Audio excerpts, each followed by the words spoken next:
Get some splits. That's what I did, but...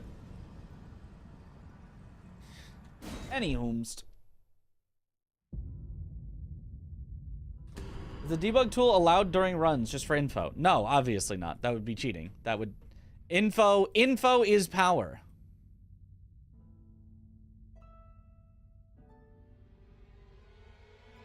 So...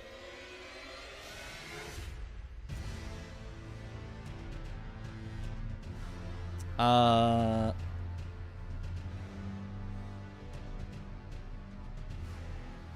guess that's good enough. I guess we should do one more with the greases so that I don't, like, have it in my muscle memory, the non-grease version, and then I think we get into runs. Should you have a cookie? Should you? You know, probably not. Generally, cookies are not the best thing for you. But, like, I would eat a cookie. I'd eat a cookie right now. Give me a cookie. Did you miss the Liza P reaction? We didn't, like, watch it on stream, but we've been talking about it. Looks really good. Maybe we should watch it on stream real quick right before we go into runs. Just...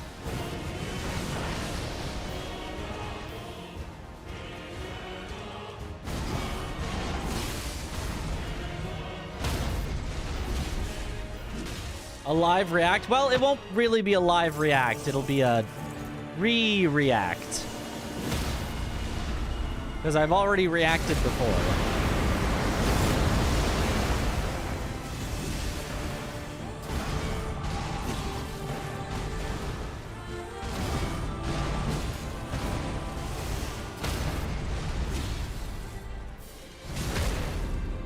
Chocolate-covered pretzels, even though you shouldn't. Nice.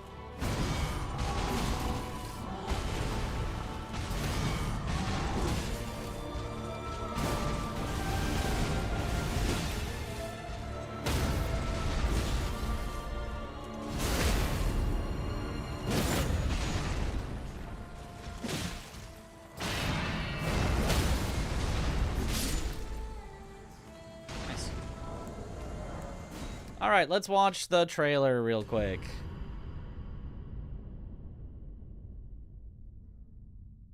Lies of P Overture announcement trailer.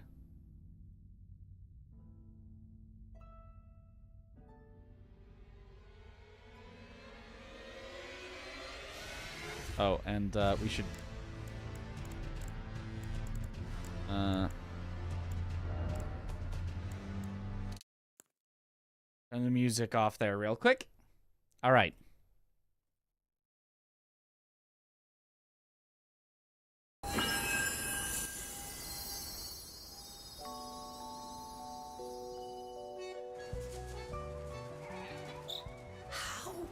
Can it be winter all of a sudden? I'm sorry. You want to know the year? What a pleasure to meet a stalker worthy of the name. It's been far, far too long. Oh, Kitty! my forever friend. Help me to hold your hand and dance. You're not the puppet I was expecting. Who are you? She was looking for someone. Legendary. She stepped up only because no one else could. Too many stalkers were lost to that evil. Alidoro, but the real one. A bow and arrow. Bow and arrow build.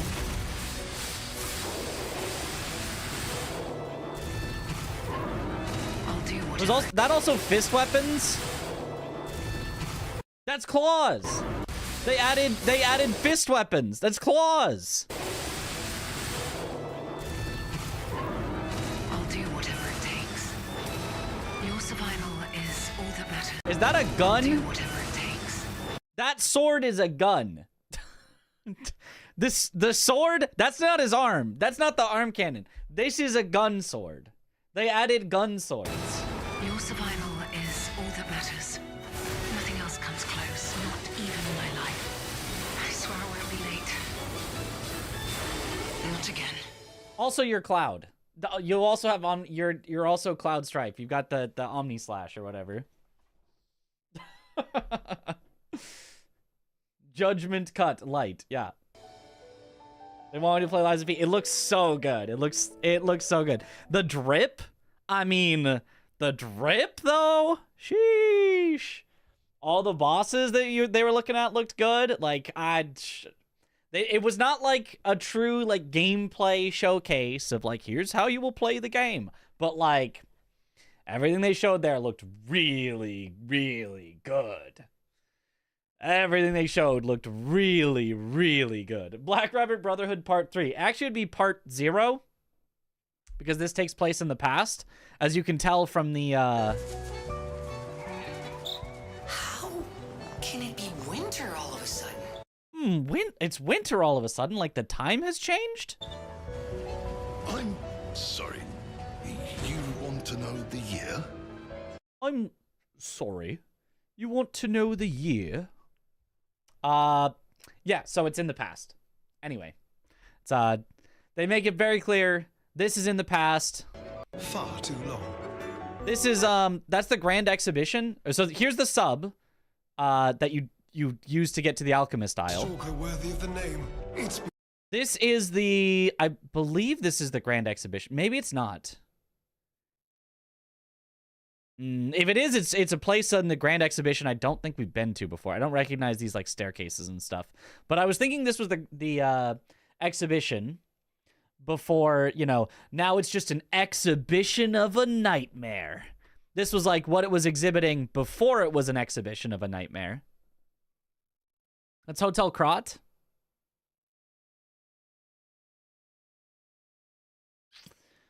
The walls do match more similarly to Hotel Krot. The stairs are not the same. It would be not the same atrium that we've seen before. If it is Hotel Krot, this is not the main Hotel Krot area. This is not the layout of it. It's different stairs than that. I agree that the colors match closer to Hotel Krot, but this just isn't Hotel Krot. Like, not the spot in Hotel Krot where we've seen. And Hotel Krot was... I feel like we see, like, the entirety of it. But it's possible this is another wing of it. I think this is another wing of the Grand Exhibition we didn't go through, but... Far, far too long. Oh, Kitty! The kitty is a little kitty. my forever friend. Help me to hold your hand. This appears to be like the Romeo, you know, the circus, that general area. But, I mean, obviously this is new. Doesn't even look like an enemy. It looks like a friend. That is Sophia's, like, blue butterfly powers, I believe. You're not the puppet I was expecting. This... I mean, boss fight, but like, that looks cool. That looks cool. And I think you see later that it's actually her fighting and the puppet fighting. So it's kind of a duo, but it's probably a good duo where she has to like tell the puppet to go. So she's like locked in place while the puppet's attacking. Then she'll attack while the puppet isn't, or things like that. I think they're going to do a good job with it. Who are you? This is kind of like Archbishop Andreas looking, but like, that's definitely not Andreas, but there's something. It's very gross. Looking for someone. Classic. Legendary. Again, does that almost sound like Arlecchino to you? Maybe. She stepped up. Legendary. Is that Arlecchino without the voice modification? It might not be. I might just be hearing things, but kind of looks like it. It could be. All the hands, yeah. I don't know. Is the stalker young Antonia? Weren't there theories that she's the one on the beach? I had not heard those theories, but that's definitely the legendary stalker. Who you hear about all throughout Lies of P, but is that Is that Antonia? It kind of looks... I could believe that. If we get a reveal, she takes off the mask and it's Antonia, I'd believe it. Only because no one else. This is like a Victor-ish arena. Too many stalkers. And they've added summons, I guess. They've added blowing the horn to summon Alidoro. The real Alidoro.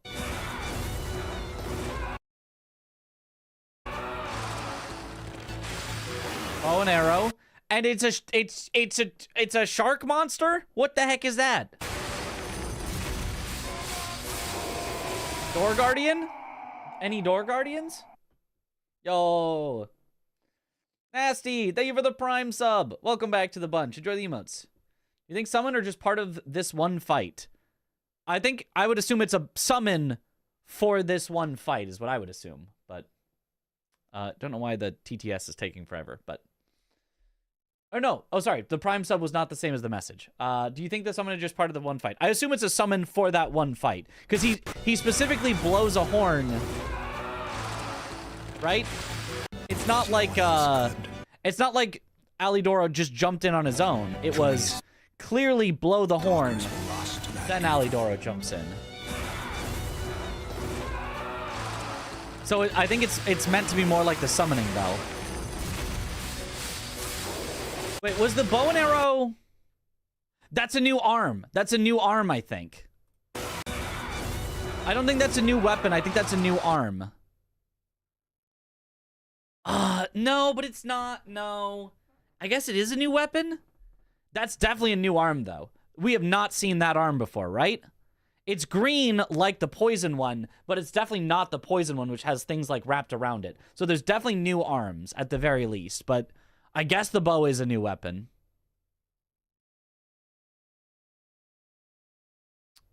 Interesting, interesting.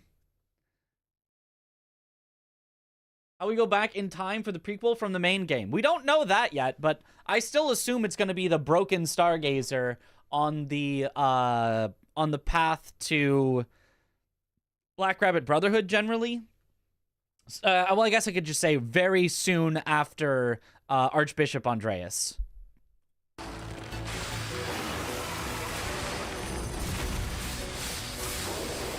Claw weapon, which I pointed out earlier. I'll do whatever it takes. Gun sword. Yeah, and you can see here, that's the lady fighting. Nothing else comes close, not even my life. I swear I won't be late. And then that's overkill for a Fable move. They did not. This is overkill. You don't need all of this in your Fable move, but I kind of appreciate it. Liza P2, Liza P DLC Overture is what it's called. On the Graveyard, yes. DLC, however, a sequel has also been confirmed. Correct. Tying it up with puppet strings. You think it's a arm ability? No, that's clearly a weapon ability. Look at, he, like, went with the weapon and then did the weapon things. That's definitely a weapon ability. I swear I won't be late. Not again. Yeah, and he ends with the weapon flourish. That's definitely a weapon ability. Very, very cool, though. Very, very cool. All right.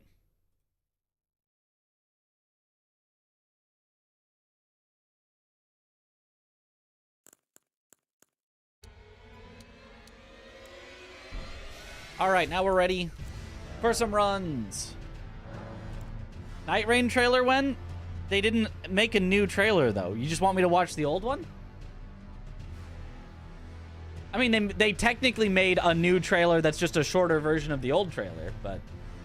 Yep, well, we did that already. We did that when it first came out. Almost like Elden Ring's DLC, where it's basically a whole additional game. It looks like there's a lot in there. They on screen showed us, what was that, at least like 5 bosses? And I assume there are going to be some more that are hidden. I assume they didn't show us every one. So that's at least going to make it as big as like a Souls DLC, I think. There are like 2 new shots in the release date trailer and that's it. Yeah. So basically there's nothing new.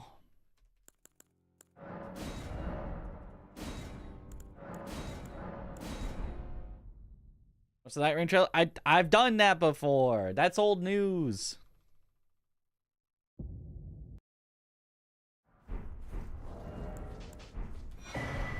Ah. Bad menuing. Name new. You live react to a video of you getting the 2 Gods world record. It would be from a while ago, but I suppose that's possible. How much is Liza P DLC going for? I don't know. I don't know that... Did they announce a price? I mean, I will pay whatever it is, but...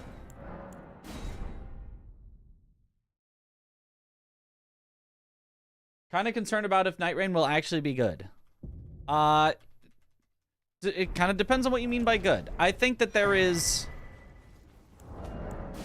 a much greater than 90% chance that it will be fun, which is all a game needs to be. But, you know, I think that if you put very high expectations on it, it might not meet those expectations, because I'm not expecting it to be Elden Ring levels of, you know, oh my gosh.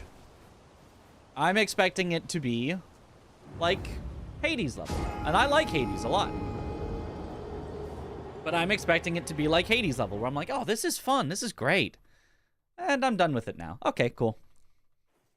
I beat it a few times. We're good. And that is good enough.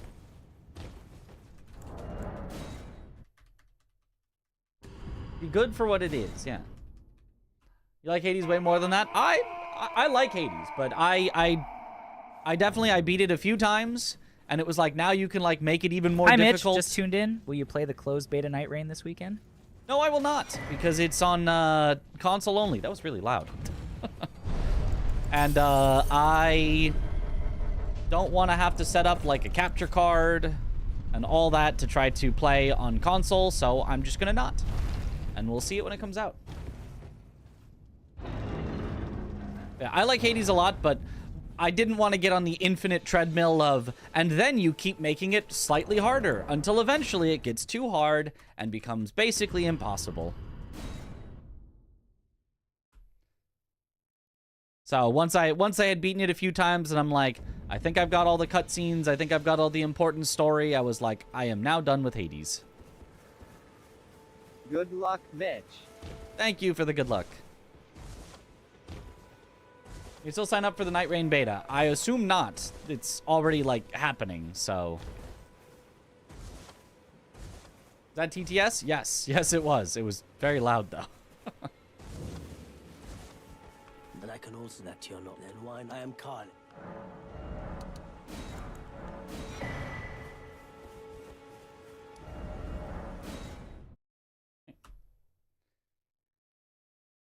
Frustrating. I mean... The sign-ups were a while ago.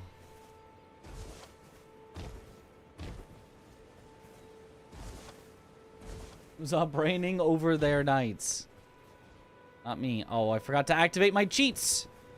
We almost lost like a second there because I did finally in the Souls Discord bring up we really need to allow the FPS fix.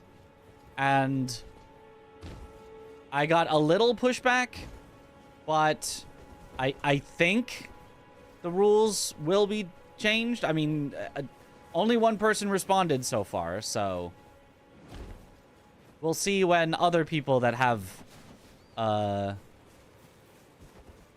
decision-making powers also respond. One thing I'm kind of apprehensive about is attempting co-op that long on FromSoft netcode. They have to have improved the netcode. There's simply no way they didn't. On your first play of Liza P, how many hours did I take to beat it? I don't remember, but I want to say around 40. I mean, I surely kept track of that, but I can't remember. I remember Elden Ring being 78, I think. 78 or 79. It was like just under 80. And then Liza P, I feel like it was like 38. Just under 40.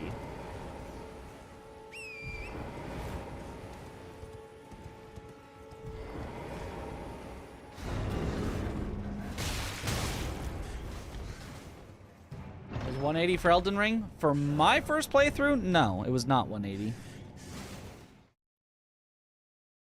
It was about 80, and then it was about 40 for the DLC.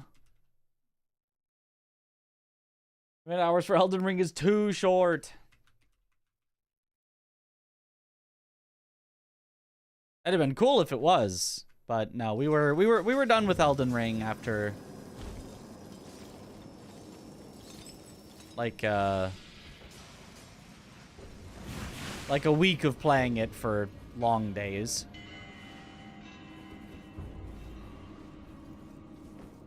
Like 8-ish, 10-hour-ish days, something like that.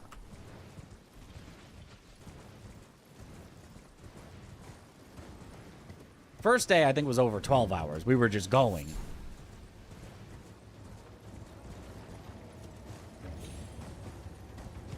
I just took the week off work, because that was when I was still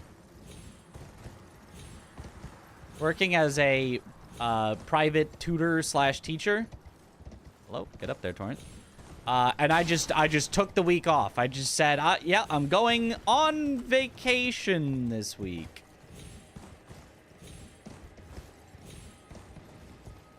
And I beat it before I got back to work, so it must have taken less than 9 days.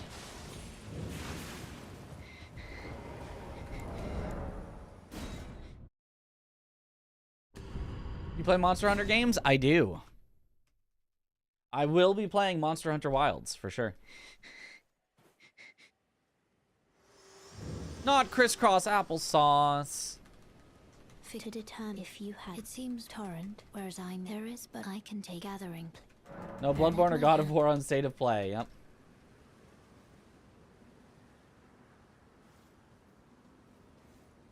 You 120 to 100% Elden Ring, depending on what you mean by 100%. Yeah. No jokes? We never joke here. Always serious.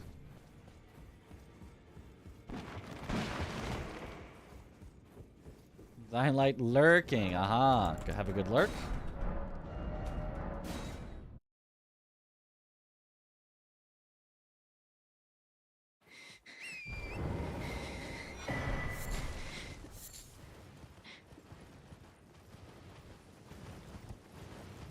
I feel slightly uncomfortable right now.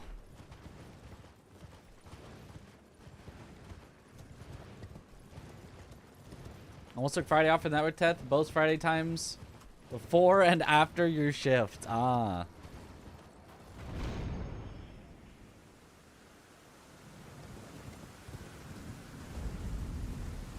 Lurker can't sleep tonight. Unfortunate. Well, hopefully we can be so boring that we put you to sleep. 100% went way beyond achievements. Ah.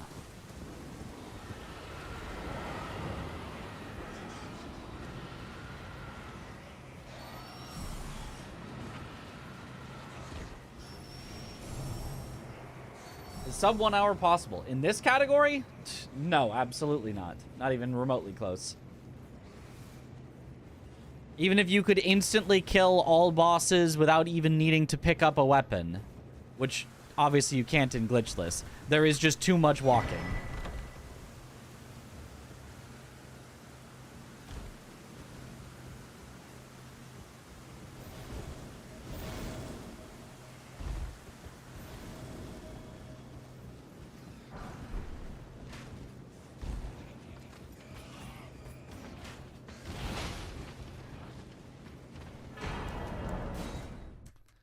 Yeah, we're just gonna restart. That's just too bad of a start to continue. Thoughts on Overture? We literally just watched the trailer, like I don't know, 10 minutes ago. Looks good.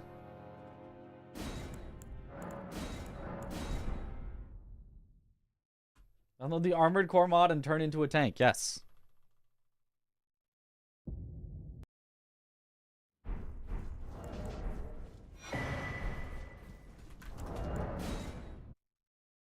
Don't even talk to me about Elden Ring 100% until you've killed every boss. enemy, wildlife, and acquired every weapon, shield, talisman, cookbook, ash of war, spirit ash, crafting material, and the last shred of my sanity. Well, how do you even know that it was every one? How do you know that you didn't miss one?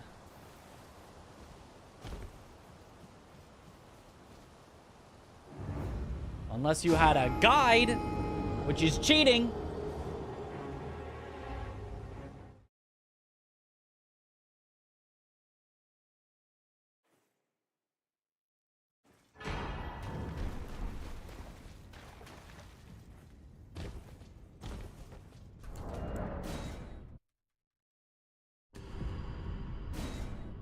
There are more Lies of P speedruns? You haven't watched any? Because you haven't finished the game yet.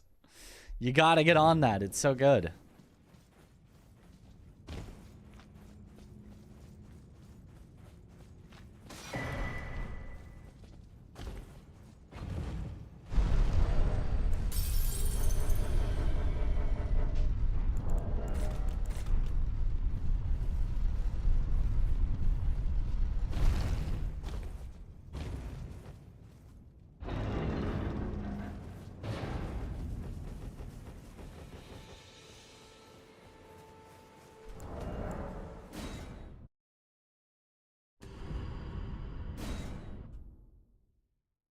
Not gonna lie, I don't think anyone on Earth has done that. No guide. Well, then they've all cheated, and none of them count.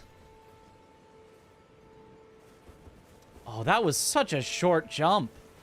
I got the bow cancel, but that jump was mega short. I really need to turn on the FPS fix.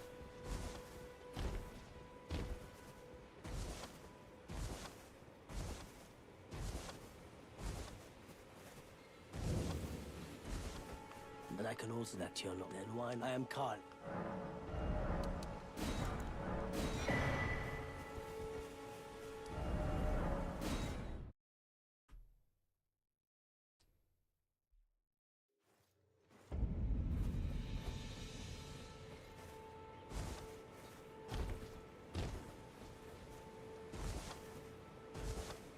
First all achievements run with Fextra. Yep. Yep, I need to turn on the FPS fix. Oh, man, my jumps get so short sometimes if I don't have it on.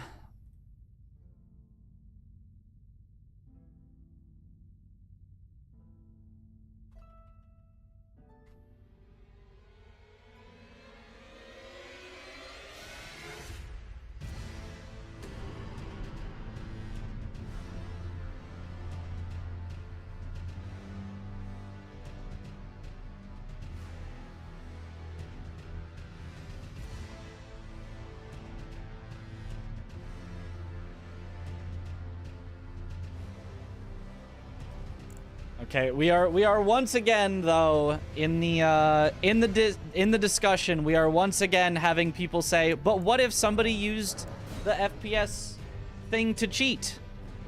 And I don't understand why people can't understand that you just put it in the rules that you can't use it to cheat, that you can't slow down the game with it. I don't understand. You just don't let people do that. It's very obvious when it happens. It's not like a subtle thing that's like, this is impossible to catch. If somebody's running their game and it's running at 20% speed because they've set an FPS too high for what their system can handle, which like would be very obvious in the footage. There's no...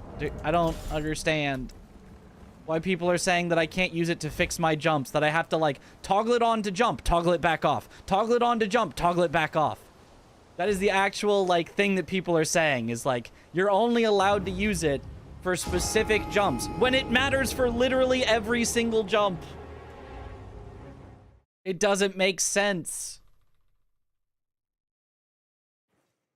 It does not make sense to say you're not allowed to use it unless you're using it for specific skips, because every jump matters.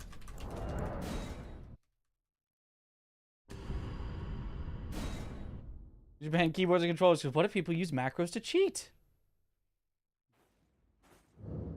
I don't know how long it's on now. You have 1 second and 1 second. Yeah, I don't know. I don't like the idea of in general. Okay, toggling it on and off. You know, it's like okay, if the only thing it did was make skips more accessible, then being like you should only have it on for the skips is like okay, that would make sense. But the problem is it affects literally every jump in the entire game. So I would have to toggle it on for every jump and toggle it back off after for every jump. In order to be at an even playing field. Don't understand. I don't understand. Why? Do you cheat? But no one else is allowed? True, everyone else should be allowed to cheat in the same way I am. Which is to say, just make the game consistent for everyone. Because otherwise, like... you watch some other runners and maybe they don't get short jumps as often as I do, or maybe there are some runners that get short jumps more often than I do, and it's unfair to them that we're not allowing it. You know, regardless of who it is that's benefiting, there's people that are going to get short jumps more often and less often depending on their hardware. And so just saying, just deal with that is just a level of unfairness that I don't think I'm willing to accept at all.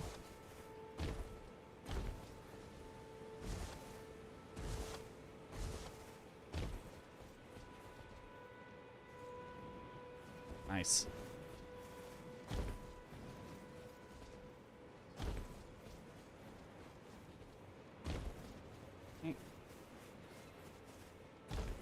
Yeah, Elden Ring. Just disallow Elden Ring and the cheating problem is fixed. You've got it.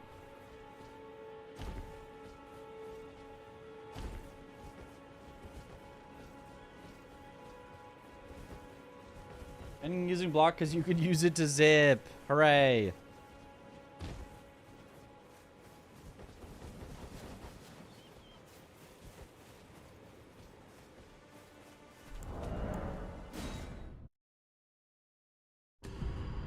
How much time would you say these jumps save in the whole run? It is really hard to estimate.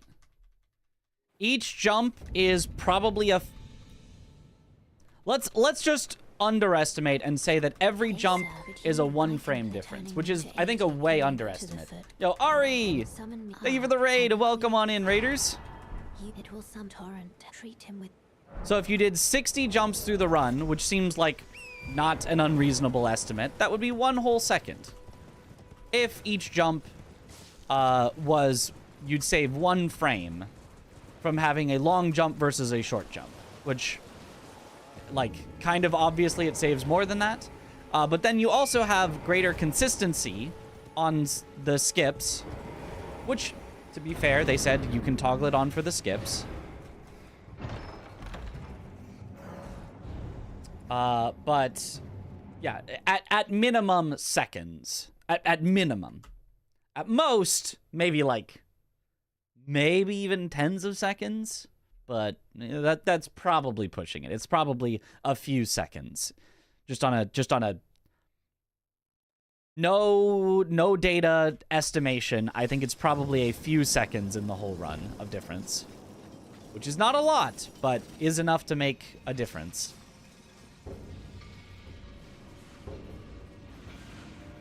If you told me that because of my hardware, I have to lose a few seconds compared to another runner, and there is a fix, there just is a fix. There's just a fix that would make it so everyone's on an even playing field, but I'm not allowed to use it because if somebody wanted to, they could use it nefariously.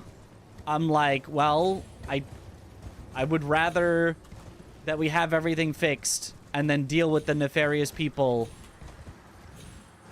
separately, rather than banning the thing because somebody could use it nefariously.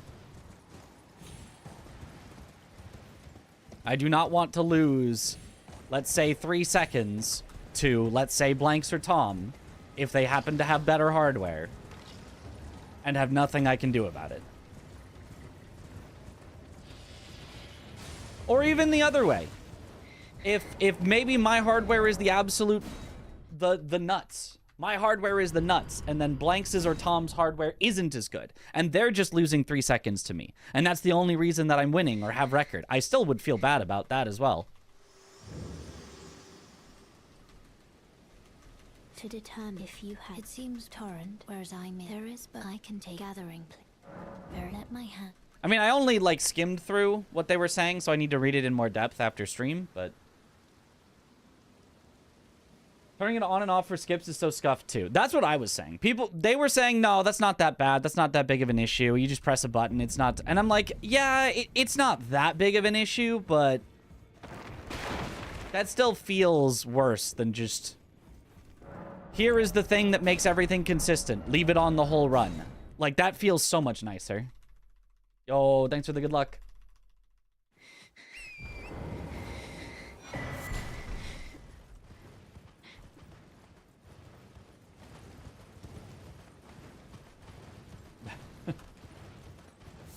Our hardware can't keep above 50 FPS. How would the fix keep it 60? Just lower the quality for easier 60.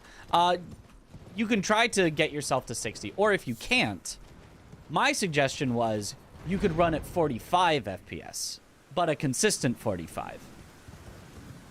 And you might say, well, then I'm not getting 60. Aren't I going to get screwed over? No, because the physics loops every 3 FPS. As we found when testing with Sage's Cave, you can always make the skips. You can always get a good jump at 60, but also at 57, but also at 54, but also at 51. At any multiple of 3, all the way down to 30. Below 30, that it can get a little wonky. If you can't get 30 FPS, you might not be able to. I don't know how that's going to work, but as long as you can get above 30 FPS, you could limit yourself and have the game run at 30 FPS exactly, and you should always get long jumps and be able to compete fairly with everyone else. I believe. That would need some testing, but I believe that is how it would work. You would just have to set yourself to any multiple of 3, and then your jumps would all be consistent. And if you're worried, oh, but 30 is not going to run the same as 60, well, then neither is 40. If all you're getting right now is 40 or 50 FPS and you can't get 60, you're already at a disadvantage, and allowing the FPS fix does not put you at any more of a disadvantage. If there is FPS differences, then they are already affecting people, and so allowing the FPS fix just allows us a tool to get rid of as many of them as we can. Tarnished. May I have a word? 1 FPS speedrun slideshow. Under 20, the game just doesn't function. I know that you literally cannot go under 20 FPS without the game just, like, ceasing to work. We're testing so far. Excellent explanation. Yeah. That's my goal, right? My goal is to make it as fair as possible. However, as a bit of an aside, if you can't get 60 FPS, and there's nothing we can do to help that, and FPS fix can't save you, and no matter what FPS we try, it's just not exactly the same as 60, then I think you kind of have to be excluded from the conversation. If there is no way to fix it for people that can't get 60 FPS, then there just is no way to fix it. I don't think that means that we shouldn't fix it for people who can get 60 FPS. Or, you know, close enough to 60 FPS that you can set it there. Right? We shouldn't have, in order to be, I'm basically kind of like saying, you know how in school, it's like, as long as you're above a 90%, you get an A and you get a 4.0 and things like that. Or at least that's how it was in my school. Maybe you guys had A pluses. But in my school, it was above a 90%, you get an A. And so it was like, in order to be the valedictorian, in order to you know, succeed on that level, you didn't have to get 100% in every single class. You just had to get at least above 90%, and it counted as, like, the same as a perfect score. And so that's all I'm saying, is, like, if we can at least take the top computers and make them all count as even, instead of only the guy who has the most expensive computer gets the best results, then I still think that is a large market improvement over what it currently is, where if you have the best computer, you get the best times. If you have the second best computer, you get the second best times, and so on.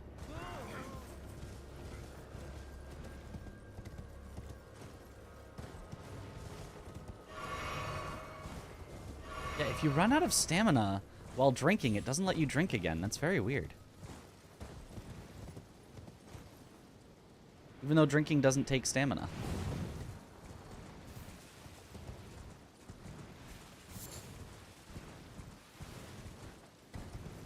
At 100%, you had extra benefits. 90% students did not get. Not in my school.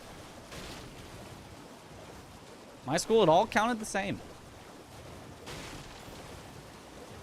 But, you know, that's a flawed analogy because obviously in school, it's your achievement, whereas I'm talking about your hardware.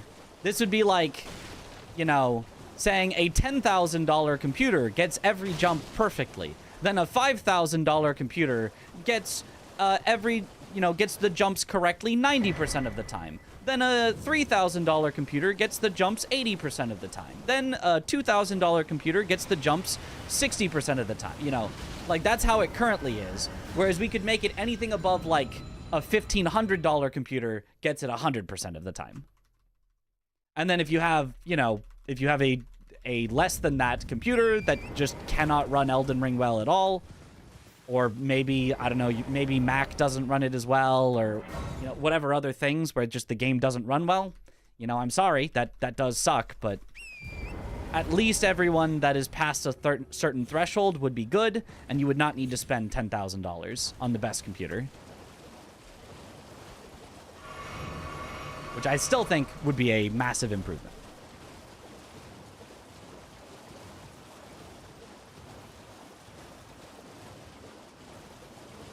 Can a $700 PS5 Pro do all that?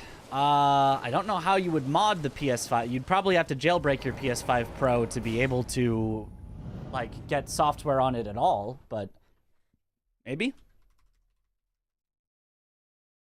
You need the best computer, you just need to win the Silicon Lottery. Well, that too. But, yeah. The exact money versus luck of the draw on your computer notwithstanding, the point still stands that currently, whoever has more consistent frames has an advantage. And I want to remove that as much as possible. And it might not be possible to remove it entirely, but we have the tools to remove it a lot. This category is called Glitchless, yet you do Radon skip jump. You're not allowed to use software for cheating, yet you do so. These rules can be easily broken. Well, I mean, it's called Glitchless, and the Radon stake skip is allowed because it's not a glitch. There are some glitchy interactions with it, which could be argued that it shouldn't be allowed for some of the interactions that it has, but it's overall not a glitch. So it makes sense that it would be allowed. You are not allowed to use the cheat engine, but I do use it. That's true. And my runs will probably get rejected from the leaderboard because of it, but I think that a fair category not on the leaderboard is better than an unfair category that's on the leaderboard.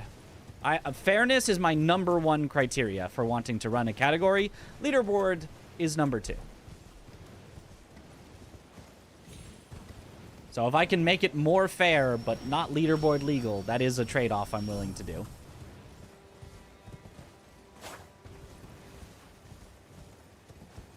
Oh, what up, Zoodle?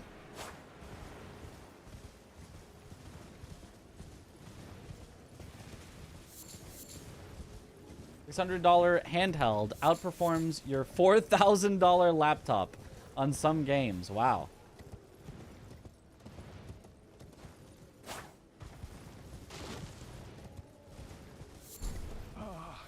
Welcome. Well, value these. I'm hungry.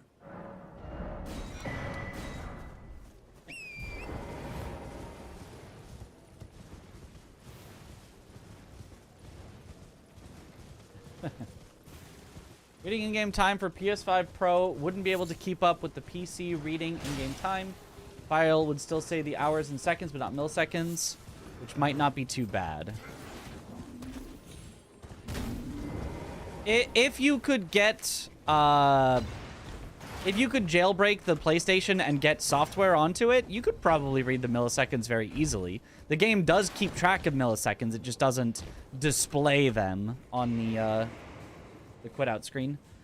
If you could just, like, get live splits on a PlayStation, which is probably possible, it probably would work, but asking everyone to jailbreak their PlayStation probably is not the best solution.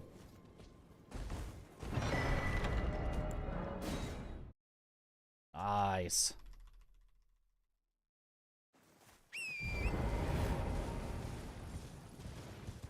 Are you heading to bed soon? All right. I think that's what I've got. I'm having a hard time always responding to individual people, and I'm missing the context. Either way, what up, Ari? It's been a little bit. I am going to bed. Gotcha. Yes. Have a good veg when you know, fully leave. Or before then, if you go into bed and keep typing. Still a good veg. Got live split and the no-hit split on your PS5. There you go. So it is possible. That's cool. Putting me to bed? Well, I don't want to go to bed. I need to do my runs. A bed would be very inconvenient for that. I should hopefully be around again more. Nice.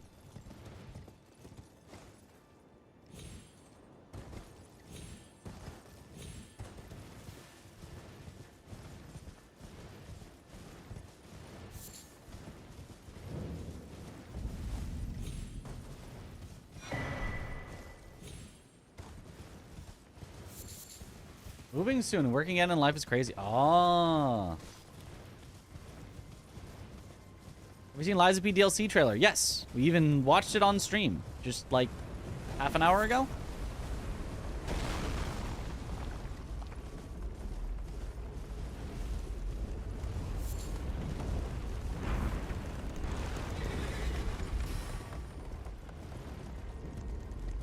We're just waking up, getting Liza P news and thinking Mitch had not seen it 5 days earlier. Well, I hadn't seen it 5 days earlier. Only 4 days. They don't give us that much advance warning, you know. Me being such a famous Liza P-er in January. How long are we streaming tonight? Don't know how long you'll make it. Usually around 7 to 8 or 9 hours. Sometimes as short as 6. Depending on how I'm feeling it. Whenever I get tired, or hungry, or hangry.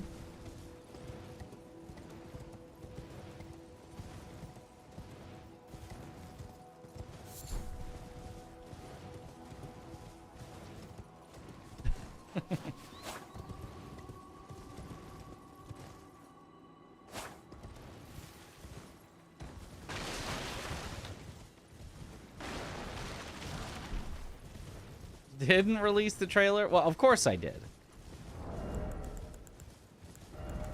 I leaked it early, so they were forced to leak it themselves.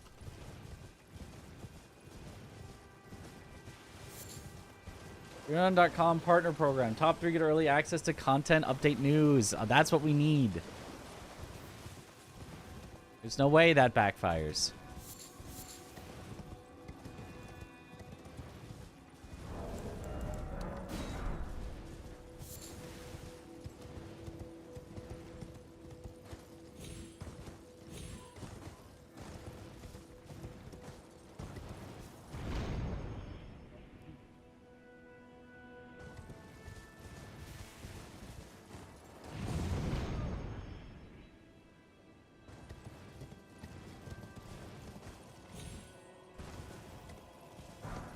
So funny that you guys keep going with Eliza when Liza is also a name. It could just be Liza. It doesn't have to be Eliza, which then doesn't fit with the words anymore.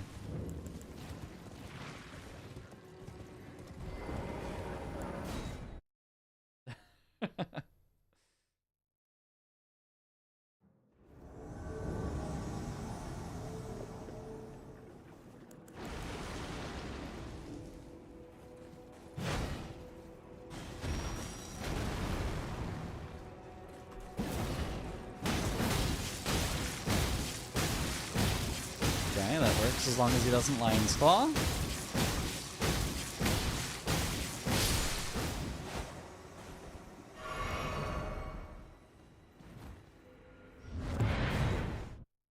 Nice. Forget Liza P DLC. Did you see they finally announced remaster of the Sony title we have all been asking for?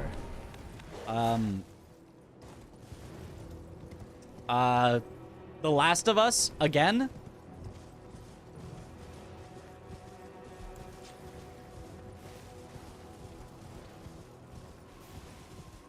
He's gone. Ah, of course.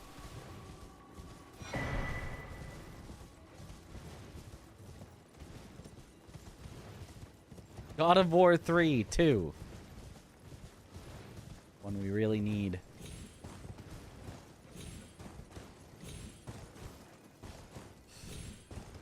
Okay. Slightly weird movement there, but that's okay.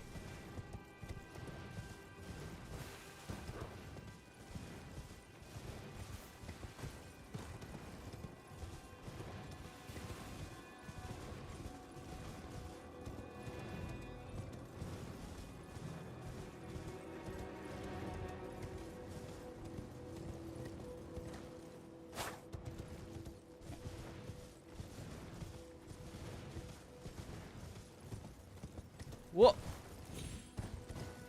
I would really like it if Torrent would actually climb up the things that I am supposed to climb up.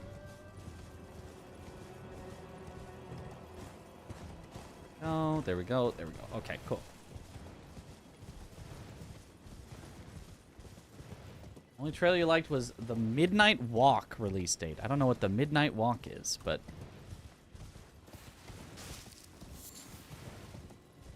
sounds cool.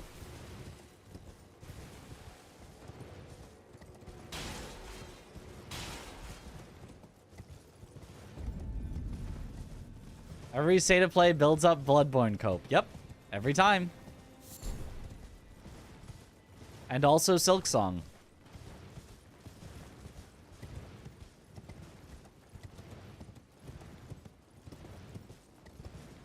On the Rakshasa, great katana yesterday. Was wondering if it's still good. Anyone have some cool builds? It is good. Every great katana is good. All three of them are like A-tier weapons.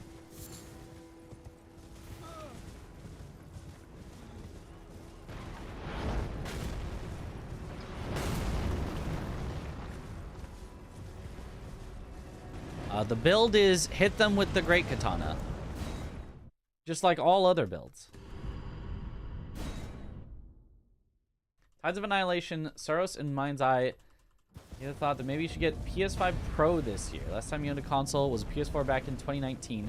I'm really a console person. Don't like playing 3D games with a controller, but the lineup of PS5 exclusives is starting to look nice. Well, I will never.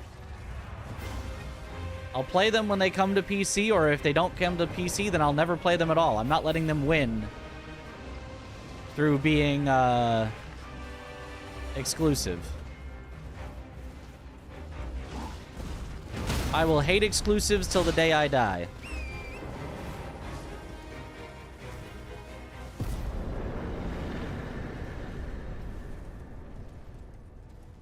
Don't let them win.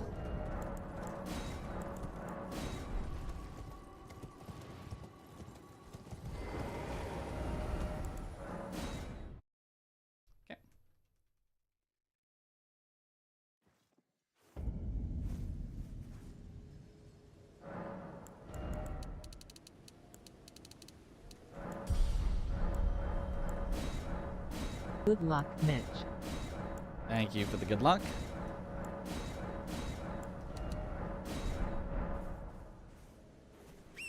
Buy PS5? Absolutely not. There is no way you could convince me to.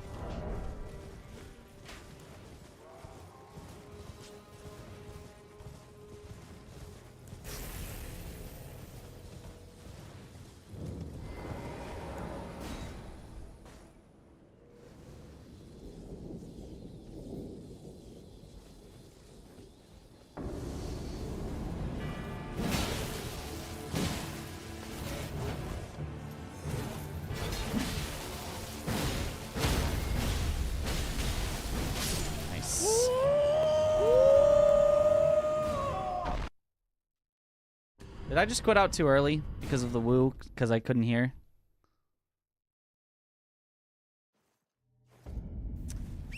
We'll see if I did. I did. Run is dead.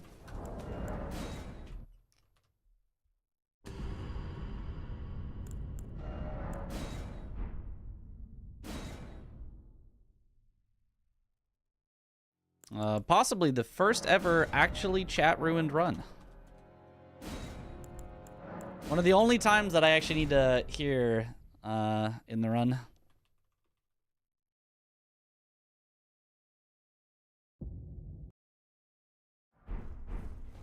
I could have just waited overly long and been safe, but oh well.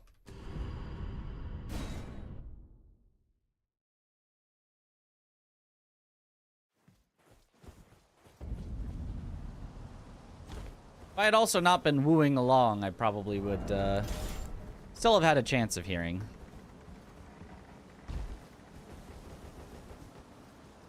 What killed us? Couldn't hear. So I quit out too early before I got the Bloodhound's Fang drop. Oh, you're good, Chauncey. Don't worry about it. Unlucky timing.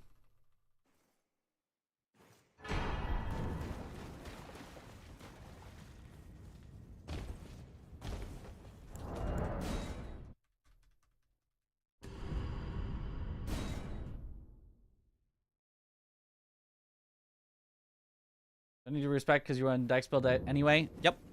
The Rakshasa Katana is in fact Dex.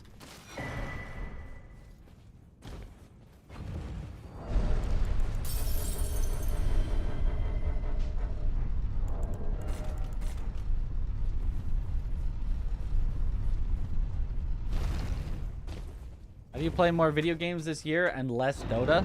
Well, you just do that. You just play more video games this year. And you play less Dota. That's kind of self-explanatory there.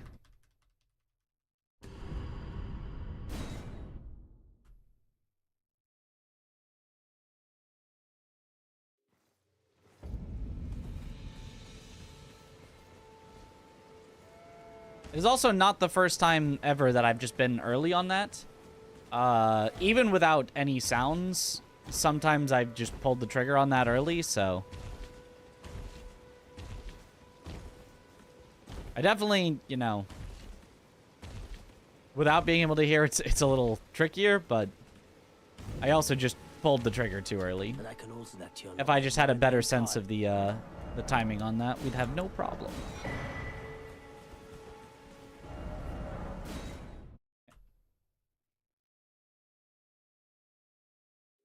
Playing Dota makes me not want to play Dota. Ah. Playing Dota used to make me want to play Dota a lot.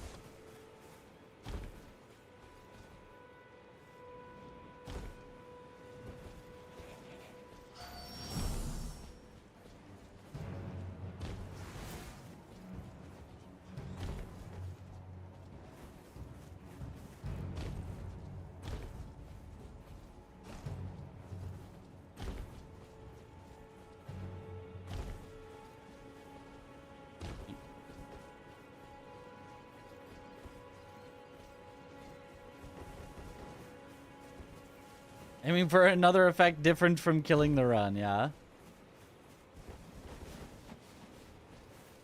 The woo is usually a good effect. Oh, man, this is already so slow.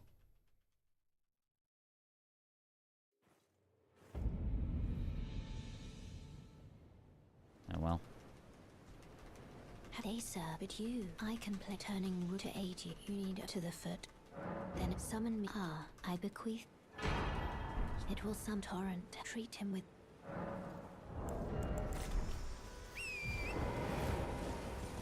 There's a black cutscene there because we quit out, which deloads the cutscene that's supposed to play.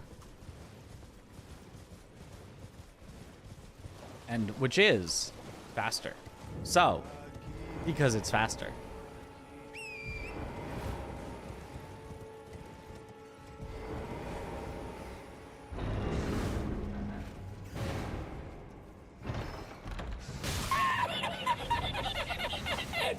Rats. Rats. I just made a drop together in Lemmy Limgrave. I am so excited. It's gonna be a lot of fun. Having like true co-op stuff to do. I'm such a co-op enjoyer.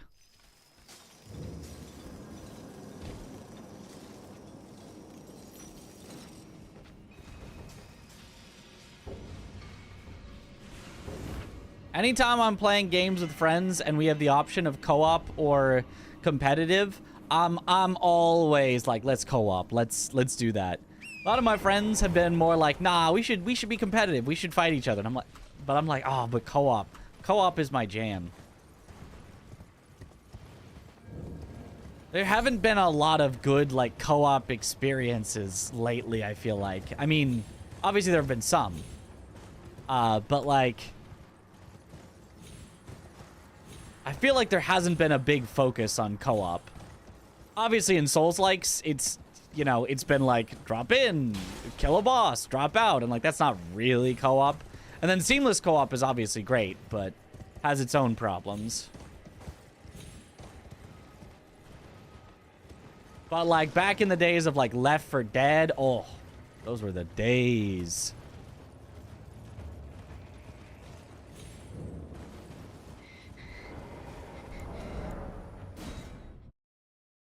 Beat all main bosses in the first night. Easily. We'll 100% the game first night. Guaranteed.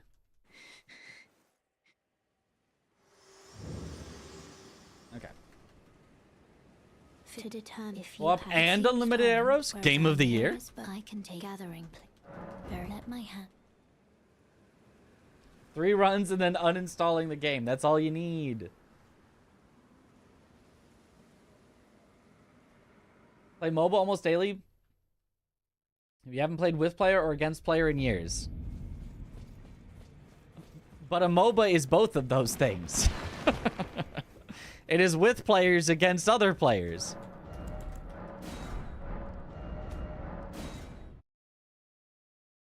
Do you think 40 bucks is overpriced for it? How should I know? The game isn't out yet.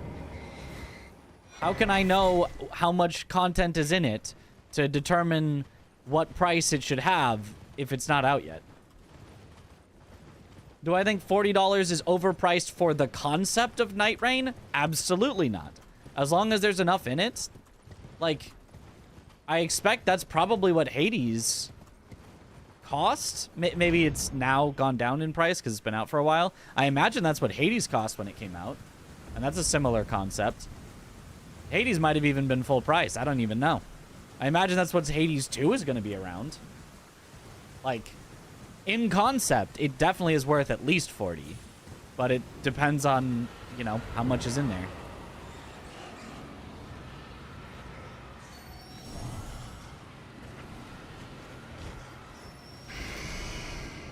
Actually pretty cheap for the game nowadays. Right. Isn't Hades like 20? It probably is like 20 now. Hades 2... Hades is 30. Okay. How much will Hades 2 be, I guess, when it comes out? Because it's still early access. Or is it out? Is it? Whatever the price of Hades 2. Do we know?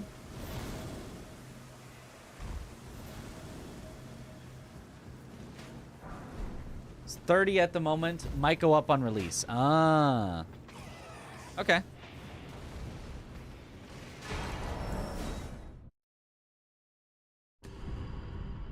It's in version 0.1. It's definitely early access alpha. Gotcha.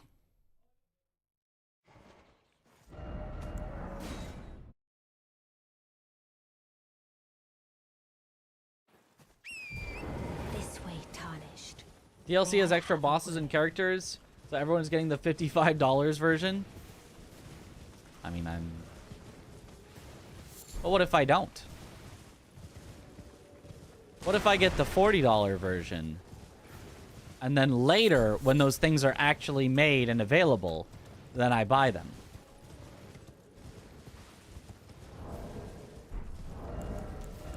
And I don't let them hold on to my money while I haven't gotten anything for it yet. Huh?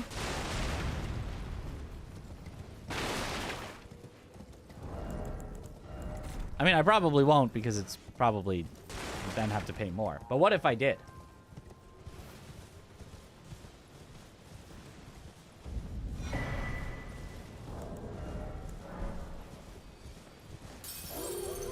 New biomes too for the planned DLC at the end of the year. Oh. The Sekiro character is behind the special edition. They got me. And I'll have to.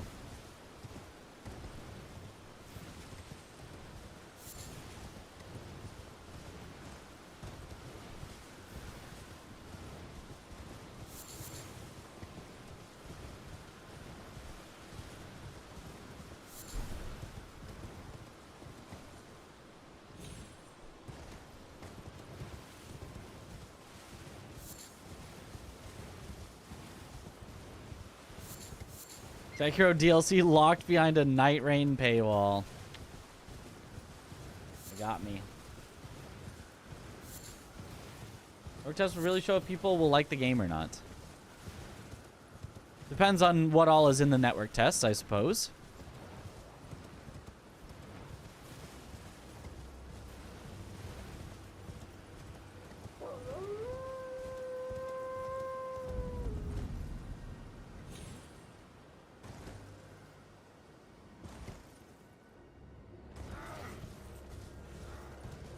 Like, it might not show, you know, everything in the game, and so it might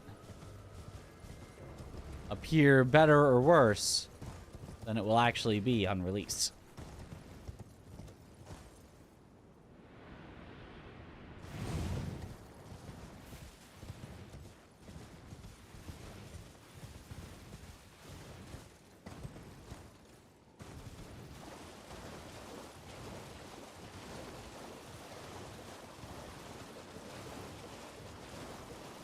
Can't not be fun, just whether people want to buy it is the question.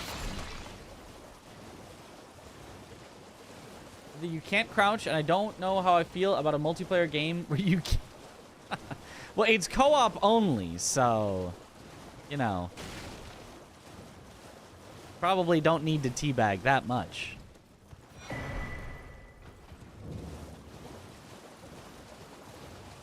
We're watching Lies of P DLC trailer, got goosebumps. It looks so good.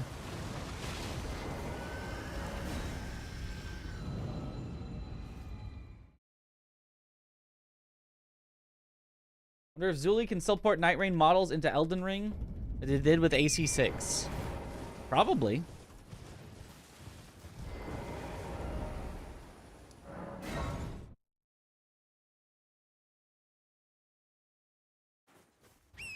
Yeah, and apparently you revive your teammates by attacking them. That's actually awesome.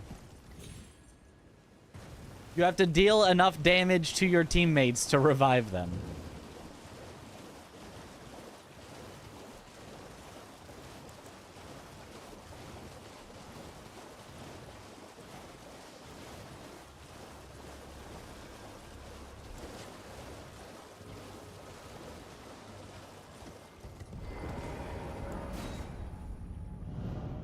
We'll find a way to teabag.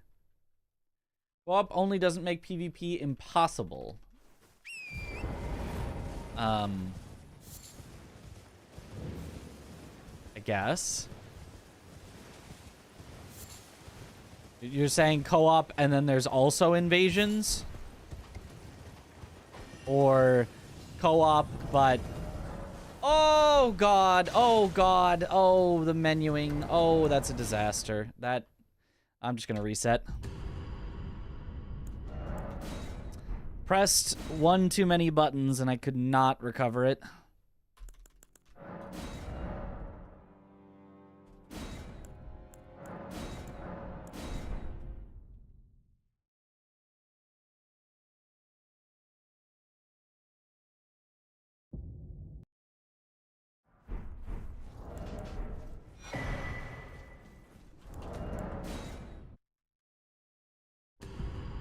PvP would just make it too Fortnite-y. Yeah, PvP would definitely be bad in it, but I mean, if you want to have like some sort of weird optional thing, whatever.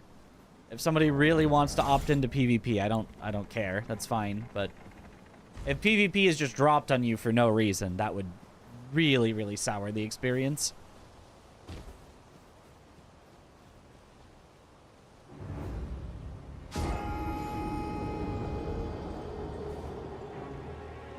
Is being named Disaster by your parents? It's probably what half of chat was named. You know, but then they put it as something different on their birth certificate.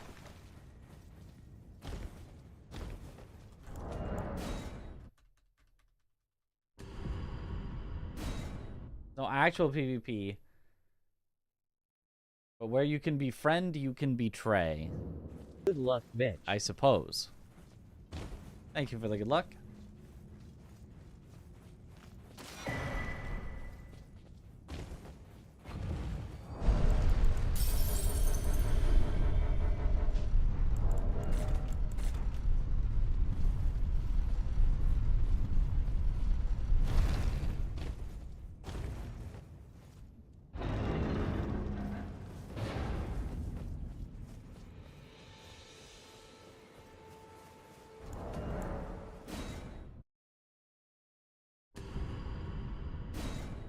Few friends who gave up on Elden Ring because they were fighting a boss when they weren't supposed to in the first place because it was too early, but without guides you can't play it casually like Sekiro. Hydrate. What now? World just makes the issue worse. What I mean by that, pointers, you're too here early on the little stuff. You're saying the open world is bad because you can get to bosses before you're supposed to be there? That's kind of like one of the cool things, though, about Souls games, I think, is you can just wander into an area that you are just not supposed to be in yet, and it can just kick your butt, and the lesson is to go somewhere else. All the way back in Dark Souls 1. I don't know about Demon's Souls, but at least all the way back in Dark Souls 1, you could definitely stumble into the catacombs, and that was not the correct decision.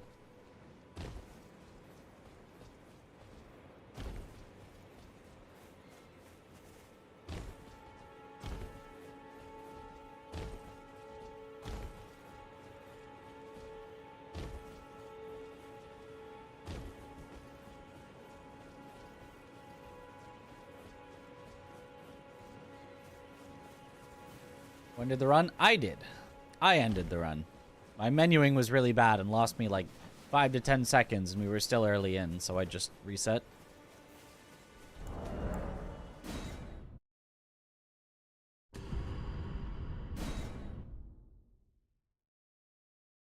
Demon's Souls, you can start with Region 5 after opening all of them. Ah, so you really can. They sir, but you. I can play turning wood to aid you. You need to the foot. Then summon me. Ah, I bequeath. It will summon torrent. Treat him with.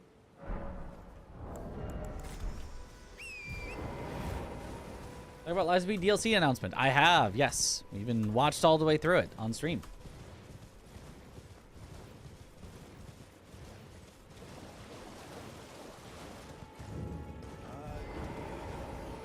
It looks really, really, really good.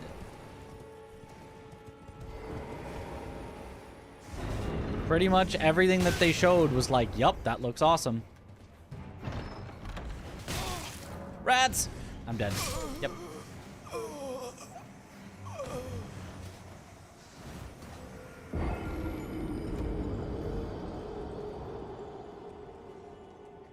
You're casual, you don't know that you aren't supposed to be there. Well, you're supposed to figure that out. That's kind of the point.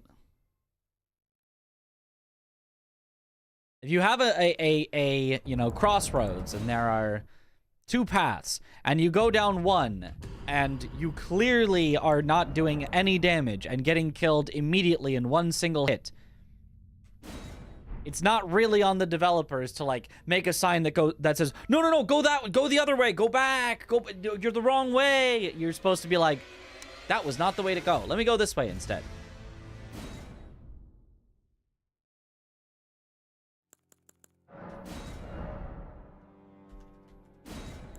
That is at that point on the player.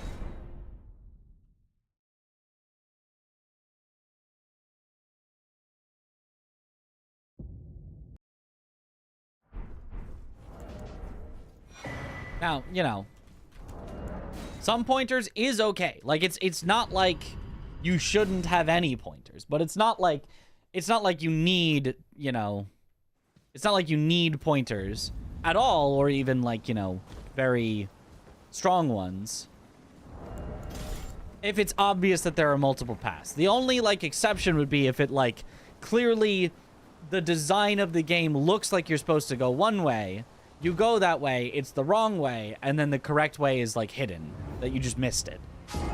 That would be bad design.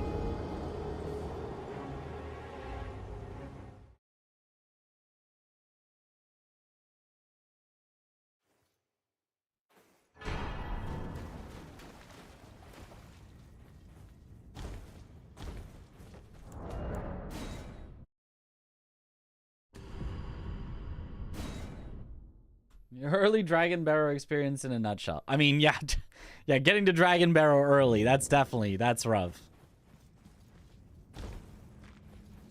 But, you know, there effectively is pointers that you're not supposed to be in Caelid, right?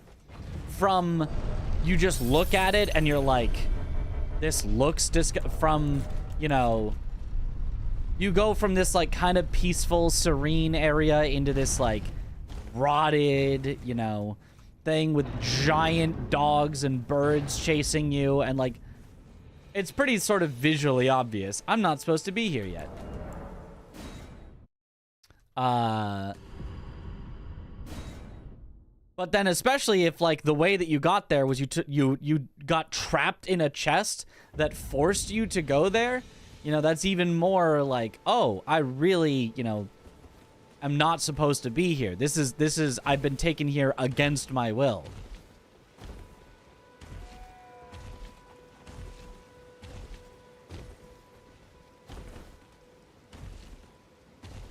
I've been TP chested there and was like, I'm going back, yeah. But I can alter that to your not then wine. I am Carl.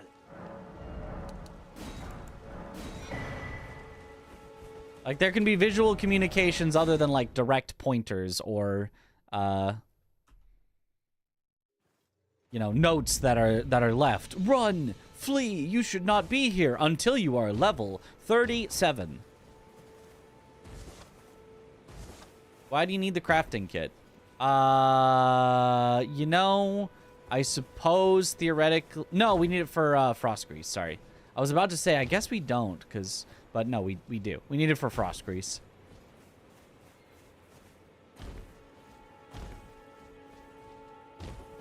We craft a lot of frost grease.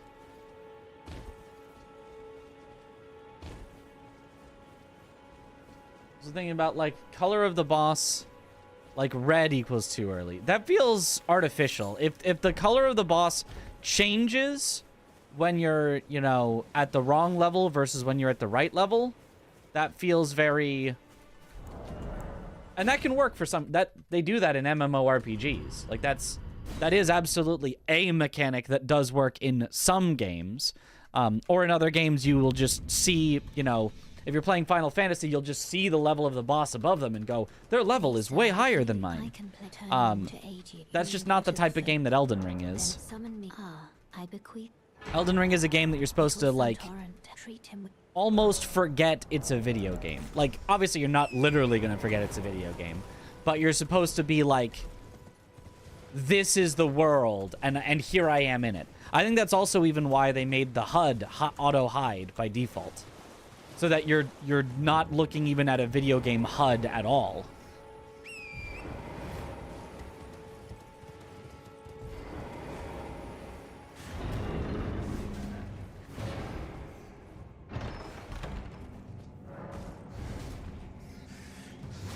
Caleb does a good job of conveying it's dangerous just from visuals alone. When I found Rot View Balcony for the first time, I draw dropped and I was like, nope, yeah.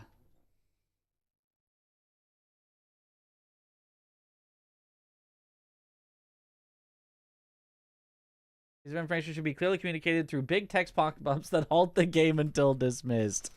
No, not the pop-ups.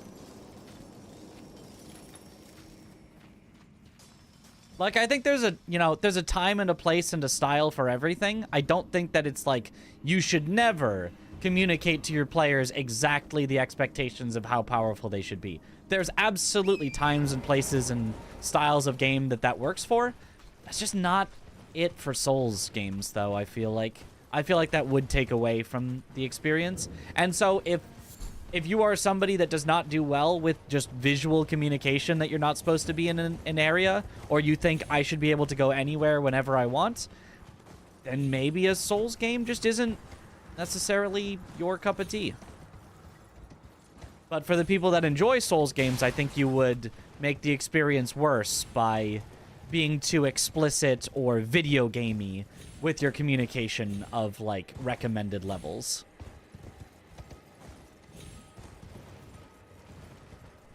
So, you know, it would help some and it would hurt others, and I think that the core audience would mostly be hurt by too explicit of communication.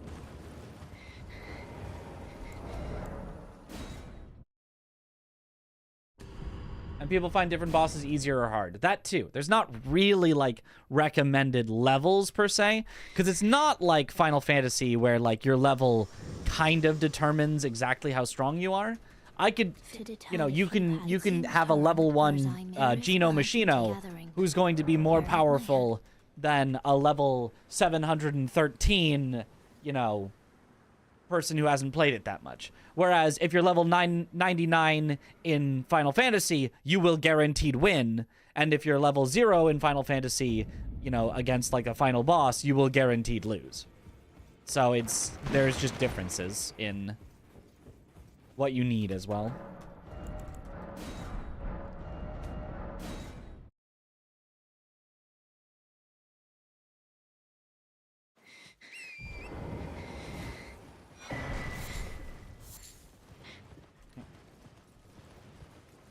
Somewhere a heavy door has opened. God, I hate somewhere a heavy door has opened. Why isn't somewhere a heavy door has opened? Why isn't it like, you know how when you're summoning Natan, and maybe it's various other summons as well, I don't remember, but I just know it happens with Natan. It says, Natan will be summoned when the time is right, and it goes across the bottom of your screen like somewhere a heavy door has opened, but it just flashes and it doesn't prevent you from pressing buttons. You can still do everything normally, and it just flashes a few times before going away. Why was that not what they used for somewhere a heavy door is opened?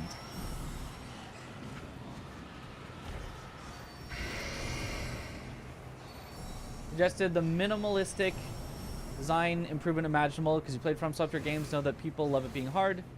Saying hold my hand is absolutely cringe.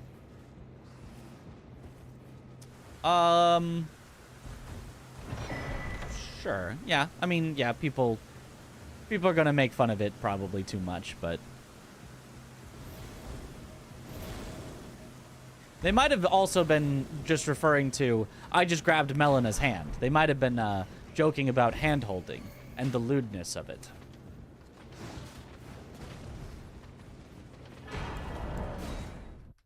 Okay, slightly in the green. Hydrate. Give me a sec. For the hydrate.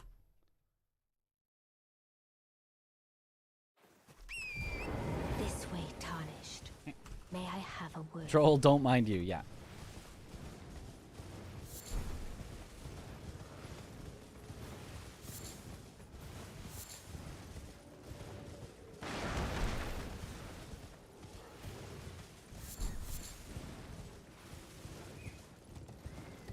Because, like, I do think there are some things that From Software could improve upon in, like,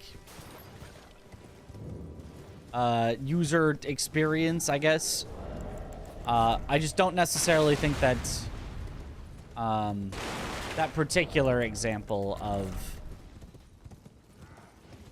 explicitly outlining difficulty is one that I would agree with.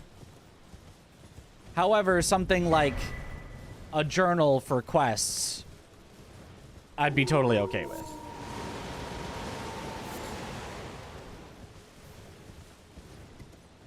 To let you know that a quest exists, to remind you of quests you haven't finished that, you know, you started 100 hours earlier. To keep important information if somebody has forgotten it or maybe skipped through the dialogue too quickly. You know, I don't think I would want a select the quest and now there will be a marker on your map of exactly where to go for the next step of the quest, and then all you're doing is following markers and not really like engaging with the quest. I think that might be too far, but just a journal to just keep track of what quest exists and what you've done in it so far, I think could be good. There are quests?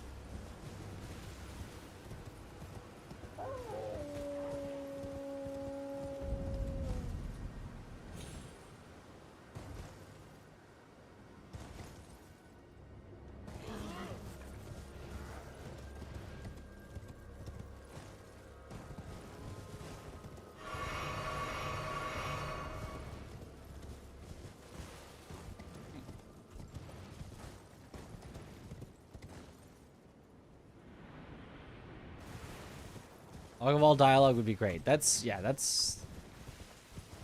I don't know. I don't like logs of all dialogue. It feels so, like... I never look at logs of all dialogue. Because then it's like, okay, let me scroll, you know. But, like... maybe that's not what you mean, but, like... A quest journal that kind of summarizes, I think, would be fine. I suppose it could include all dialogue in a quest in a journal, but I don't know. I would definitely mostly just be like, that's too much. There's too much here. Character-based filter on it? That's still... If I have to, like, do a filter and, like, all of that, that feels like too much to me. I don't know. I feel like I wouldn't like it that much. I haven't tried Archer spell builds much. Is that most enemies have built-in input reading. Yeah. Just auto-dodge makes using those builds unfun, so I always revert back to melee builds. Somebody do not know how to dodge those. Yeah. No, that's actually a great point. We'll let that cat in. The, automatically dodging ranged attacks is pretty cringe. And it's actually animation reading. Yep.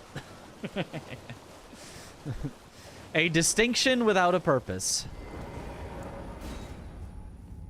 Most niche Elden Ring complaint is that I wish the map beacons had different colors so you could tell which area when you're trying to make a path. I agree with that, actually. I was trying to, like, mark out some things for, like, looking at all bosses and, like, figuring out which ones I'd already done and stuff. And, yeah, the fact that they were only different symbols but not different colors, they all might as well have been identical when you're just, like, glancing at the map. Knowing it's animation reading does mean if you have ways to delay your animation does make your abilities hit far more often. I don't really know what you mean by ways to delay your animations, but... Sure. There are attacks where they'll dodge and then it'll hit them after they dodge. That is true, but like rock sling is generally one of the best magics. I mean, for a lot of reasons, but one of the reasons because you can fire it and then they'll dodge and then the rocks actually catch up to them and it'll hit them.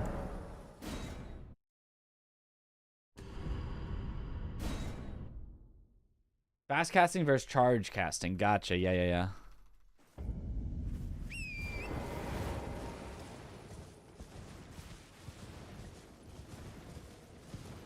You can just moonveil everything. That is kind of ranged.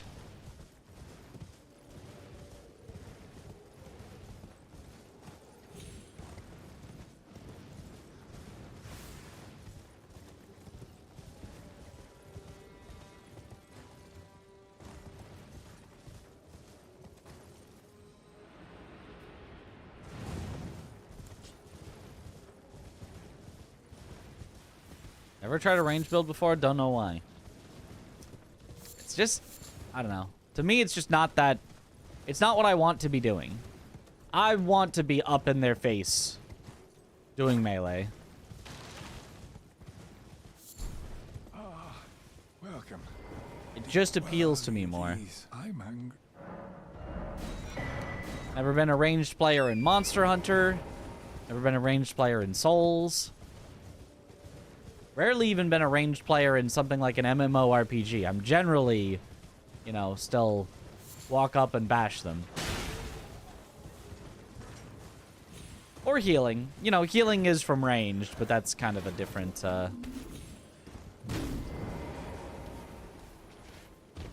different kind of a thing. Bonk. Walk up and bonk them.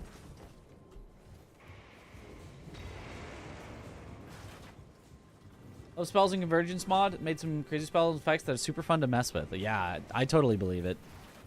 Even if they're like super interesting spells and stuff, I just still don't want to be casting spells. I just still want to be bonking. You know?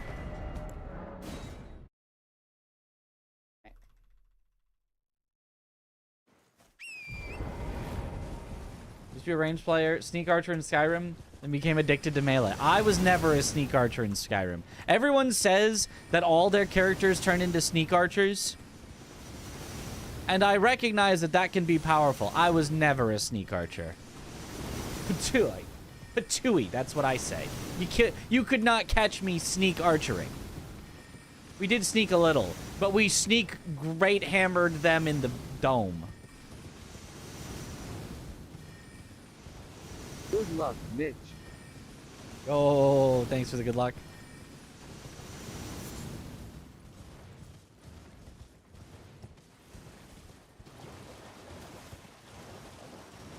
Why would I be sneaky archer when I could have big axe? Yes.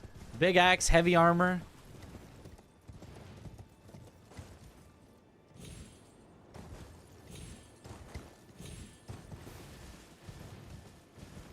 You were always a paladin. As in, like, hammer, possibly shield, and then, like, healing magics? Restoration plus hammer? Yep, nice. Yeah, that's a good combination. I think I kind of did the same thing, except I didn't even really think of that as being, like, paladin. Almost more like sustainable warrior.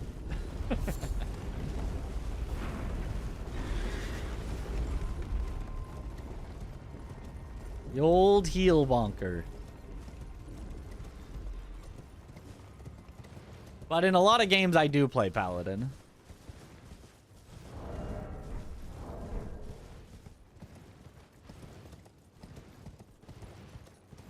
This week, they've been giving out cut purse set in Kingdom Come Deliverance 2 drops. Actually thinking about getting the game now. Huh.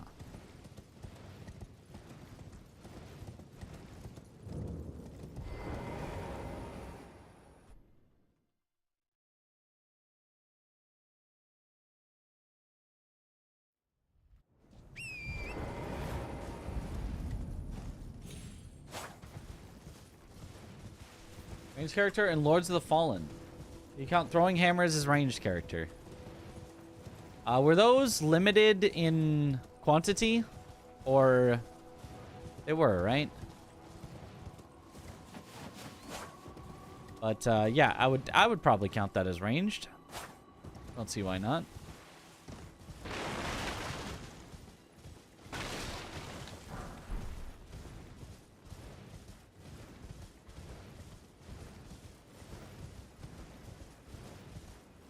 You'd use consumables to replenish, right?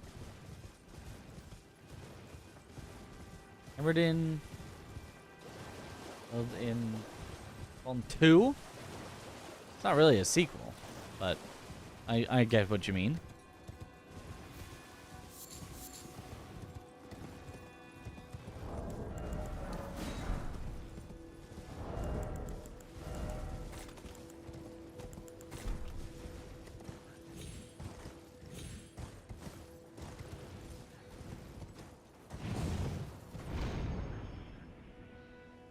One spear in Elden Ring DLC, which you can also throw.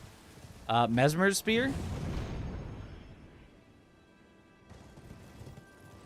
That weapon is apparently hot trash.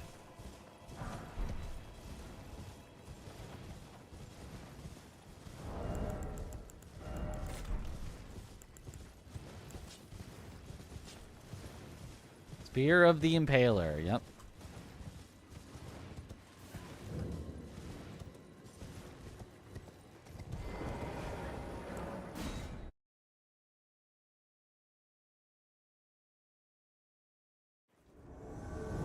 The Smith Script Spear. Wait, was there a Smith Script Spear? I remember Smith Script Dagger, Axe, Big Hammer, Shield.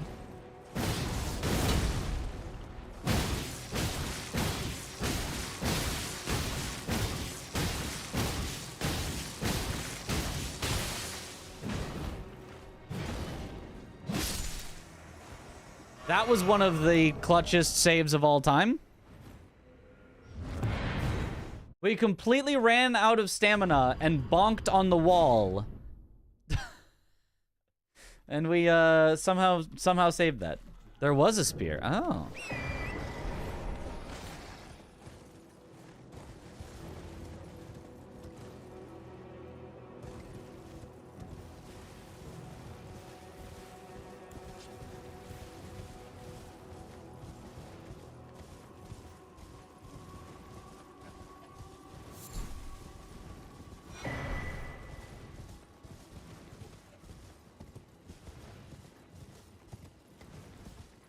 And you're so creative, indeed. You've got to be creative to keep a single playthrough going for 1,000 hours.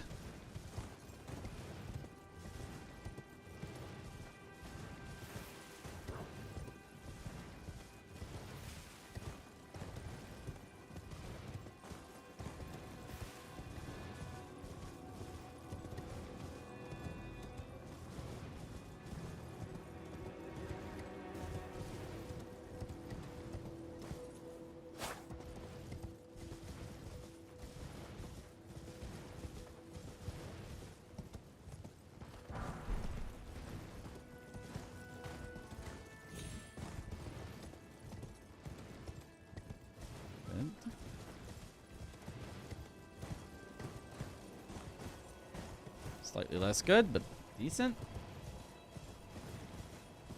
They made scythes kind of bad to use in Elden Ring. Did they? I feel like people still like scythes. Not as much as in like Dark Souls 3, but...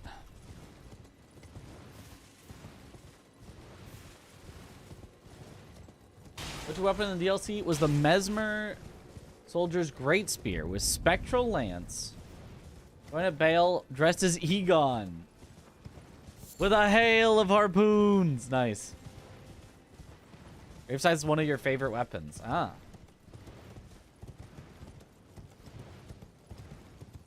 Yeah, I don't think I've used a scythe very much in Elden Ring at all.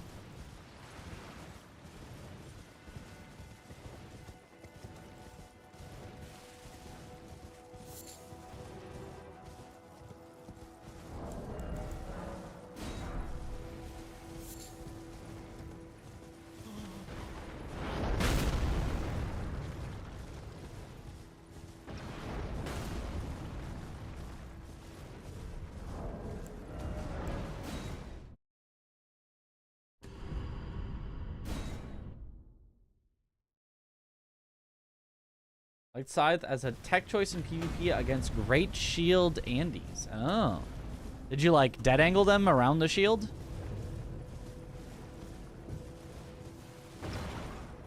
Very cheesy.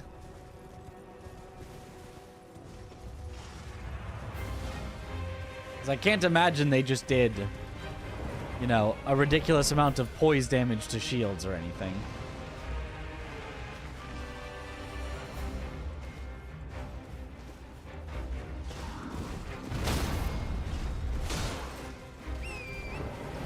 Ignore shields partially. Ah. Just innately ignore shields. Huh. Did not know.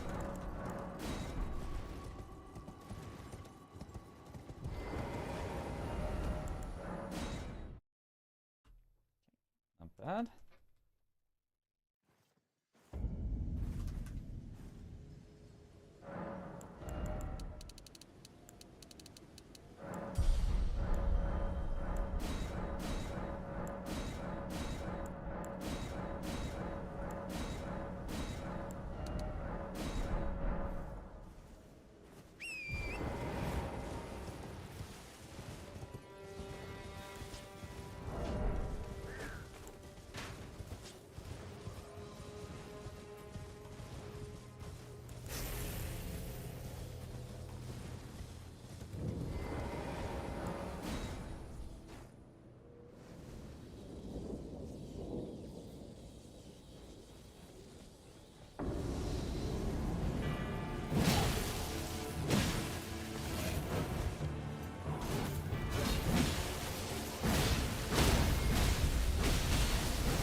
I played through with Eleanor's pole blade. I had no idea it was this busted. I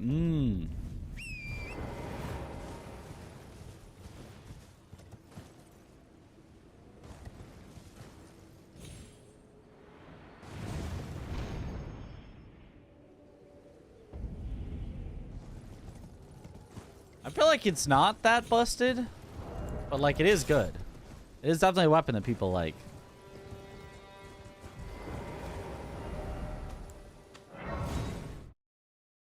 Bad?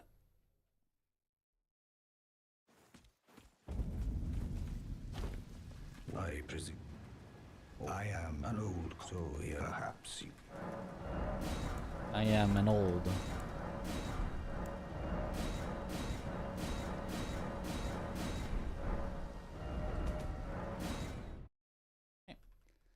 Other than Death's Poker and Bloodhound, what's a few popular speedrunning weapons? What's it called? Serpent Hunter? For like randomizer or various other things, or hitless, there's things like Iron Balls or Starfist. Basically just anything that shakes it up slightly so that non-somber weapons become more viable. And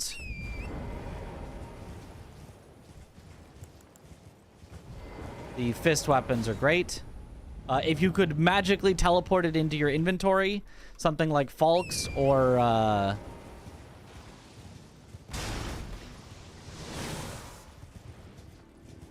Alabaster Lord Sword.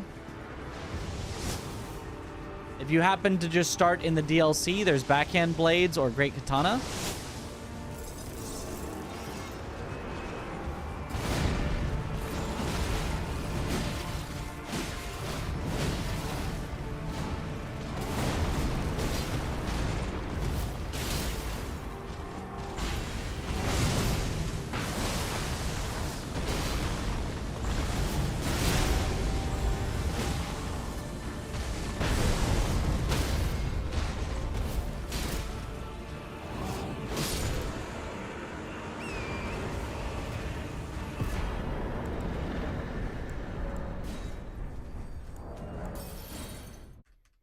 Okay, good enough. Great Stars! Yes, yes, Great Stars. I forgot about Great Stars is a great one.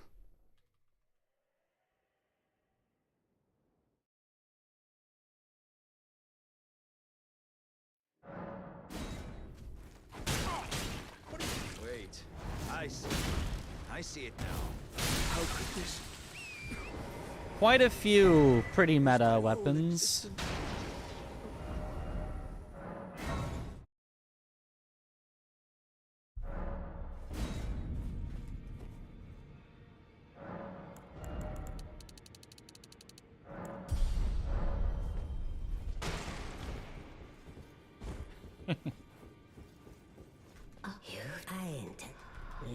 Start Samurai, get the only weapon you'll ever need. Uchi Katana is really good. To become lethal.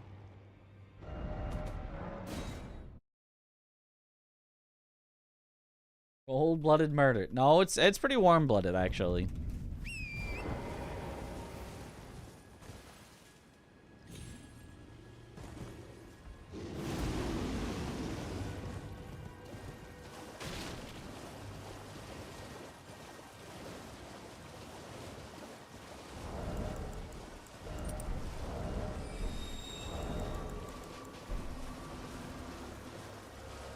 Oh, then I guess that's fine. Yeah. It might even be a category with Star Scourge Greatsword meta too. Well, there you go.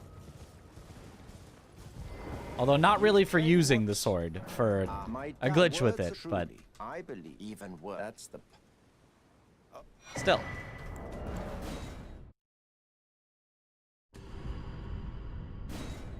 The whole game with Unsheath or the longsword square off? Yeah, you definitely could.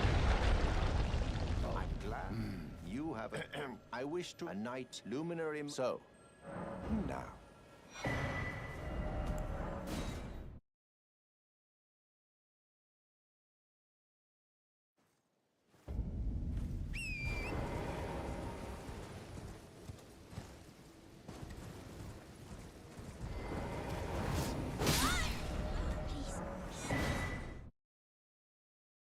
There's a glitch with them? There's a glitch with all weapons that have a an Ash of War that there's some like condition with it, but like with like a third of the weapons in the game or something, where you can cause a glitch that causes their Ash of War to just continually happen like many times a second.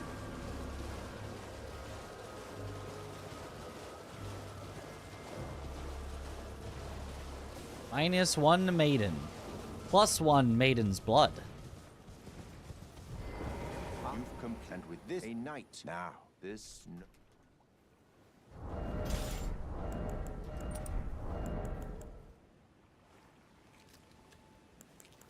It's changed, I don't think so. Oh, good heavens. Clench Law's cameo working with Square Off is so nice. It works better with Unsheath, because Unsheath is more about the damage, Square Off is more about the poise, but yes.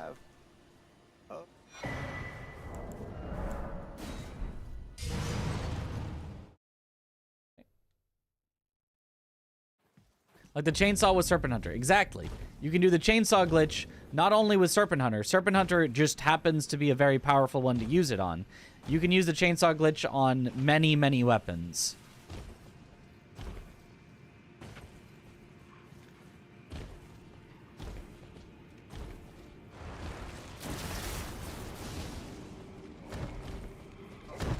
Oh, Serpent Hunter just happens to have the longest range and highest damage of like any Ash of War in the game.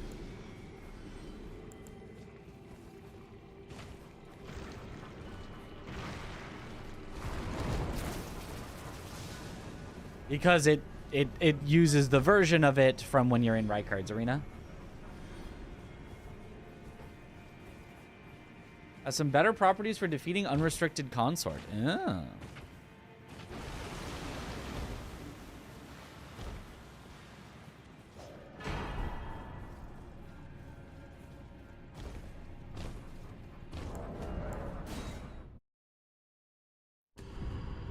Which Serpent Hunter runs would come back? I like Bloodhound Fang better than Serpent Hunter by quite a bit. Although I did also like Serpent Hunter.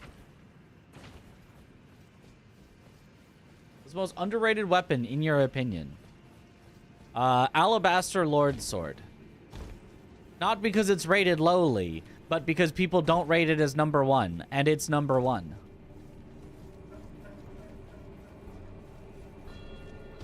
People rate it as like, yeah, it's okay, it's pretty good, I guess. Nah, that thing shreds.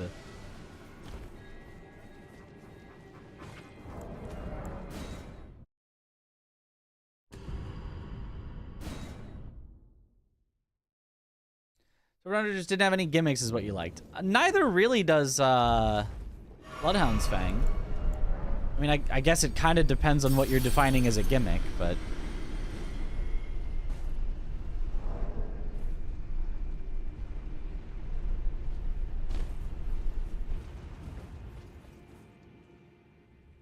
Or jump on the box so that I can, when you open it, fall off of it, which stops the ending animation of opening it.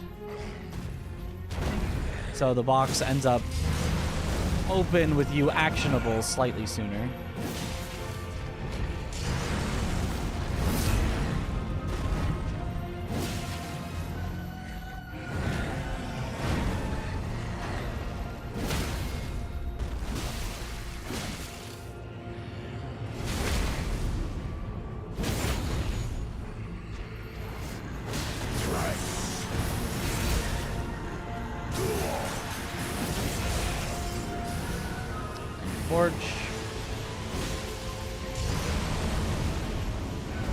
Forge. I think that's also a headshot.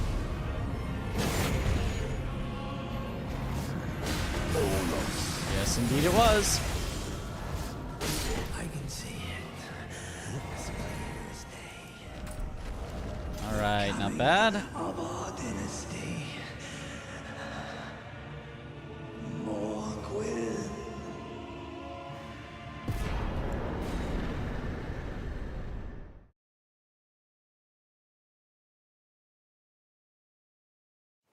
Does that really save time? It's just half a second.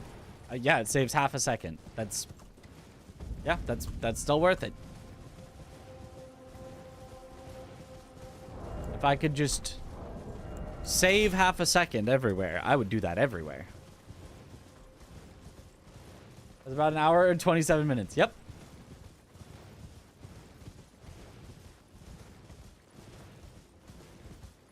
Always worth it.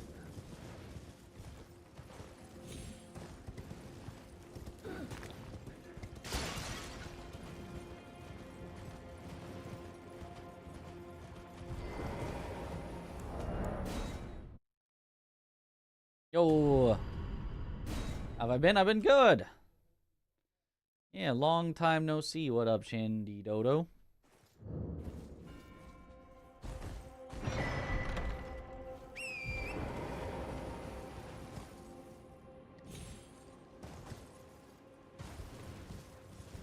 It could be 3 hours long, saving half a second by doing something that's simple. 100% always do it, yeah. That is kind of the thing, is like... you can just save time and it doesn't really cost anything, then you might as well.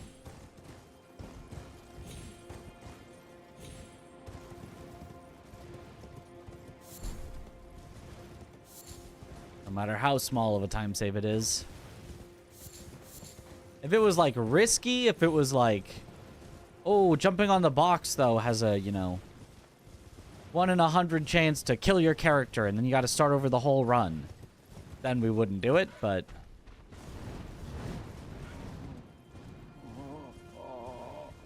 given that that's not the case,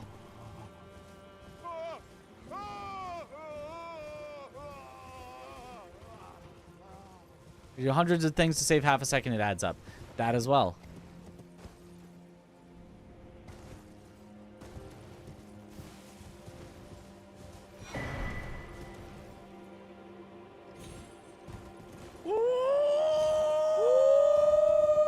Ah.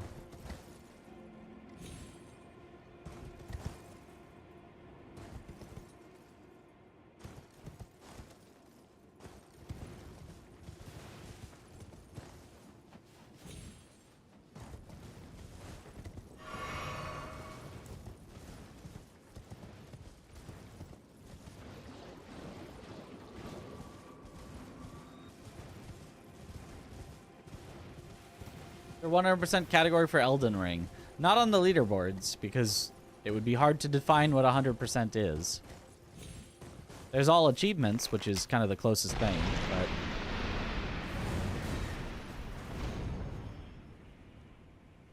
aside from the achievements, it's hard to say what should or should not be counted in 100%, and you'd probably have people disagreeing.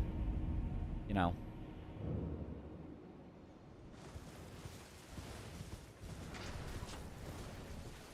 You still could put one on the board.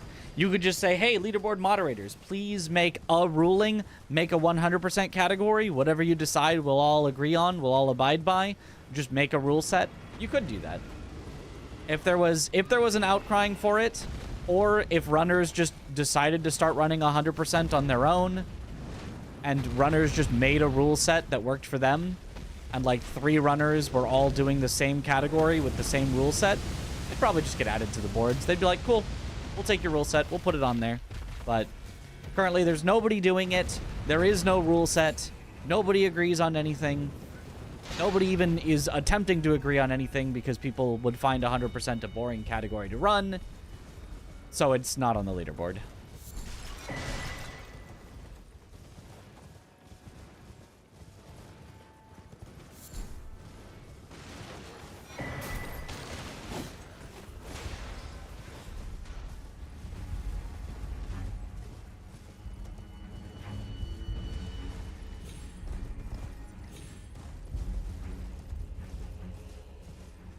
Quests and bosses, maybe all invasions too. I mean, are you not including even all of the achievement things? You could 100% the game without getting the achievements for like getting every legendary armament and things like that, or getting every ending. Again, I don't know. I'm not saying necessarily that you should, but like, I don't know that everyone would agree on that.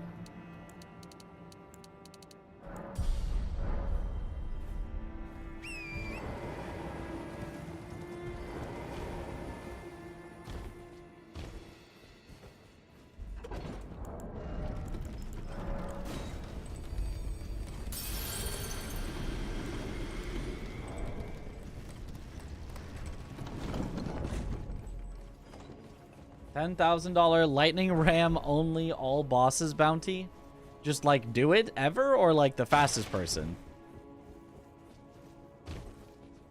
Because simply achieving it would be very simple.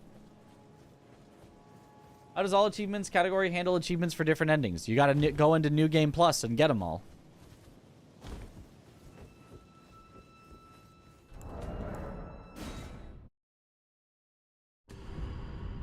Well, summer's never gonna end. Minus 15 right now. Sheesh. Speedrun loses the speed feeling when you spend 7 hours. Not necessarily. There are some really long speedruns out there, but I think I keep being early on that.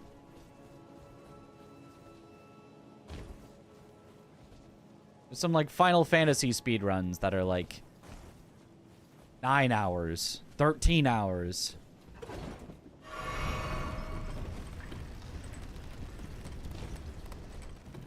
Oh, 0 in days. Wow. That is cold. Glad I live somewhere where we get like a week of snow. And that's it for our winter. That was winter. What do you think is the highest RNG segment, and what time difference could be due to that RNG? Probably Consort. And it could be a time difference of literally like a minute.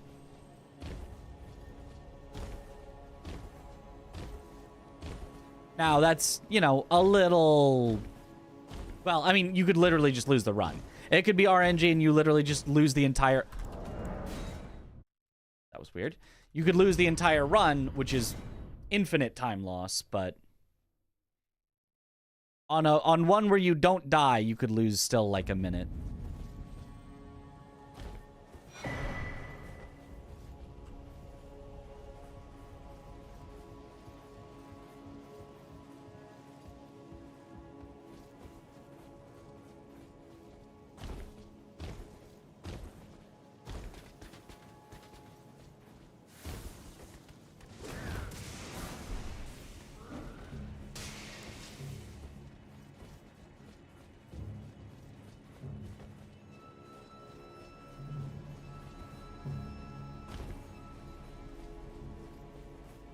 It wasn't that bad. Yeah, you just have to be able to quit out early enough anytime you fall.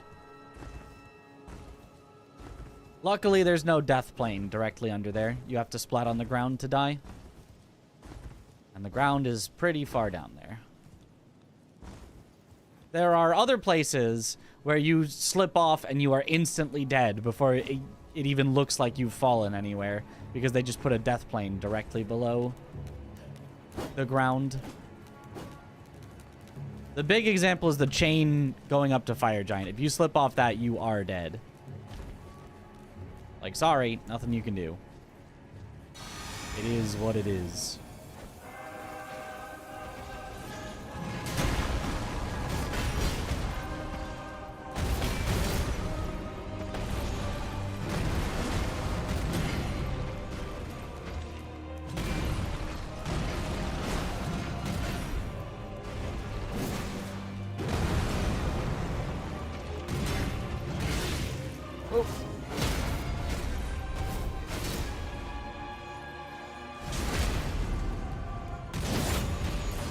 Kind of an okay-ish gold free. We're still definitely going to lose some time because of slipping off and having to quit out, but kind of okay-ish.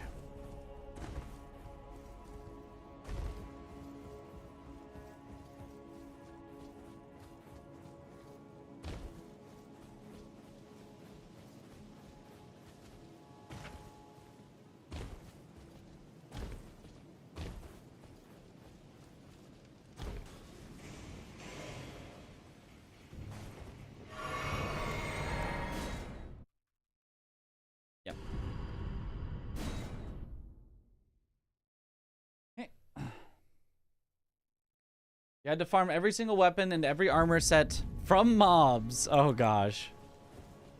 For single speedrun? Yeah, that's luck rather than skill. Yeah. That would certainly be a rough one to run. Oh, Guten Morgen.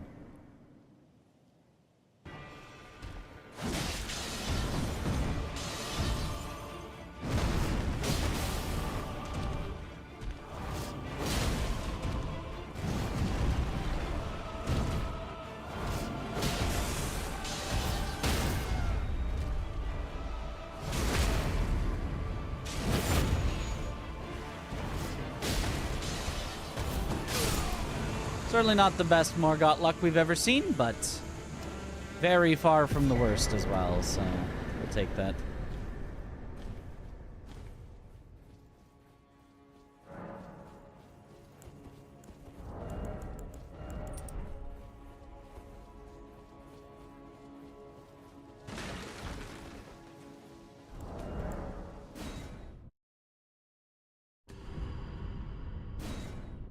English only. My bad, my bad.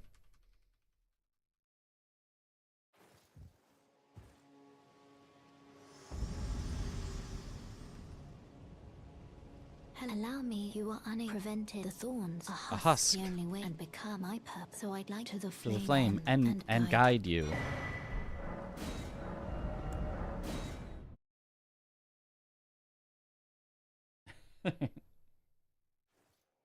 Good luck, Mitch. Thank you for the good luck. I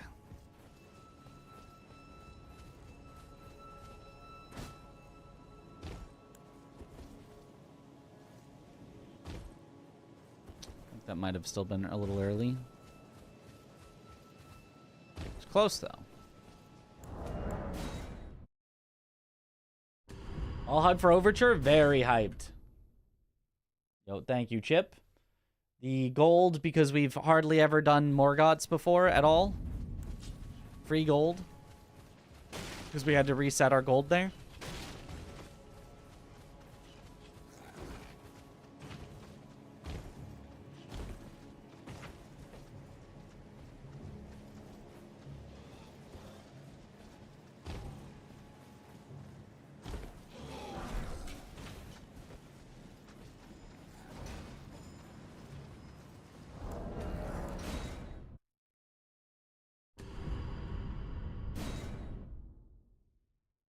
Overture is the Lies of P DLC announced for summer. Yes.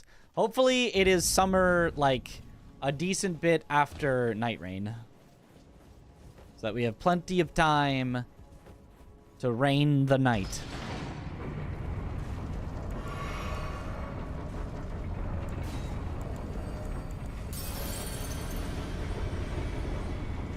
Haven't played Lies of P? If you like Souls-like games, you absolutely should. In my opinion, it is better than the entire Dark Souls series. And only not quite as good, but close to being as good as Elden Ring and Sekiro. Really? I really, really like it. I think it's so good. That being said, it is good in ways that I specifically like. It's good in allowing guards. It's good in, like, extreme fairness in almost all situations. There's maybe some situations I could think of where it's not entirely fair, but, like, 99% of all situations, it is extremely fair. You can always consistently deal with enemy attacks and stuff. Like, the things that I really highly value, it's really, really good at. Is it keyboard and mouse friendly? Yes. But it is equivalently keyboard and mouse friendly to, you know, most other... I'd say it's actually probably a little more keyboard and mouse friendly than something like Elden Ring. But maybe less than Sekiro. I don't know. Maybe about the same as Sekiro. I had no problems with it, but it's in that same... Definitely more than Elden Ring, because the default key bindings are better on it. But probably less than Sekiro, because Sekiro's default key bindings are goated. Either way, it works very well on keyboard and mouse, though.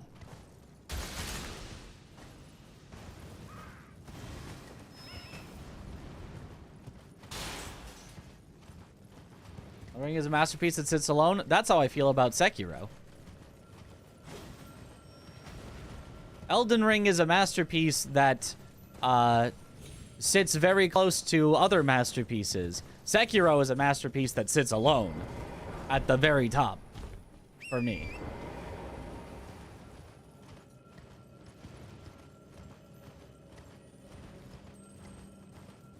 It's a good range, yeah.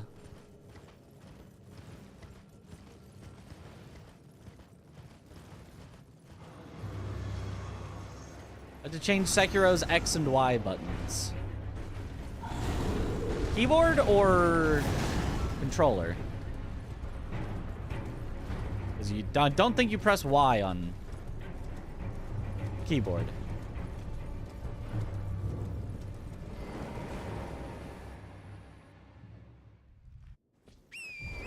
Controller, gotcha, yeah. Can you do that? Can you rebind controller in Sekiro? Or do you have to, like, use a software for that? I don't actually know. Swap them out. It's native. Oh, that's awesome. That's great. Not every game has native controller swapping that you can do. That's nice.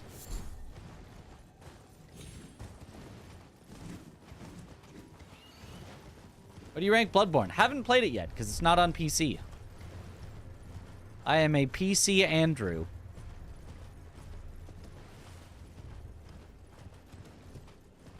I mean, there's the emulator, but that's not a good idea to stream, and I figure that you guys would probably really enjoy seeing my first playthrough of Bloodborne, so I probably shouldn't play it off stream on an emulator.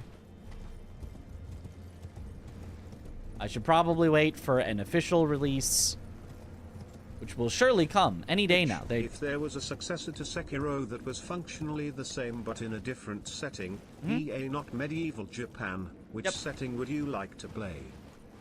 I don't really care. I'll take any setting as long as it is, as you said, functionally Sekiro.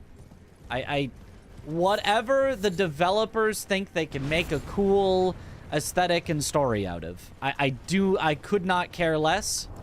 I love the setting of Sekiro. I love the setting of Elden Ring. I love the setting of Lies of P. I love, theoretically, the setting of Bloodborne, although I haven't played it yet, but it looks very cool. I am down for any of those or something different. I'm down for it to be set in space. I am down for anything as long as you can make something cool.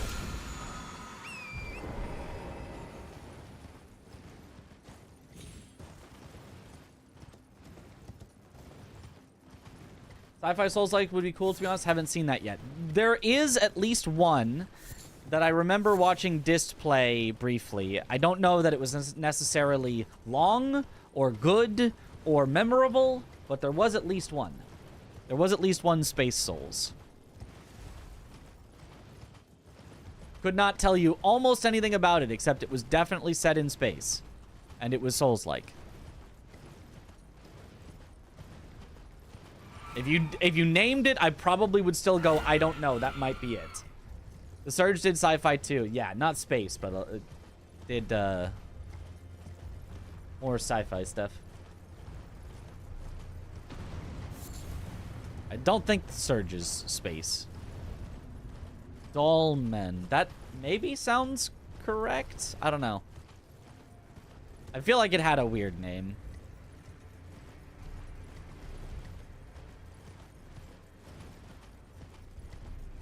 Pitch for the next game is a dark fantasy setting you're not buying. Well, that leaves more for me. I'll play another dark fantasy. I'm down. Surge is more cyberpunk, right?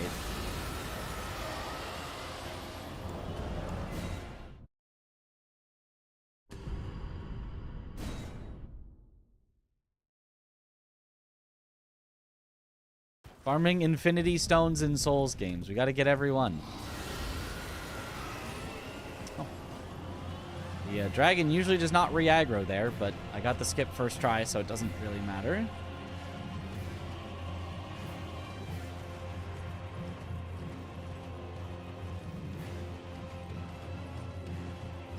Technically, it would have been faster there to quit out a second time just to regain my stamina, but I'm not going to do that.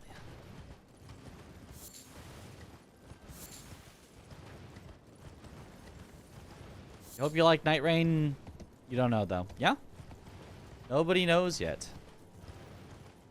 I mean, it looks like it's going to be fun. It looks like it's, you know, it might have some problems. But it looks like overall it's going to be fun. And that's all I really want from it. I don't need Elden Ring's level of everything. I just need a fun game. Guess we already had a PCR, which was migraine-inducingly bright fantasy, so I guess they already did that. Using fog and was expecting some DS2 vibes. It's kind of DS2 vibes, I guess.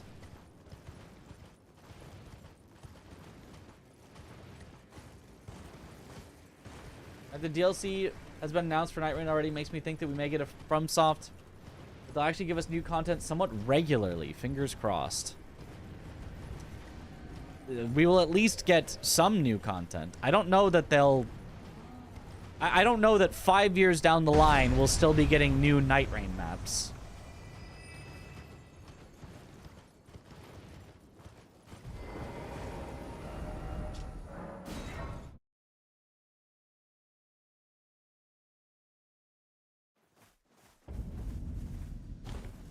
Then I presume.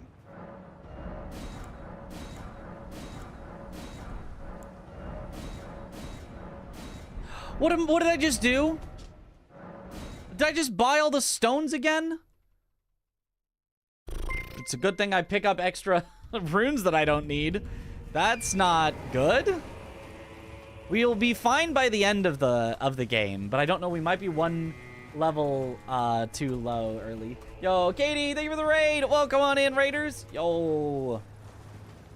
I hope the Kingdom Come Deliverance 2 has been going well. Yo.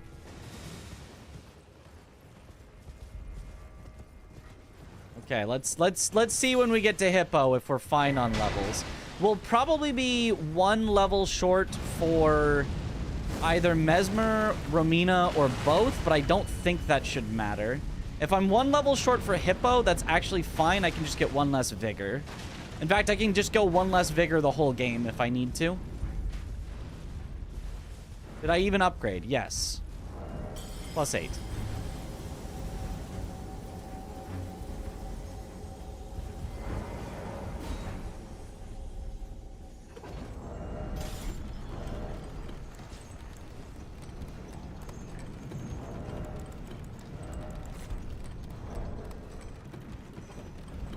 Katie Rady, let's go. Well, the speedrunning has been going well. We did get a PB like 2 days ago, so that's pretty good. Yep. And confused myself out of 5 seconds there.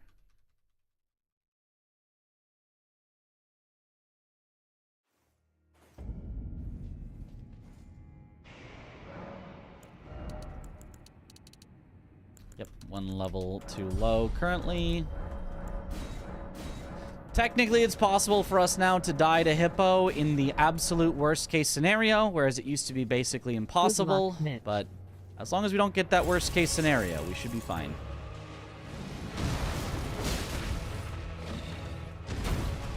Okay, that kind of was the worst case scenario, but I just didn't,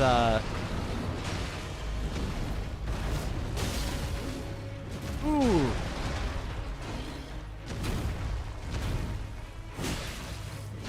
Yeah, this is pretty worst case scenario here, but just took it nice and slow and safe, and we're fine.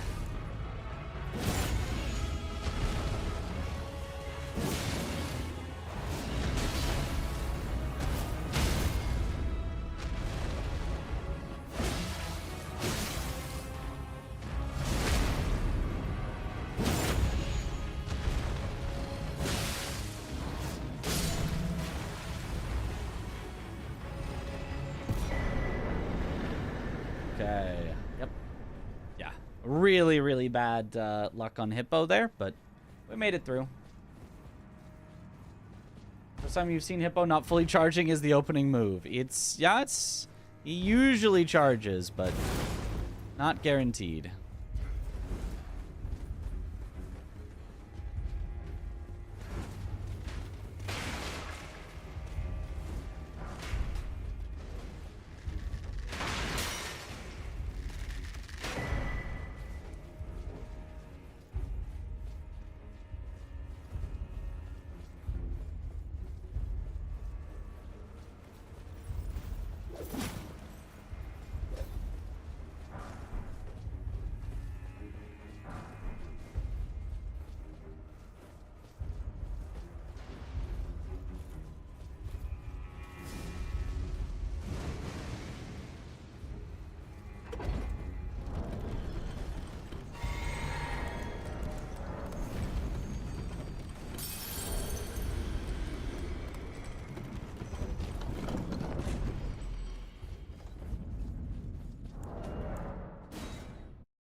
Random question, but why Bloodhound's Fang for this? Not familiar with how these challenges work.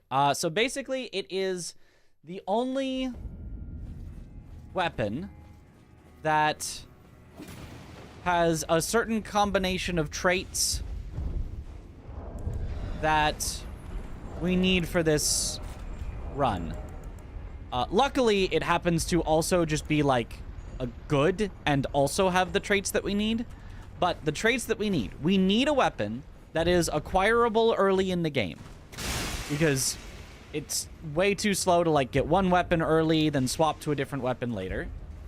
We need a weapon that is upgraded with somber smithing stones, not regular smithing stones, because if it's upgraded by regular smithing stones, then it just takes too long to gather those. The somber ones are much faster to grab.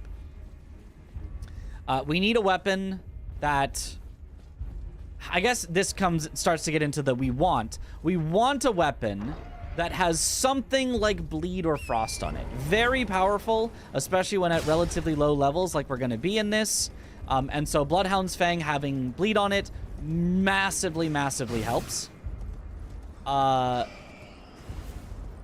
And we want a weapon that has decent enough stagger. Staggers end up being a large portion of the way that we kind of script out fights, and so luckily Bloodhound's Fang has some good stagger. And now the cherry on top, the real thing that makes it like into the category of like, dang, that's a good speedrun weapon, is even with all of those positives about it, it's also one of only 2 somber weapons that you can use grease on.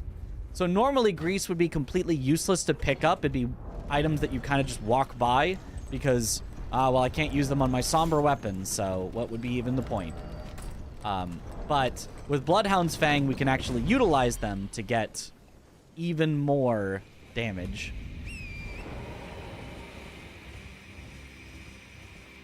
So it is just a combination of traits that is just really, really good for speedrunning in particular. Vare's Bouquet being the other one, yes.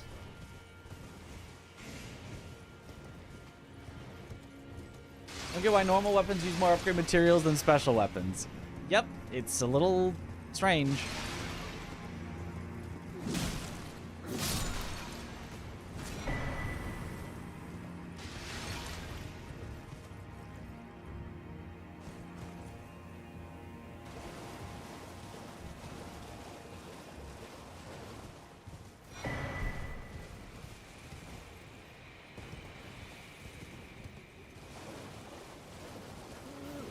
Oh, I guess, and also maybe, you know, if I were to throw in more things, it's got low stat requirements, so we can use it early, but that kind of goes hand in hand with a weapon that you can acquire early.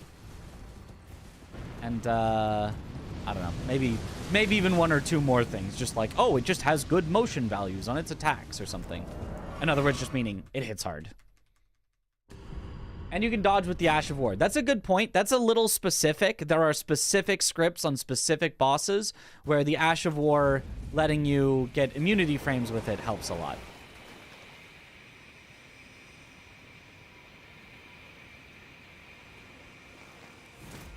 I think that should hit. That was too low. Gosh, aiming with this is just horrendous. Let's hit. Okay. A lot of time lost because the first one missed. Good thing I stuck around, though. Good thing I didn't leave because I had a feeling it was going to be a little too low. It's just hard to, like, nudge it with mouse. It's probably somewhat hard to nudge it with controller as well, but feels like mouse ends up harder. I could use some, like, hardware to my advantage of, like, have a button on my mouse that switches the DPI to super low or something, but be nice if I didn't have to do that.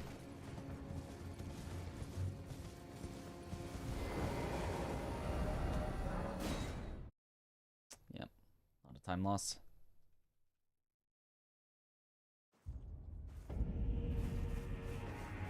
A brazen you I must uphold, then and sure.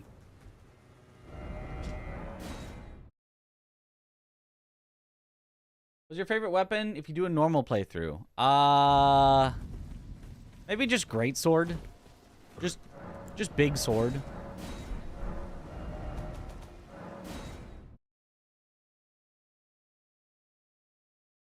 Must have gotten a slow stand up there. Whoops.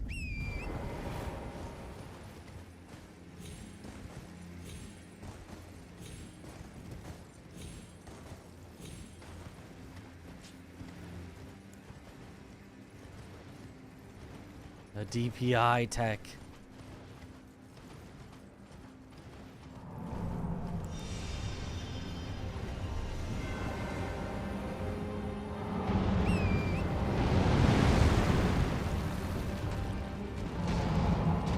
Oh, the worst possible starting attack.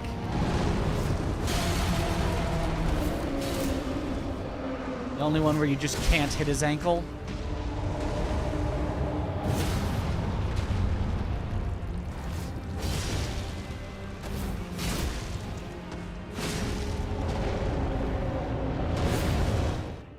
Okay, salvaged.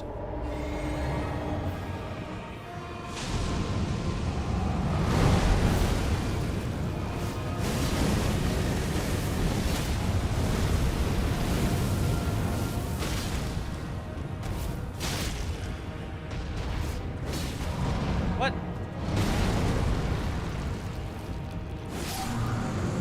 I guess that salvage doesn't quite do enough damage. Okay. That's fine, I suppose.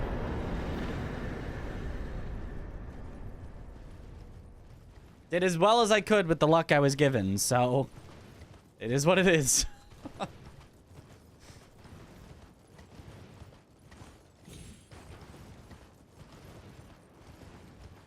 That was scary. I do know that that hand slam will never kill me, so it's not the worst thing ever, but yeah, it would have been really nice if he gave us any luck that was not that one.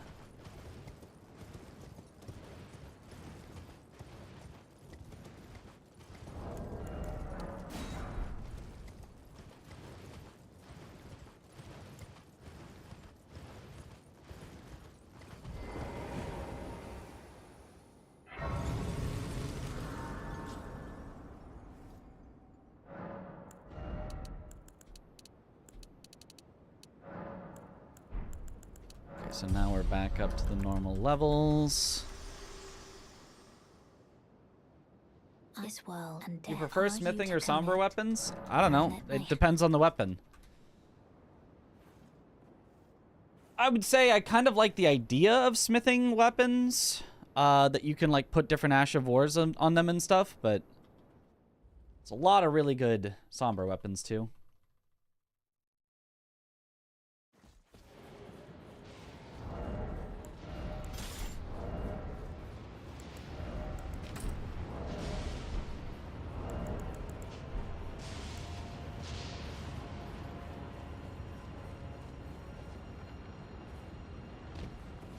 Nice.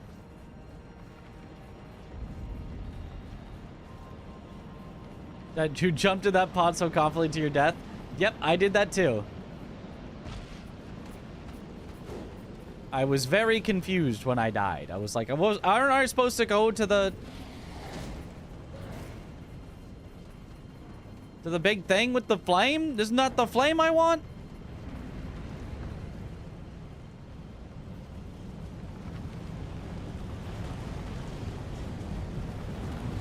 Me too.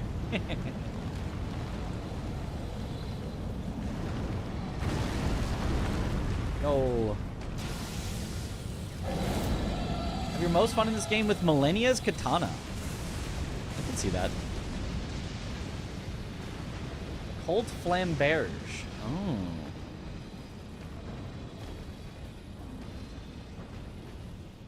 This isn't a no-hit, right? Correct. This is not no-hit. We are getting hit in this. On purpose.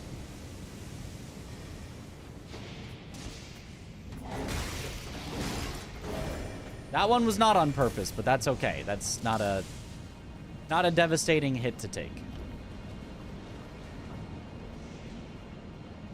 But usually the jump that you do there goes over that attack, but this time he attacked very late, so the jump did not make it over. All hit run.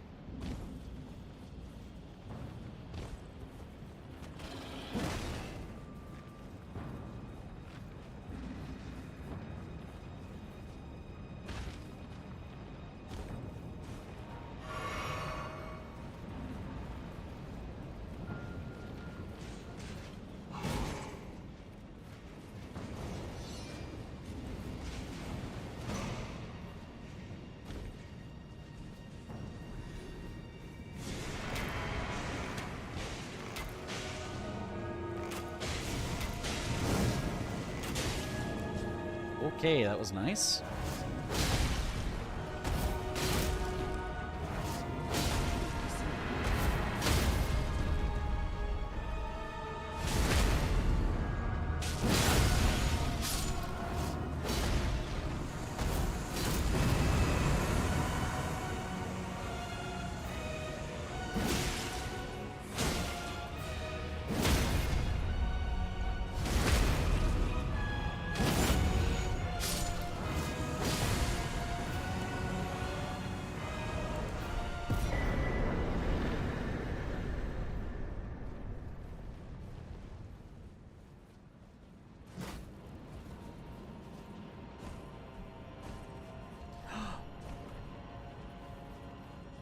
That was weird.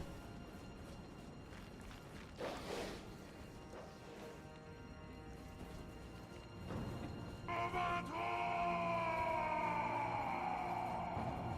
was preparing to quit out, but we're fine. Woot! Yo, Deknor! Thank you for the Prime sub. Welcome back to the bunch. Enjoy the emotes.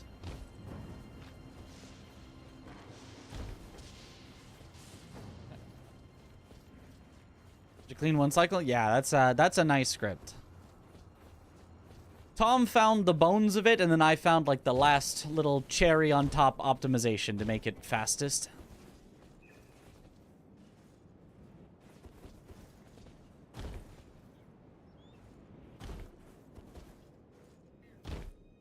It's both the bow cancels. It's okay.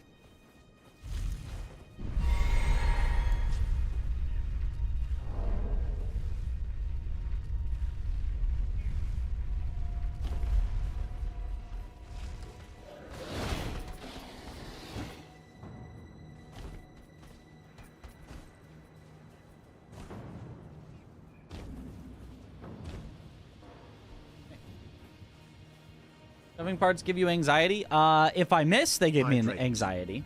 If I hit them, not too much.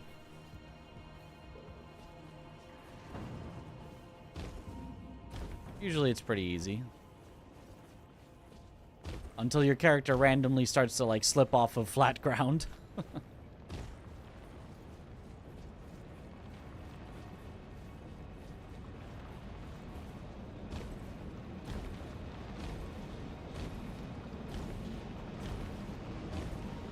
Stuck in the Stormhill Castle. After defeating its boss, level 12 samurai. The Tree Sentinel tutorial boss can't sneak into the castle. What should you do? You can go somewhere else and come back later, or there is a way to sneak into the castle. It's up to you. Thou who approacheth destined death, I will not have it stolen from me.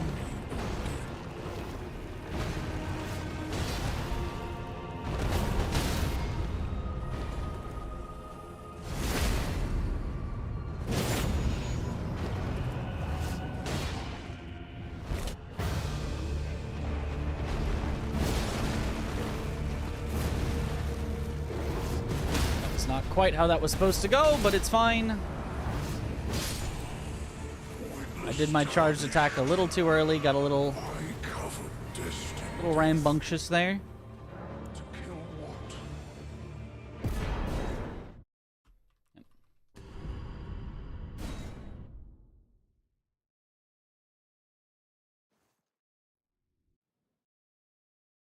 Why is the damage high? This is kind of normal damage for this level and weapon and all that. We have just a, you know, fully maxed out plus 10 weapon and just hitting things.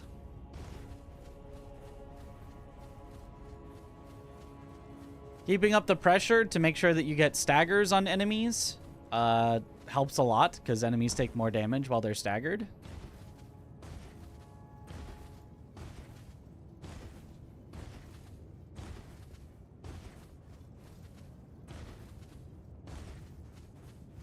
But yeah, no, this is pretty normal damage to be doing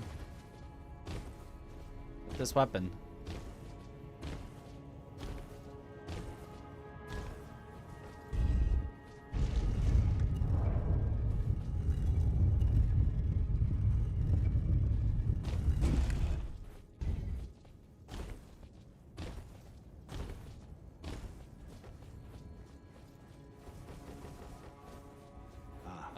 I knew you would come to stand before the Elden Ring, to become Elden Lord. What a sad state of affairs. I commend your spirit, but alas, none shall take the throne. Queen Marika has high hopes for us. I know in my bones, a child cannot become a lord. Not even you. A man cannot kill a god.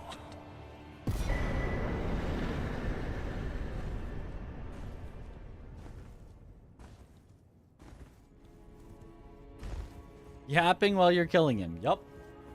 Pretty easy with this damage. I mean, yeah. Again, it's sort of the pretty easy while you keep up the pressure on him. Right, getting an instant backstab is worth a lot here. Good luck, Mitch. Thank you for the good luck. Gold. And then after the instant backstab, keeping up enough pressure that we get a bleed proc right as we hit him, you know, is gonna make that final hit really juicy.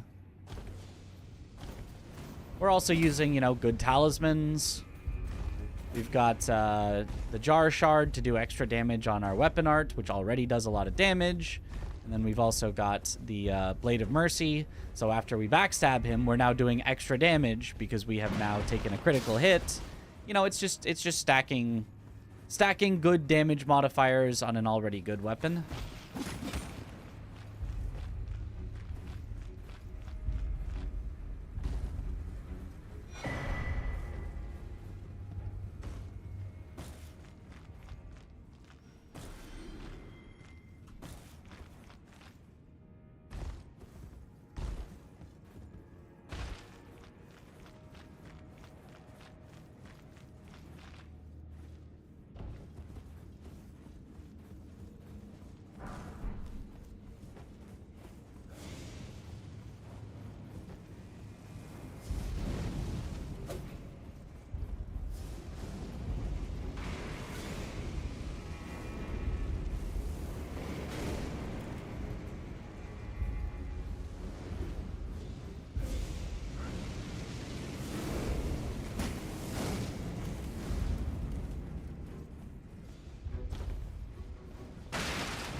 Nice.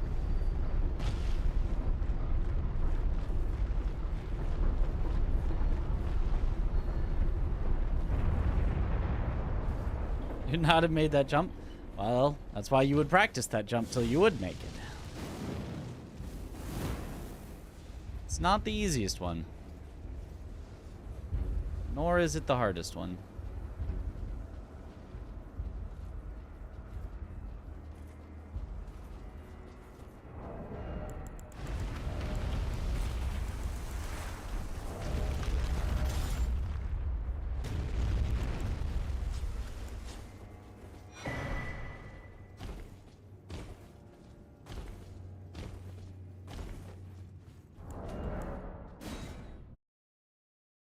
Okay, nice gold.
Yeah.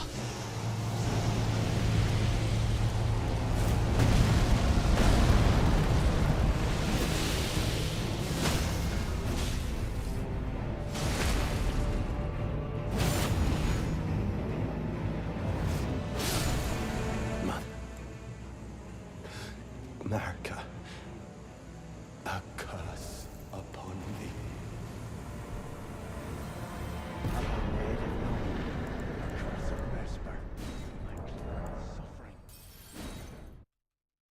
Okay, not bad.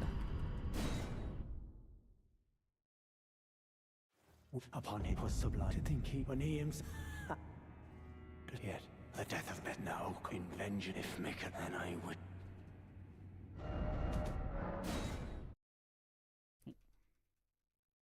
Doesn't it use how many on the fragments like there is on golden runes, for example? That would be nice. I mean, I'm not surprised about that at all, but it would be nice.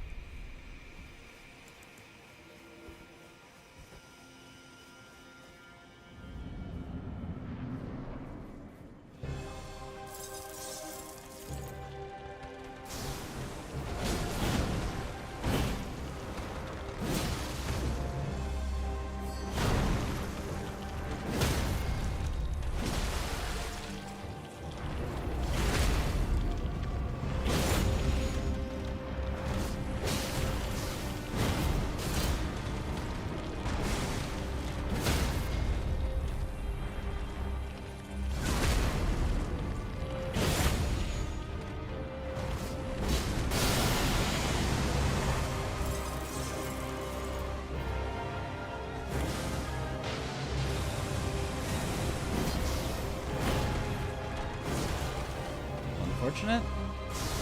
Very unfortunate. Very, very unfortunate.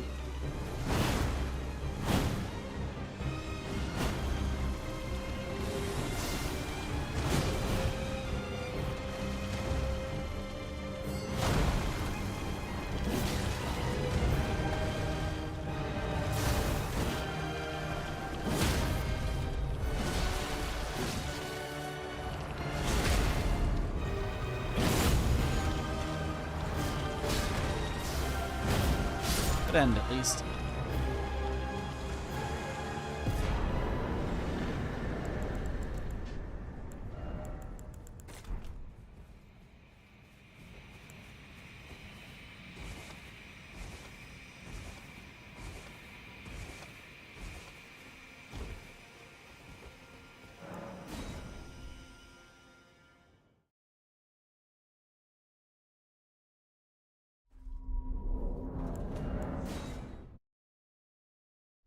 Yeah, with the luck we're getting, it's probably not possible to get sub 127 anymore. Technically is, we just have to basically gold everything, but it's probably not possible anymore with this bad of luck that we're getting.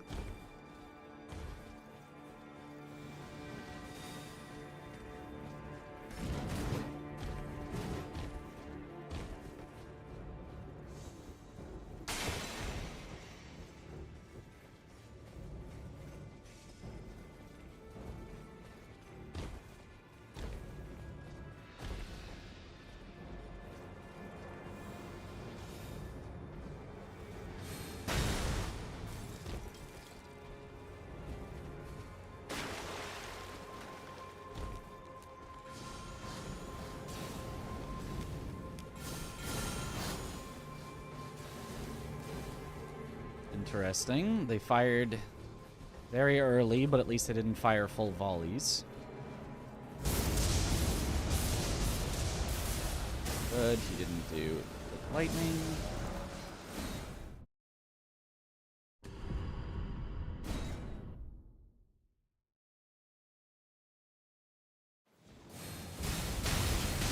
Oh! Full comboed. He usually doesn't even see you when you load in. Yep, definitely cannot PB anymore now.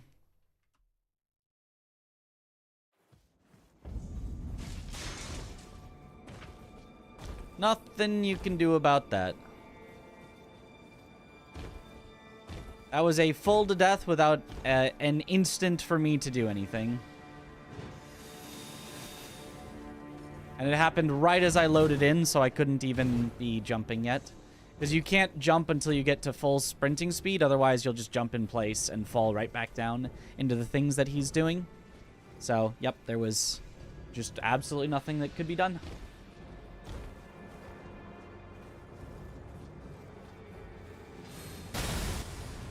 Got spawn killed, indeed. And we quit out there to make it less likely that we'll basically get spawn killed, but less likely is not won't happen.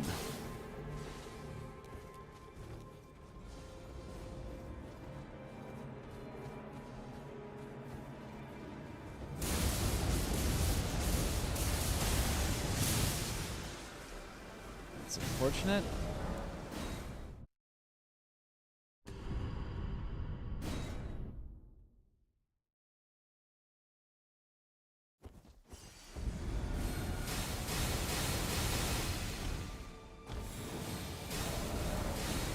Works.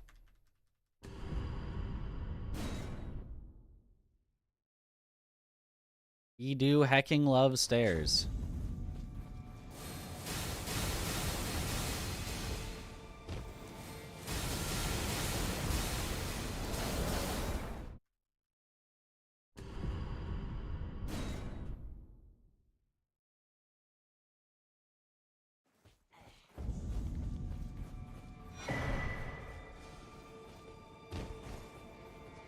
Good anti-stun items? No, there's no anti-stun items in Elden Ring.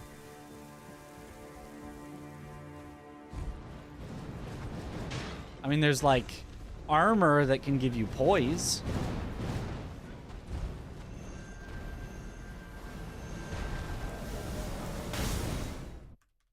Dad build. The section and the one towards St. Trina are so obnoxious. Those are, yeah, probably the two most obnoxious areas.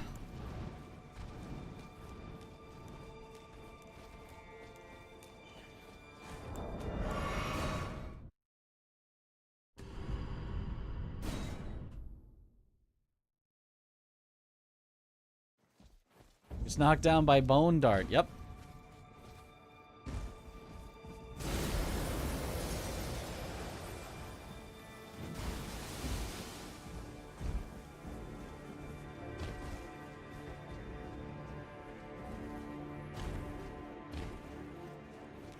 Favorite midge for Dr. Swagger.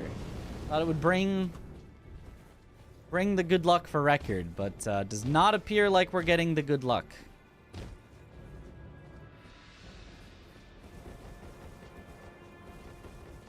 What do you think about Tom's world record? I think it's basically unbeatable. Incredible execution and even... Sorry, Tom. Even more incredible luck. Good luck, Mitch.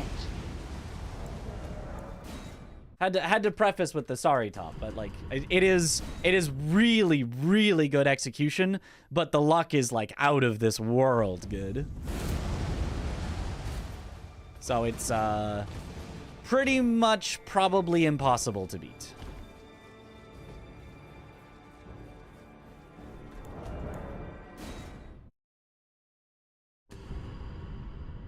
Only other way to avoid them was having high dex and light build. Huh? That... Avoid what?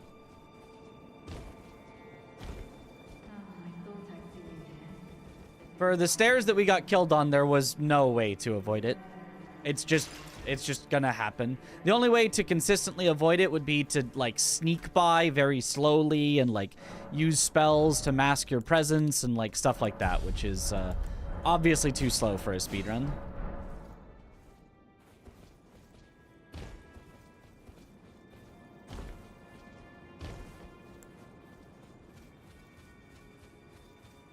Luck is like 1 in 7,000 games, yeah.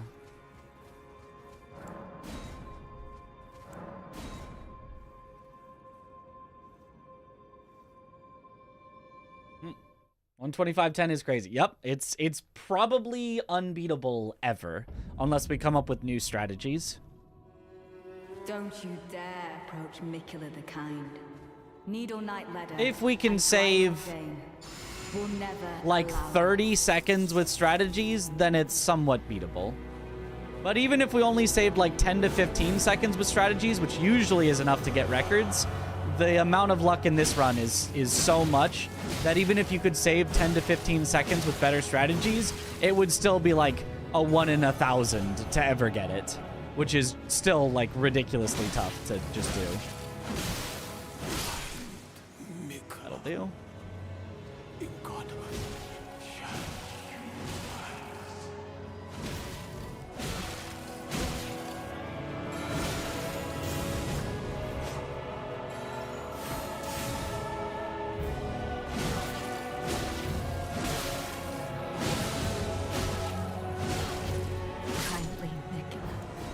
The world.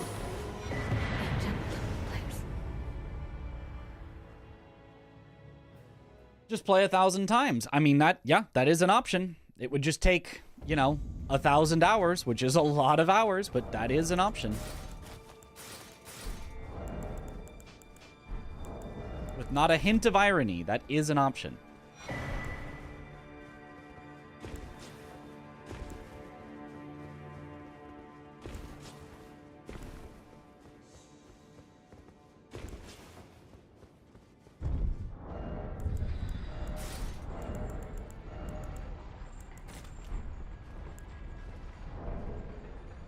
I forgot to split.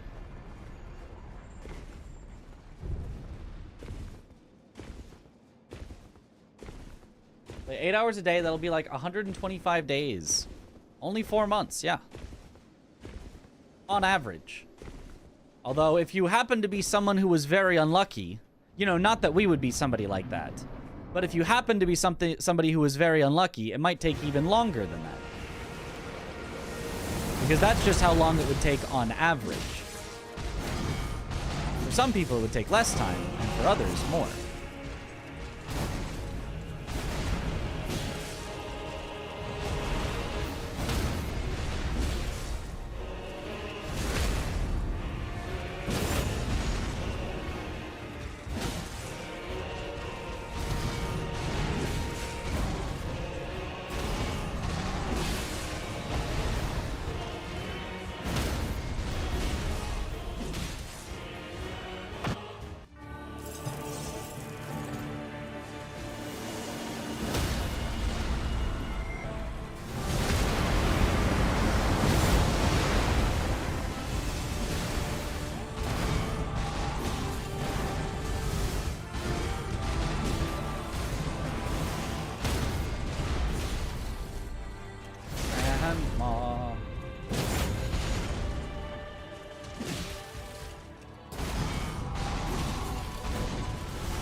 Honestly, pretty good Radon.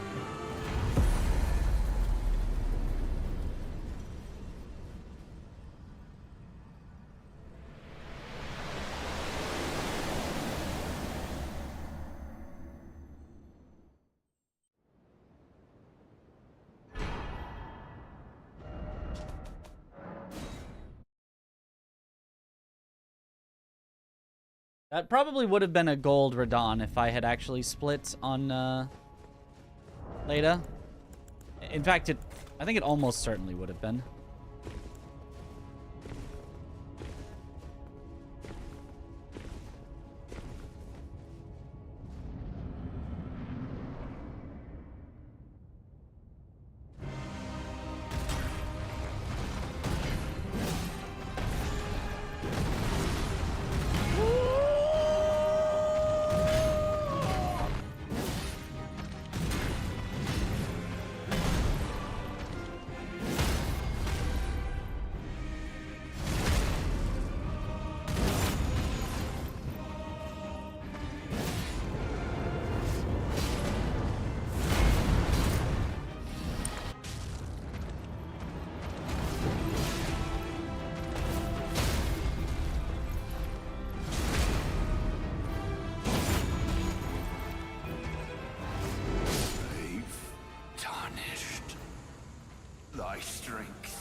Obama, that was a very nicely executed radon fight. Bonk. Thank you. Thanks, Mr. President. Or former.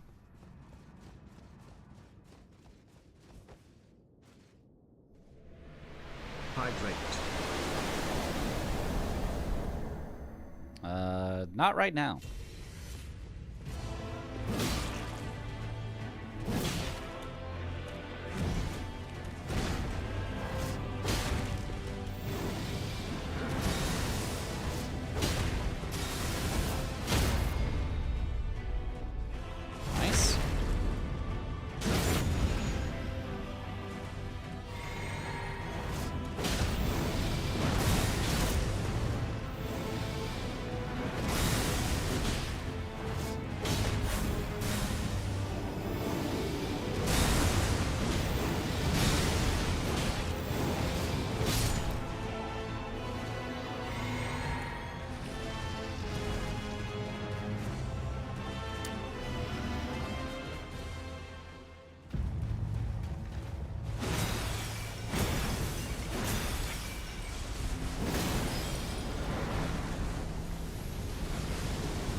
you.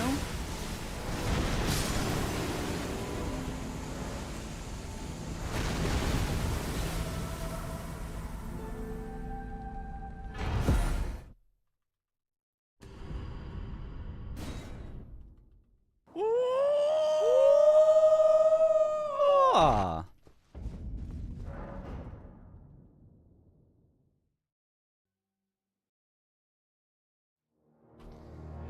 Okay.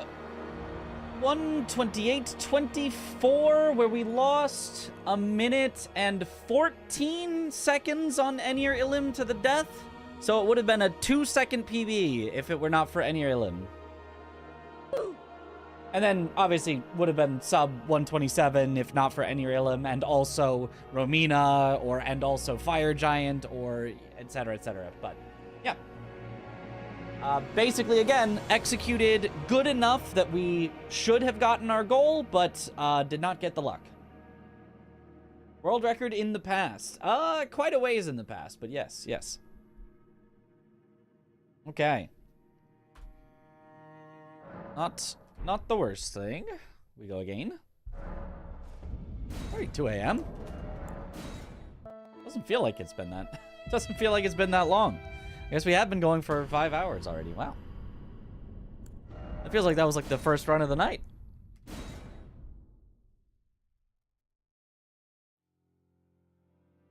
Sub 126 summer best means world record is basically any run. Yeah, basically. Yeah. Basically. Good luck, Mitch. Thank you for the good luck.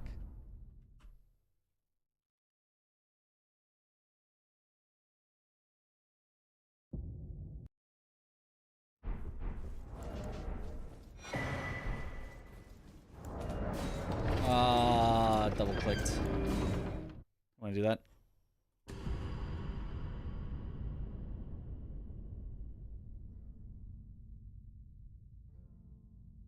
Oh, whoops. Okay.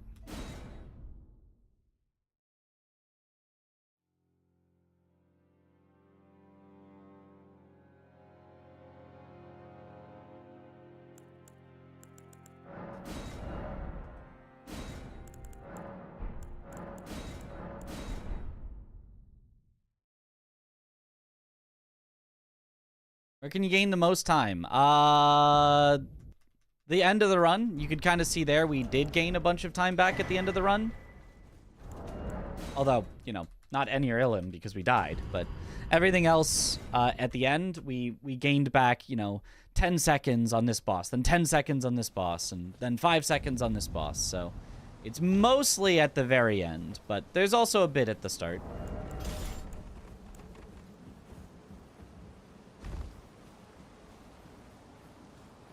Figure out the optimal route to take. Ah.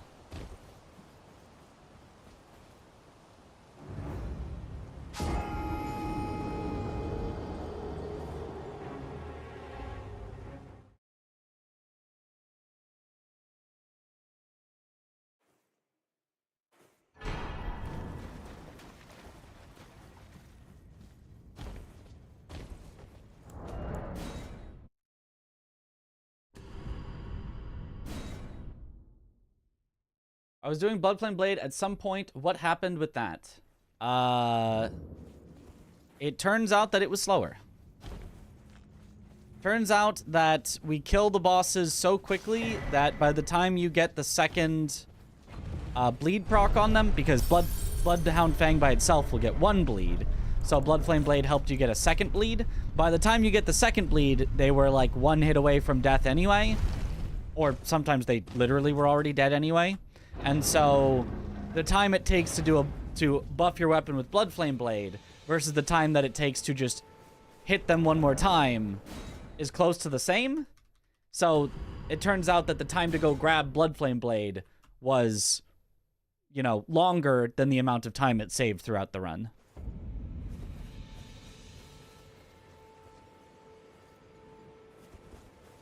There are situations where it would have been really, really good. It just turns out that all of the bosses that we need to kill in this run, it happens to not be very good. It's like a strange coincidence that none of the bosses end up that good with Blood Flame Blade. The only two that end up good with Bleed are Radon, Consort, and Magnus, and both of those can just be done by the 2 Bleed Grease that we pick up.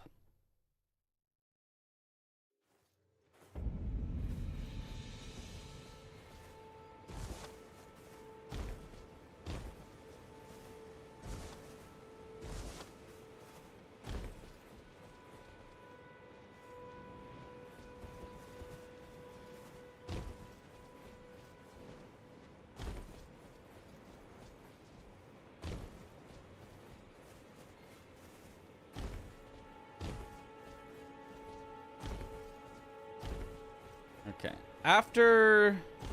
If we get, like, one more good run going, that will probably be the last full run that we do. But once we're done with runs for tonight, I would like to do a little on-stream testing of different FPSs for jump distances. So I'll do it on stream so that we can make clips and I can post them in the Discord to explain the reasons that I think we should allow the FPS patch. Or FPS fix thingy. Is it the time for math yet? It will be, actually. I mean, not direct spreadsheet math this time, but in-game math. In-game testing math with jumps to... I bequeath. It will some torrent treat him with...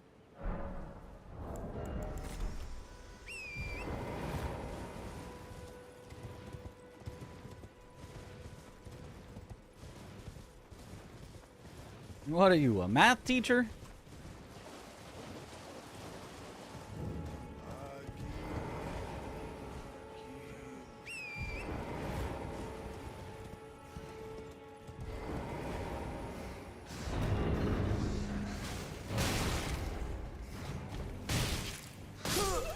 Well, rats.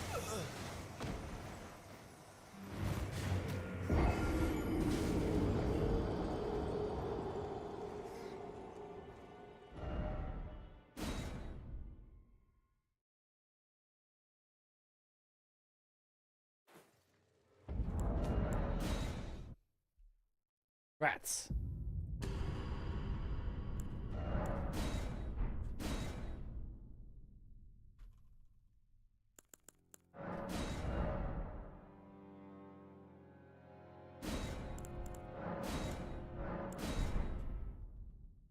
Darn you, rat you.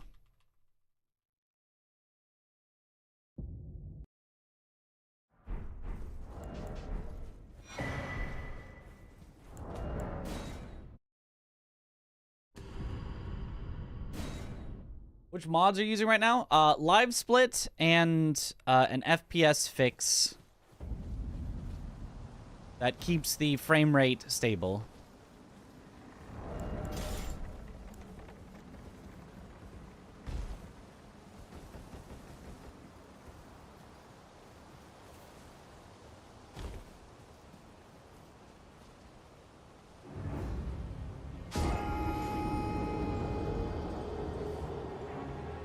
Play near a black hole. Wouldn't it slow time down? That way you'd be sure to get world record. So,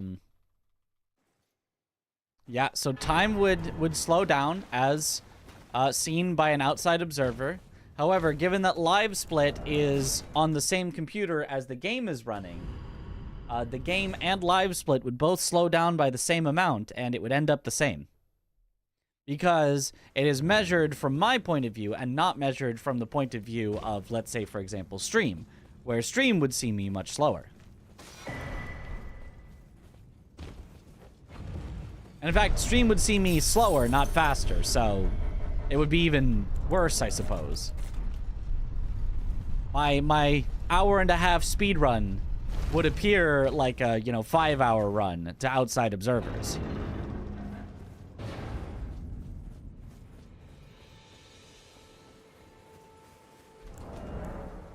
However, if one of you did a run, and I was inside a black hole while measuring you doing a run, then, then it would be, then it would appear to me as though, you got the world record easily.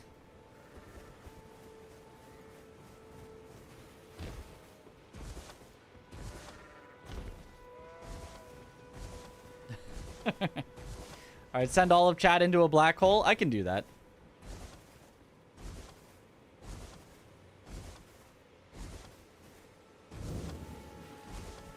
And I can also that you're not then wine. I am Carl.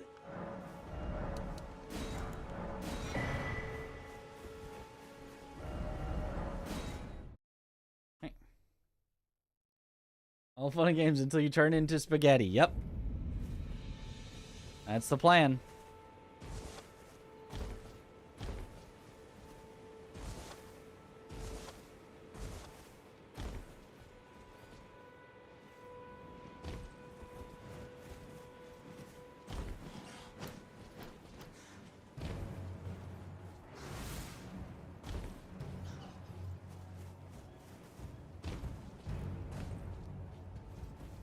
You're running business, a front for my tax fraud. Well, of course.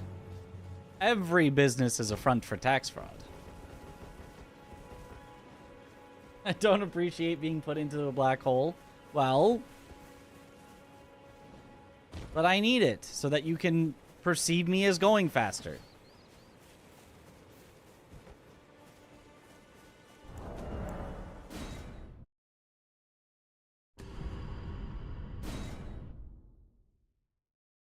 It's warm and cozy inside a black hole, which I suppose it should be due to pressure. Yes. Warm and cozy. Have they, sir? But you, I can play turning to 80. You need to the foot. Then summon me. Ah, I bequeath. It will some torrent. Treat him with.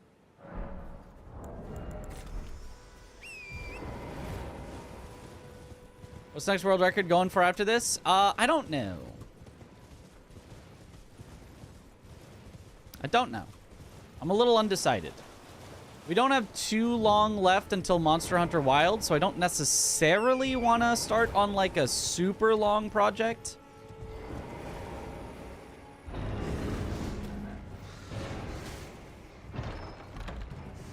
We could hop around to different categories where we just try to improve our PB. Like, go to all the categories where our PB is the worst and improve them without going for any full world records. Is something we could do, because that's something you really could stop at any time.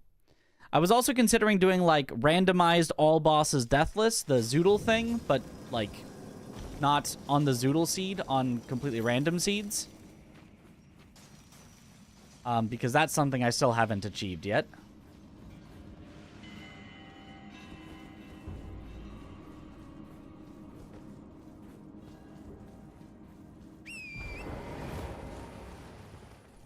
Monster Hunter Wild is going to be epic. I sure hope so. It seems like it'll be really cool, but who knows?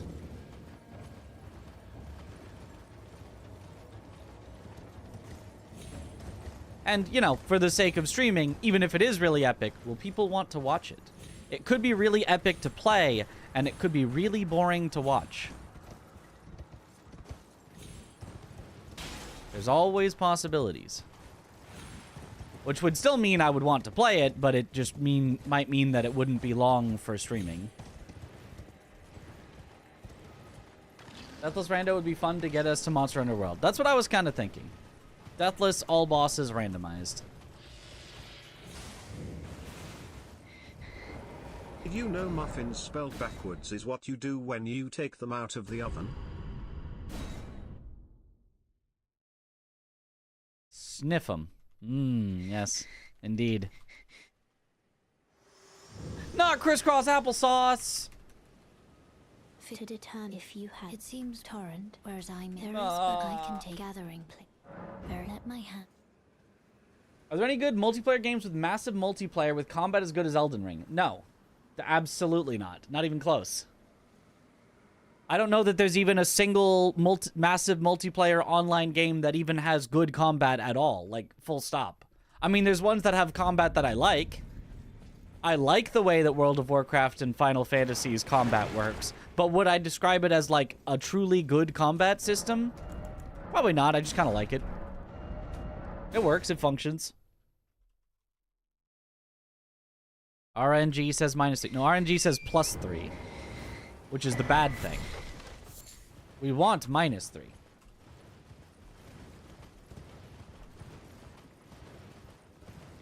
Braced, crossed, and apples sauced. You see a TwitchCon. The one in Europe? Probably not. I don't think. Europe is far to go. When even is it? Because I do also have other... I've got a trip to Japan planned, which is kind of far like Europe. But I already have one planned in end of March, start of April.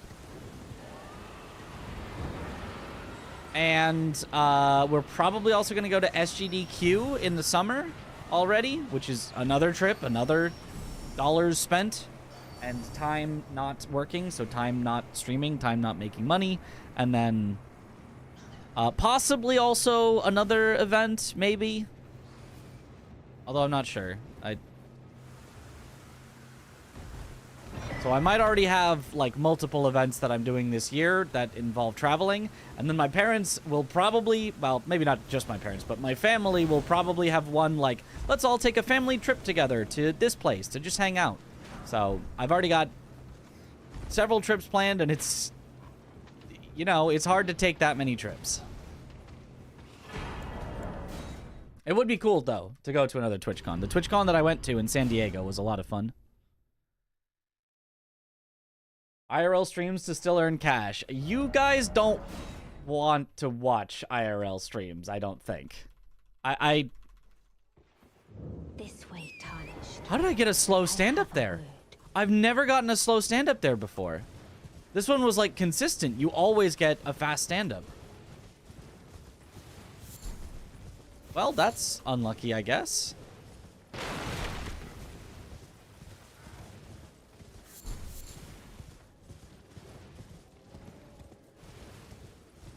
Like, you're tripping a lot. Yeah, yep, that does tend to happen. And what's funny is, I'm not even a trip enjoyer. I'm like a stay at home and play video games enjoyer. But I keep being forced onto all these trips. I mean, they're all fun. I'm kind of playing it up. They're all gonna be fun. They're all gonna be great. But I'm not somebody who plans trips. Other people plan trips and then go, "You're coming along," and I'm like, okay.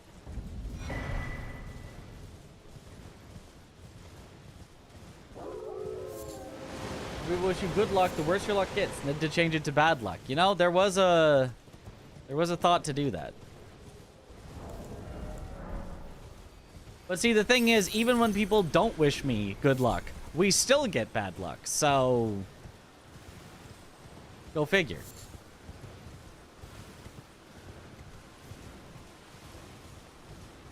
Bad luck, Mitch.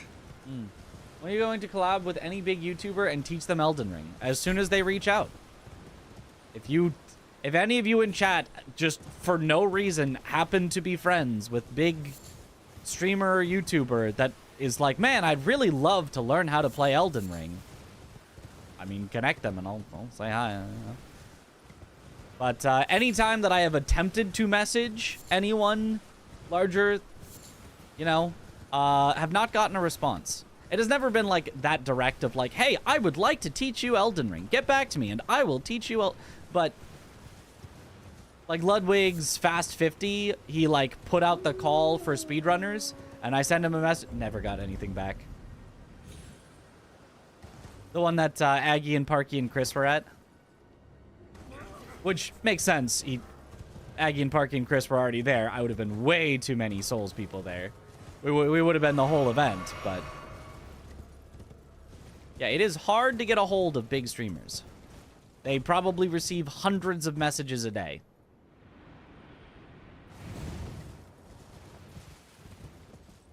Call Kai Cenat right now. Hey, if Kai Cenat actually wanted to learn to be good at, you know, Elden Ring or Sekiro or something, I'm down.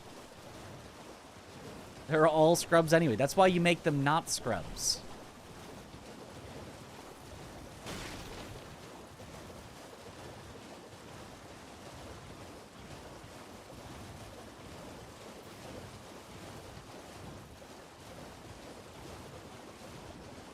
You know, we could do a 50-50. Virtual teaches me Trackmania. I teach him Elden Ring.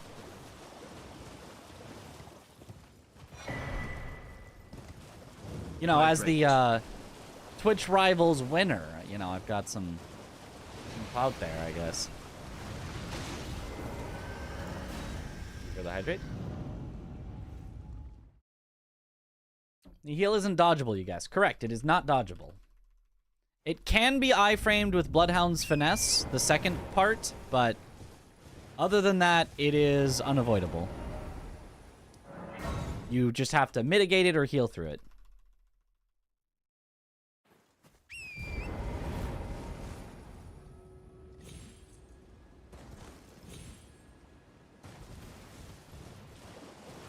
We teach Amaranth Sekiro, and she teaches you OnlyFans. I don't really know how you teach OnlyFans.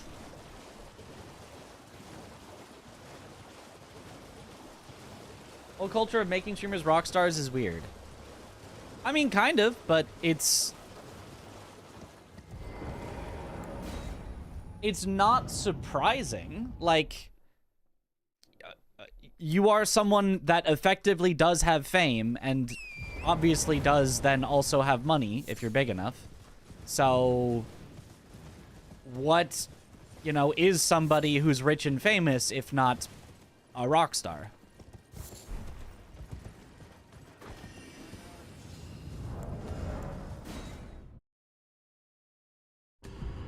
That's weird. Any weirder than making rock stars rock stars. Right. It's weird to make anyone a rock star, but like streamers would fit into that category of like, yeah, I guess that would make sense to make them rock stars. Teach my viewers? I mean, that's what we do every day. People come in and say, hi, how do I do this thing? And I describe it, or sometimes, depending on if I'm able, sometimes I'll even show off and be like, oh, so what you want to do is this. We definitely do a lot of teaching here.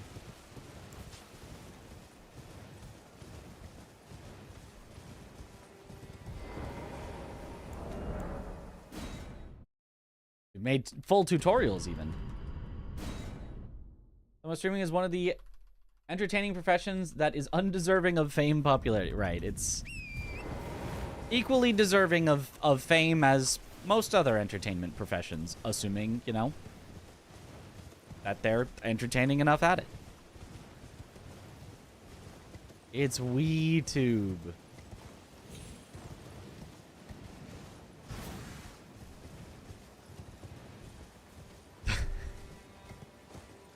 Venn diagram of Souls game and send OnlyFans intersects at feet. Well, you're kind of not wrong.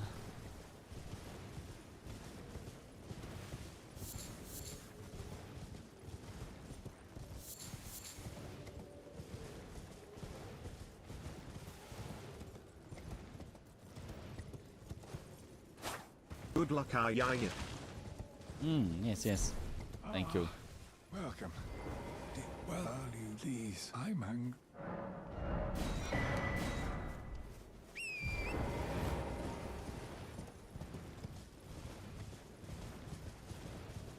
But, you know, there is also like a slightly different dynamic, not with every streamer, but with a lot of streamers where it feels more like you actually know them compared with other entertainers.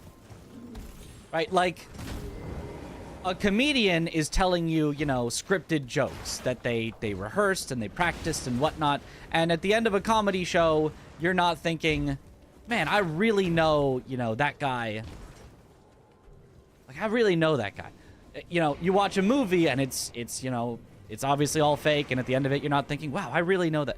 But, you know, for streamers, obviously it has to be like a tiny bit of an act. You're going to be a little bit heightened of yourself, but it can feel as though the streamer can feel more as a down-to-earth person than as a larger-than-life figure in some ways.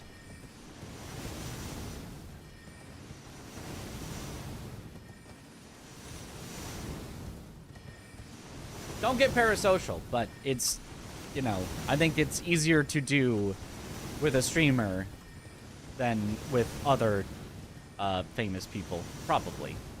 Maybe. I don't know. Whom were you talking about? I don't know. Didn't have anyone in particular in mind.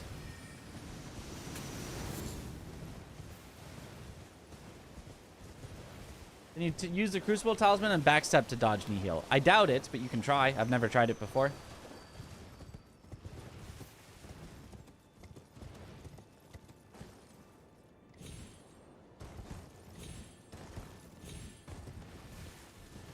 Watching someone for years feels like a friend to me. Don't know I exist in reality. Yeah, that's dangerous, right? Like, being able to recognize that that's not the case is good, but you know, just in general, feeling like, oh, they're my friend is dangerous because they don't know you. At most, if you're an active chatter, they know your name on a screen. That's it.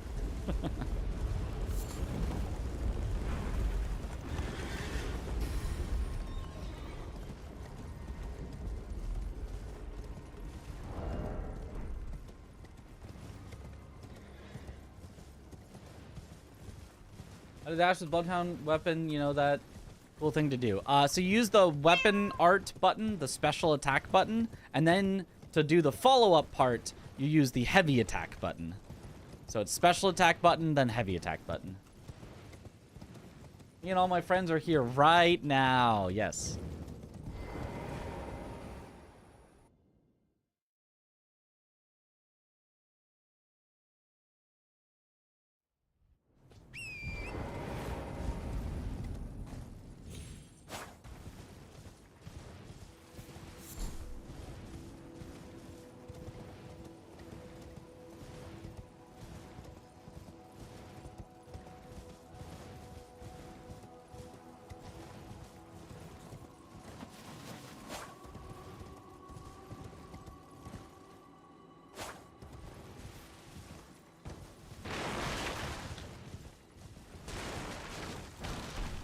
Far so good.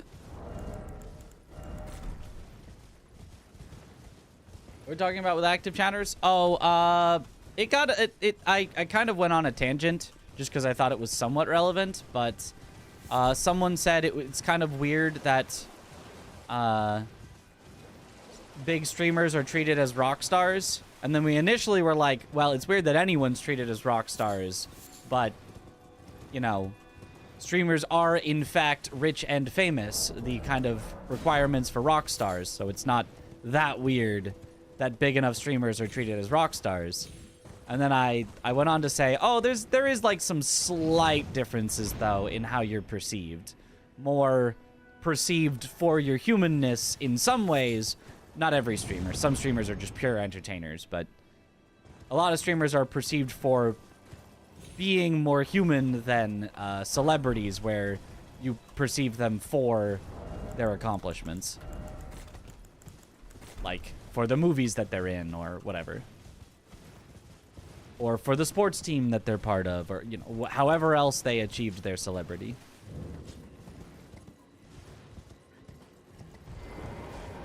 And how that can lead to people being parasocial, which is bad. Yay, sports ball. Go sports.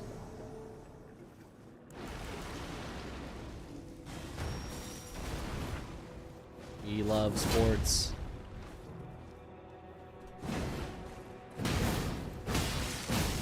Okay, my first wild strike just missed.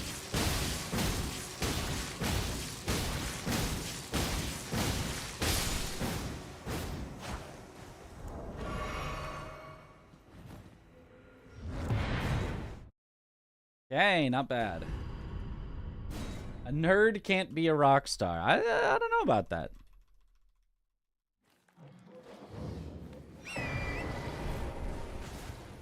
Whoever donates the most gets to be best friends. That's right. My best friend is whoever donates the most. That was wild, all those strikes.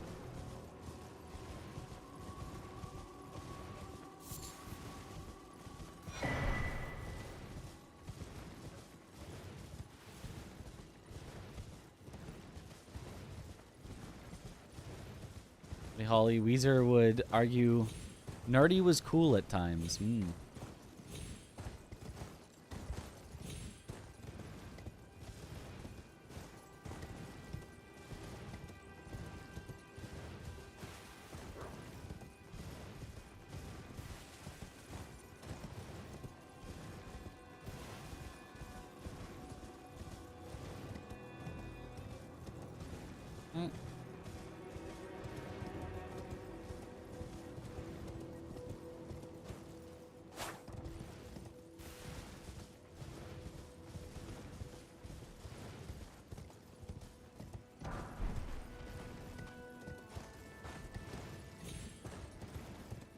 Good. Better movement than usual. A little unfortunate that we didn't quite make that jump, but that's okay. Not bad.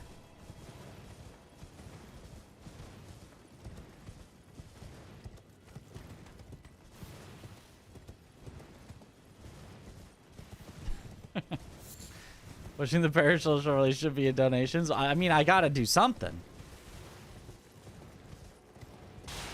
To be a rock star in any field, you have to be a nerd in that thing. True, true.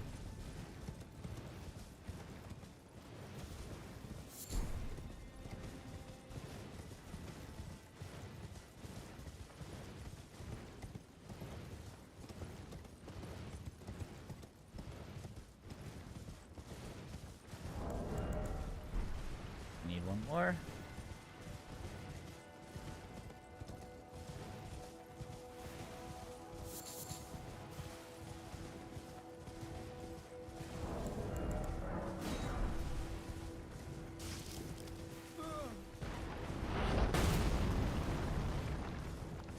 Good work at Rockstar Games. Then you are a rock star. Automatically. What's my favorite type of music? Rock. And metal. And, you know, a lot of various subgenres within those.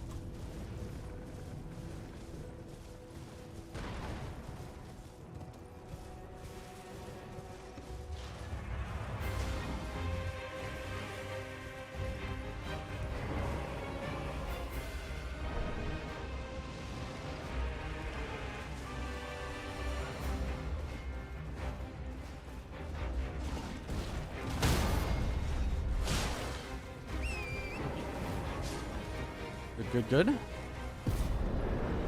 Pirate metal. My favorite type of music is RuneScape sea shanty.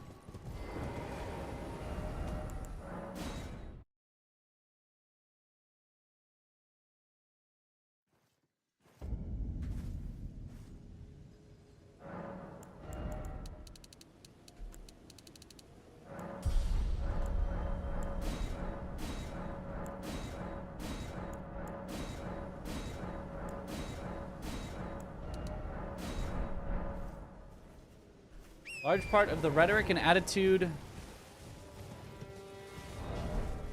many streamers encourage or exacerbates parasocial mindsets. Probably.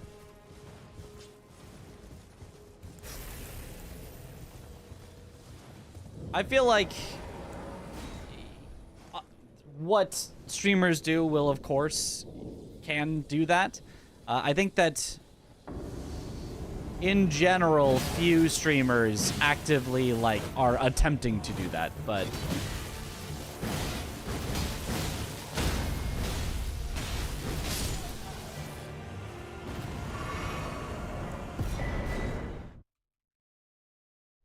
But even just something like, you know, technically at the top of chat, I have, like, the top gifters displayed on a leaderboard. And it's not for the purposes of, like, encouraging someone to be parasocial by gifting more so that their name will appear on every stream that it, you know.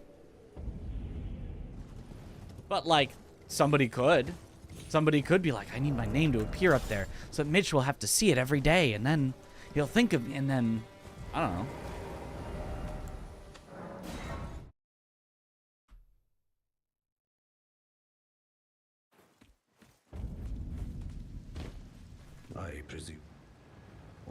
An old story, perhaps.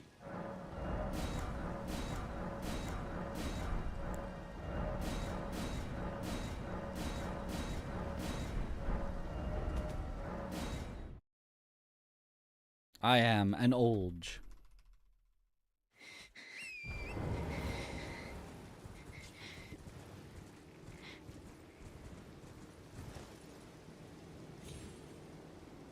Right? You know, or I've got a TTS going. That obviously can encourage somebody who is parasocial to, you know, use that for parasocial purposes, but mostly it's just because I think it's funny, and I think most people like to have the TTS. Hopefully mostly non-parasocial people using it, but it's not like I can stop someone who's parasocial from using the TTS. I can't have a parasocial filter on it.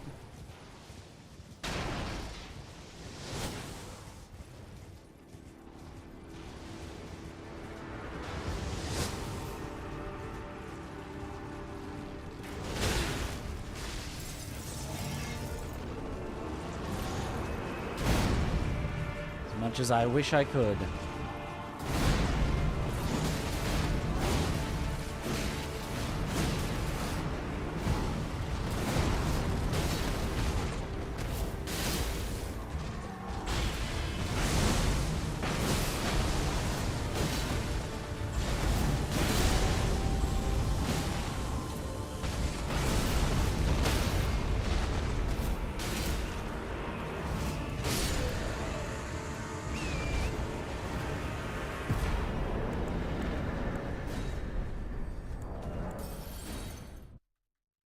Okay.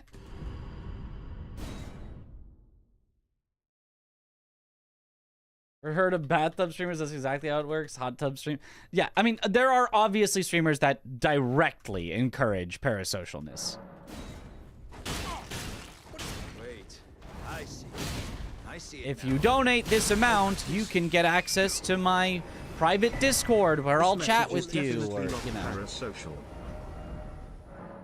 Definitely not. Definitely not.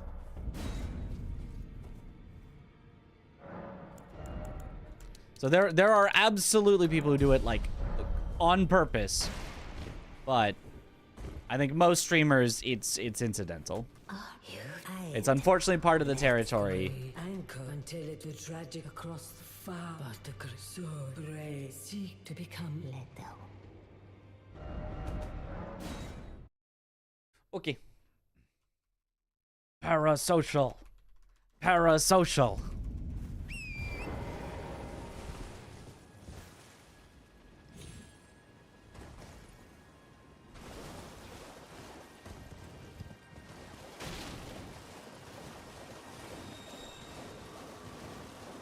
It doesn't break my heart every time you slaughter him. Seems parasocial. We're gonna have to break you of that by slaughtering him more.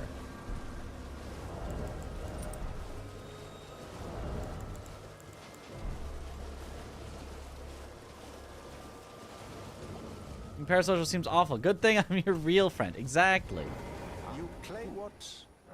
My words are truly, I believe, even that's the. And seeing some streams offer stuff for tier 3 subs, mostly coding related. It's not that that's necessarily bad. It's depending on what is offered. Like, I'm glad you have a. I wish to a knight luminary. So now. right, if it's you get access to these coding stuff and you're doing it for the code, that's not really parasocial. But if it's subscribed to get access to a Discord where you can talk directly to me and I'll respond to you in the Discord, that's specifically for people that give me enough money, I could that one I think is probably a little more arguable. A public Discord server that's just, here's my Discord server, come join it. Not necessarily parasocial.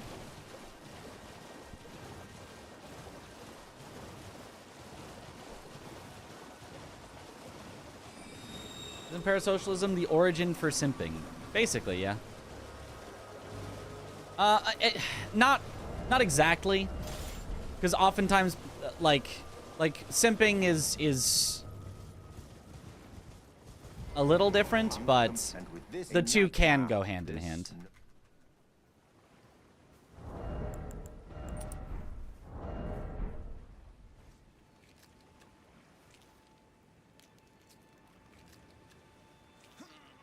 Oh, good heavens. Clench your teeth or something.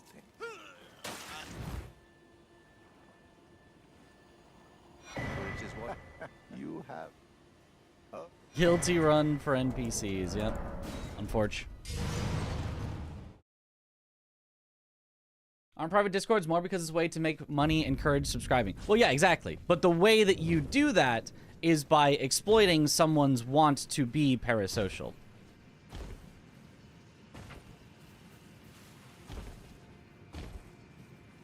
Right? Like, the reason, like, why would I want to pay money to be in a Discord with a streamer? Well, it would be because I want to talk to that streamer more privately. Why would I want to talk to a streamer more privately than just on their stream or in their public Discord? Well, it is often going to be for parasocial reasons, right? Unless it's like for business reasons, like, oh, I'm going to subscribe to their Discord, get in there, and then say, hey, I've got this business proposition. Like, it's probably because you want to, you know, talk with, hang out with streamer, which is, in essence, a little parasocial.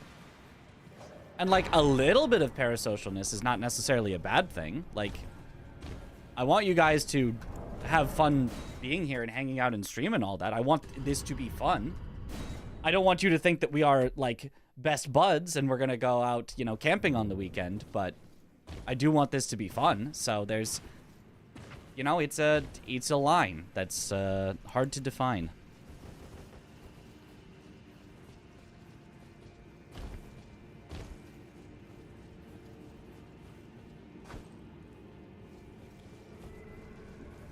The camping trip is off. I don't like camping. I told you that.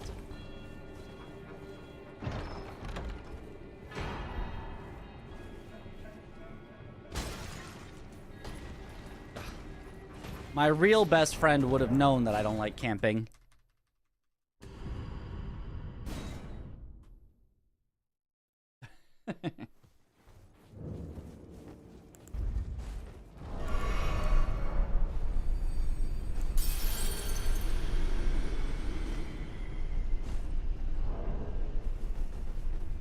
So be best man at the wedding, right?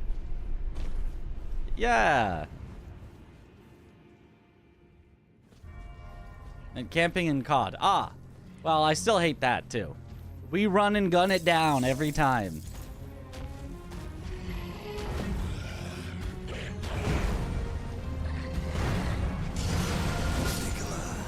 Is mine and mine alone. Roll. We'll rip that then. The run's been good today. Not good luck, but they've been on okay paces.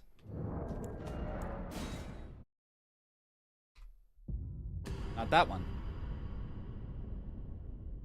Or discussed new Night Rain content. Not really. We discussed the date that it will be at, but they didn't show anything new in any trailers, and I'm not watching stuff about, like, Vadi, I played it for 6 hours or things like that, so we've like vaguely discussed Night Rain, but not like specifics. The reason you pick up the Somber Stone before Moog? Thought you don't even use it. We use it. We weren't using it in Defeat Consort. You use it in Two Gods. Because there's a lot more bosses, so it makes more difference.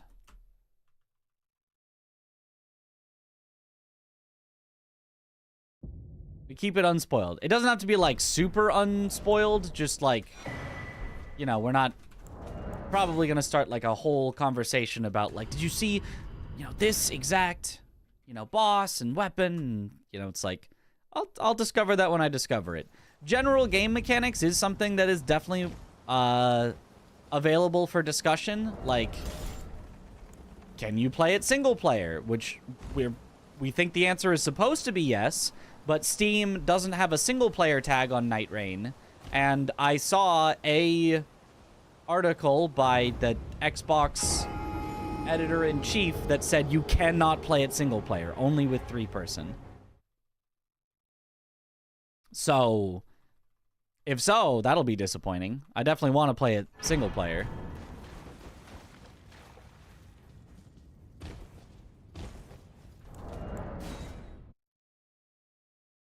Excited for the deflect character class, Sekiro style. Yeah, I saw that in the first trailer. That does look like a lot of fun.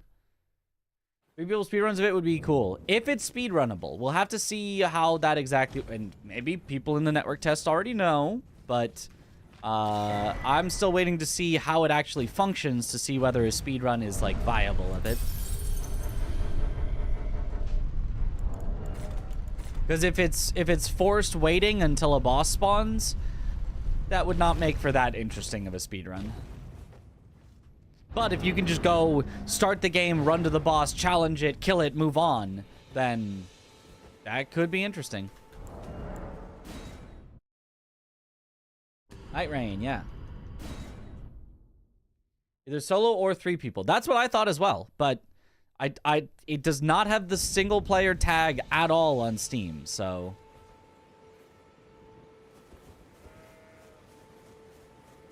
It'll have a solo mode. It should. It hopefully will. Unless you've... Unless we have confirmation from the network test, I don't know that we have a guarantee that that will be the case. I'm pretty sure they said earlier that it would have solo or 3-player, but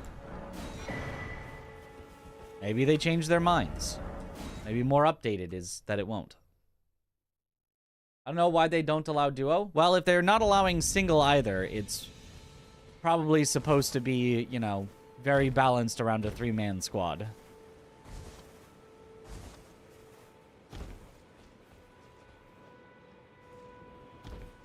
I don't know if it's cross-platform. I don't think we know, and I don't think we will know. Because I would assume the network test will be not cross-platform, even if the final game would be.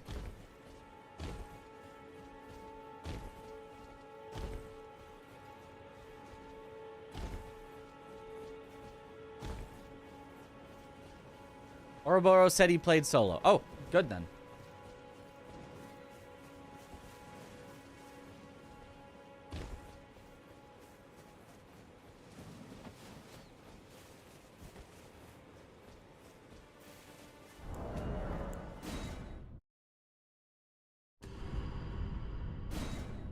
You don't know that answer yet. Okay. Surprised it was only $40. I'm not surprised, but I'm happy about it. They sir, but I can play turning to 80. You need to the foot. Testing network capabilities, so I assume it's 3 people stacked for a reason, right? It will sound torrent. Treat him with... What if they only announced there'd be no 2-player, but then they're actually secretly making a 2-player, just so that they can go, and surprise announcement, 2-player mode. And then everyone will get even more hype.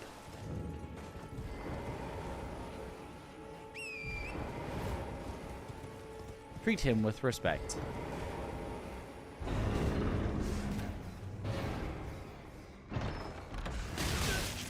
Uh-oh, rats. Aww, rats. It's gonna be a separate game, not needing Elden Ring to install it. Correct.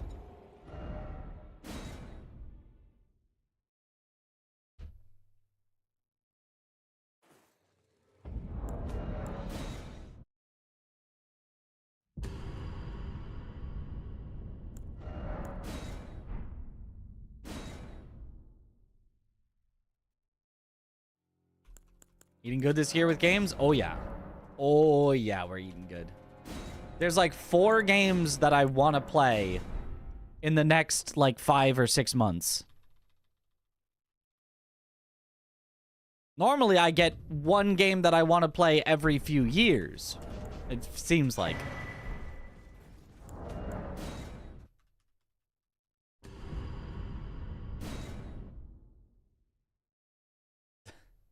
Yes, I can read things inside colons. That was for YouTube. If you go to YouTube, if you want to have a conversation that I can't read, you can go to YouTube and put your words between colons, and YouTube will think it's an emote. Not find the emote and display nothing for me. Or, if you really don't want me to see it, you can just go to Mitriz 24/7. Have whole conversations there, and I'll never respond.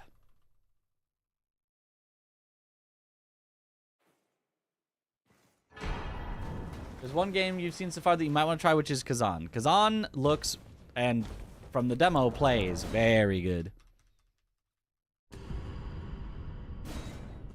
Yup. And check out Stellar Blade when it comes to PC. I don't know. Maybe. Like, I wanted to play Stellar Blade. It looked like it was fun. People were having fun with it. But then people moved on. People are not still playing it to this day. And it's no longer a new game. It's old news that I don't know if people are even going to be interested in, like, for example, watching it all if I wanted to stream it. So, I don't know. It is no longer a hot new commodity. It's last year's old trash. Good luck, Mitch. Thank you for the good luck. Aw.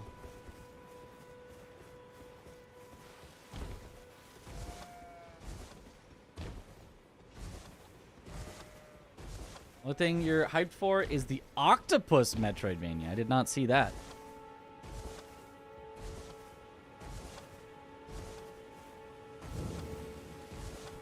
But I can also that you're not Ned Wine. I am caught.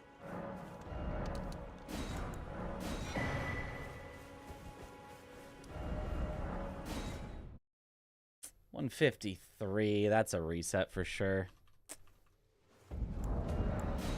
Yeah, kind of figured. Overture is a DLC, yes.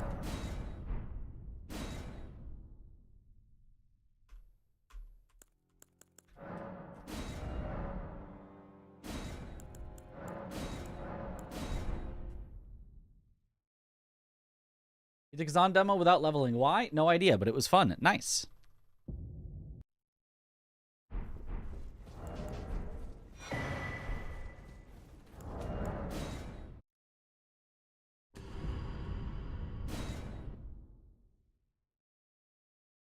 Apparently there's some sort of thing for Kazan creators where you could, like, play the demo, and if you can get the demo deathless, you can get, like, points as a creator on their system that maybe gets you, like, game keys to give out to your audience or something.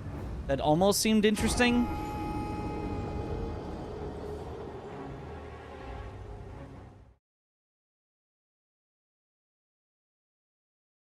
Almost got me to actually, like, speedrun the demo. Apparently Domo got the record for the, Kazan demo speedrun. Kind of interesting. Get you keys? I mean, we could. We could. There is still time to do that.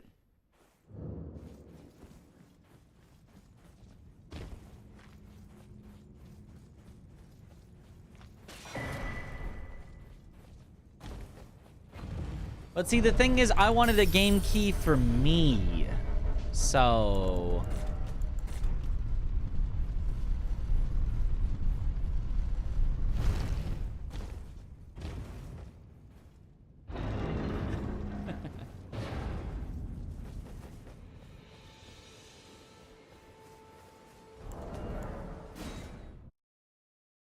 It's 24/7 can get it for you. Ah. But we're best friends.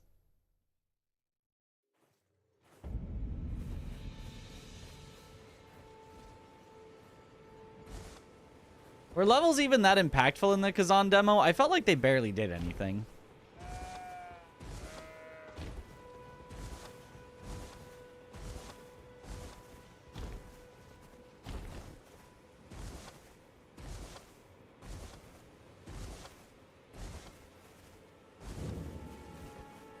But I can also that you're not then wine. I am Carl.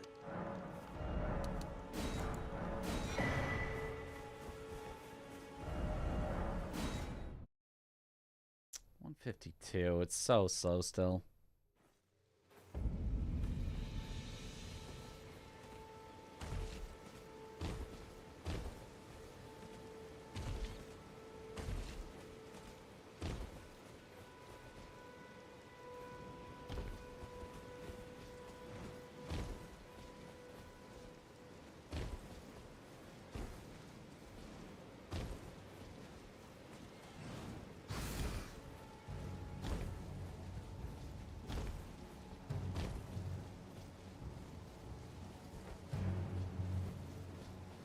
Oh, you just walk down those. You don't even have to jump.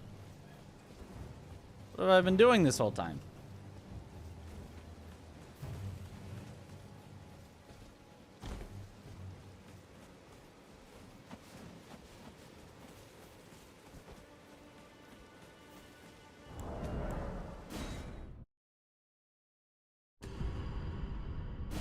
.2-second time save? Probably way less than that, but...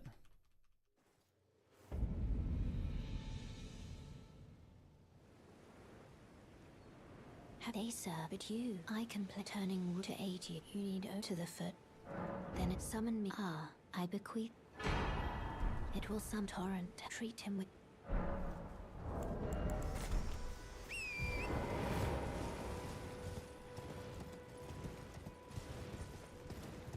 Ah, I bequeath.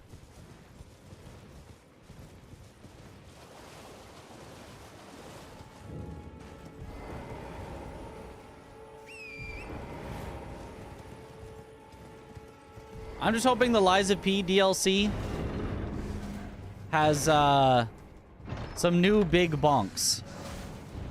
Big bonk. And I think I saw like a big sword in the trailer. Who's a better NPC, Melina or Ronnie? The better NPC? Better in what way?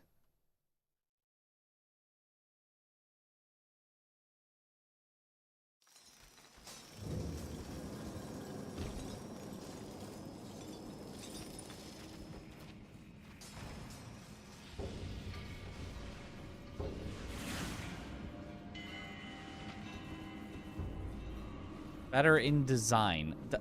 Design is not a... That's not a thing. There can be sound design, there can be visual design, there can be quest design, there can be character design, like... well, character design, even then, that doesn't make sense, because there's many aspects of a character.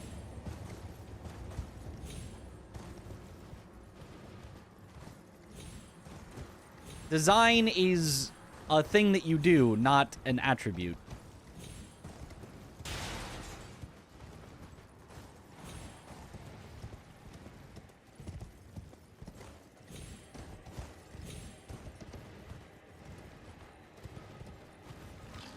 Dialogue, visual, quest, and sound.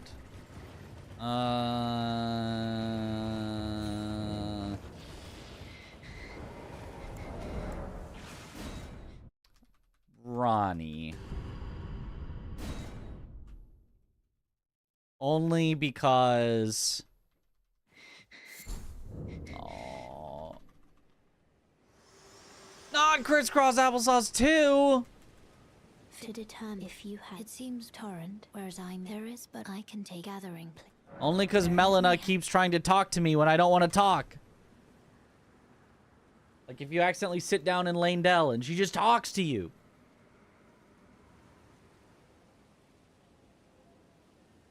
Learn Judgment Cut End from Virgil. Yep.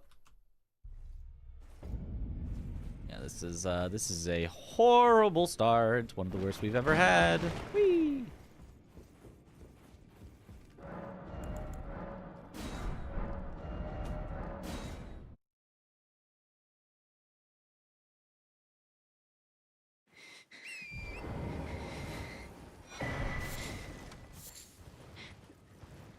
Possible that when asking about design, they're asking about the full package of all those. That said, it's hard to choose based on that criteria. Yeah. that is a hard criteria to, like.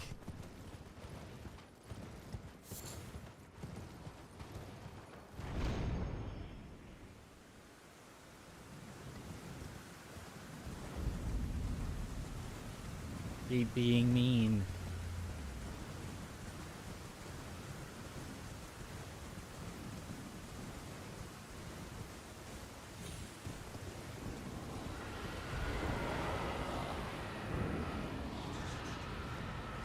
Like, Ronnie at least has the decency of when she's trying to talk to me and I don't want to talk to her. She's just like, ah, this way, Tarnished. And then I ride on by and she's like, okay, well, fair enough. She leaves me alone. Chat, would you rather pick Eleanor or Anastasia to spend the rest of your tarnished lives together with? It's like a strange question.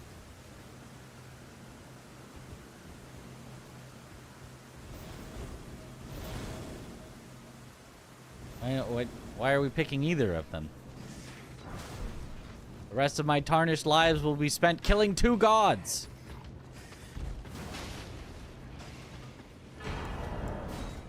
Yup, horrible starts.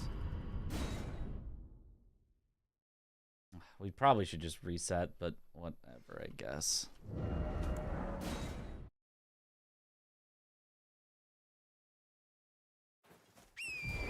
This way, Tarnished. May I have a word? See? There. She tried to have a word. We didn't have a word. She let us go. She didn't lock us in a cutscene.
I mean, Melina does end up passing away in this speedrun. So, but I'm not directly responsible, so you can't blame me.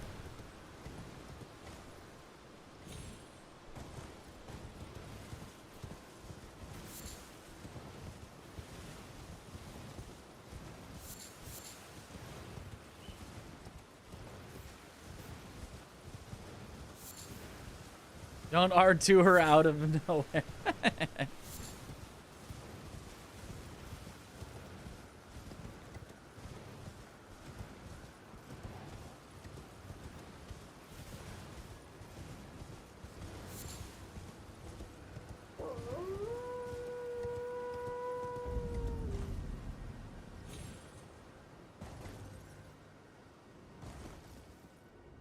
Isn't there, like, technically a way to kill Melina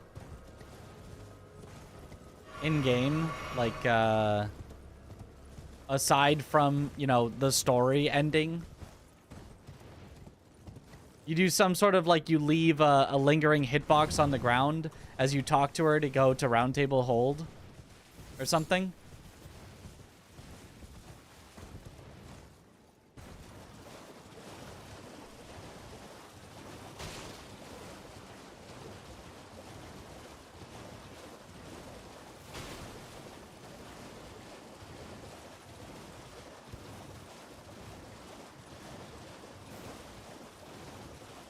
Said anything about Leda yet, and don't you dare say anything about Leda.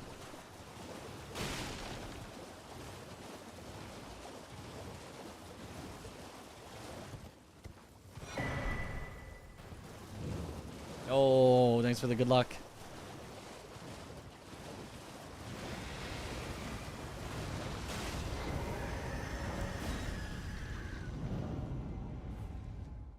Super chat on YouTube. Oh, I don't know. I don't know if I can check that soon. Super chat, by the way. I see. Well, I don't see, but I see that I'm told about it.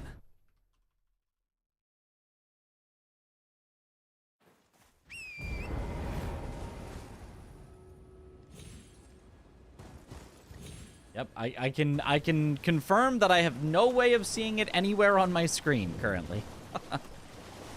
I'm looking everywhere that it might be, and there's no sign of a super chat. I see it now. Humans all lose there.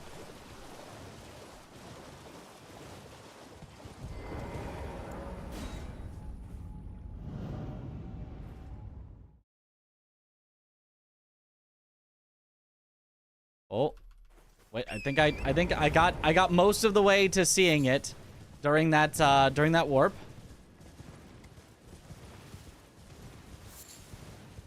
Can't read it or just no notification. I can't. There is nothing on my multi-chat. There is nothing. Okay. Yo, Maru man, thank you for the 5,000. I'm not entirely sure what that. We'll just say $5,000. I think it's a different currency. When I first saw your name, I thought you were a German guy called Mitkriz. Thanks for the speedy runs. You're a cool guy. Yo, thank you. Thank you. Let's go. $5,000. Let's go. Oh. Mitkriz. Ja, Elden Ring mit Chris is a good pastime. Now playing Night Rain? I am not, because I do not want to play it on console, and they did not do the network test on PC, so I do not have a console hooked up. I don't have a capture card for a console. It would have been a lot of hassle.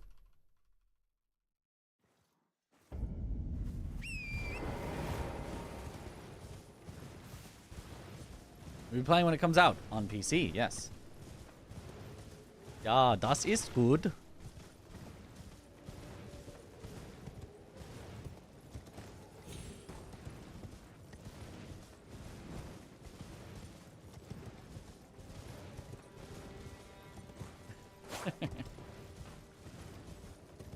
$5,000 Korean dollars. Ah. I do not know the exchange rate. But regardless, thank you very much. You know, if it ends up a lot, sheesh. If it ends up a little, hey, I still appreciate it. Just under $4. Hey, $4 is $4. Welcome. That's like a whole 2 McChickens.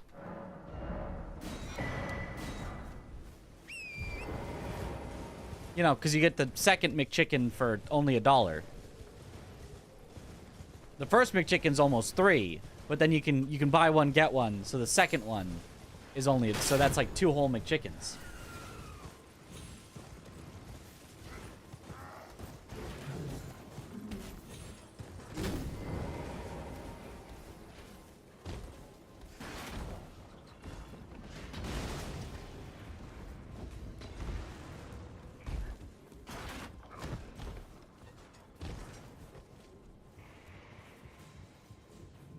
It would be hilarious for Night Rain split screen couch co-op with 3 players and it doesn't know how to evenly divide the screen into 3.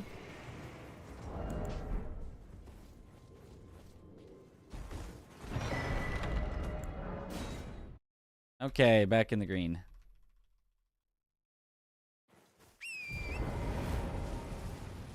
So something nice. Oh, I will.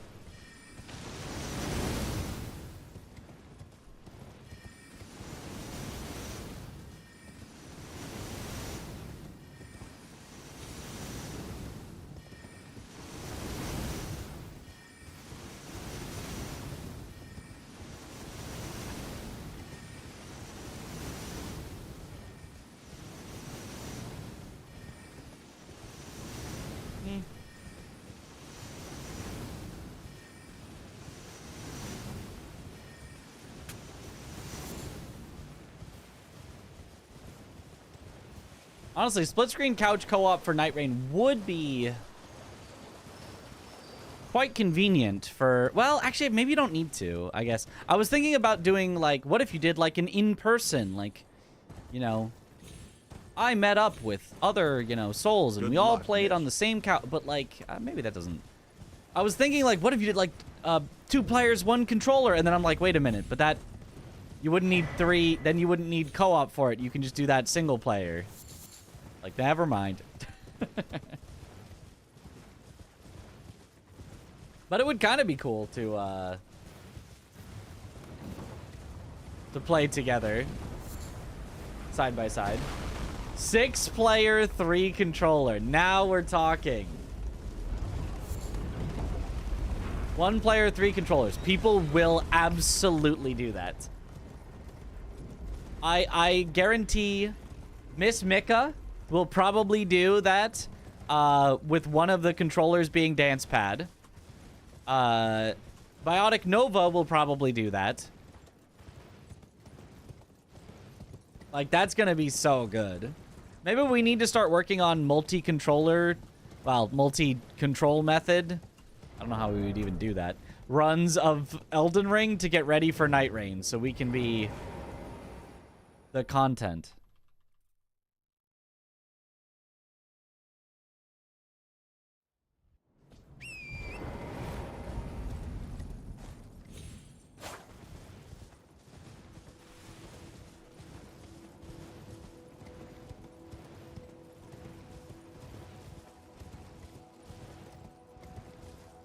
It's like fun to watch. Yep.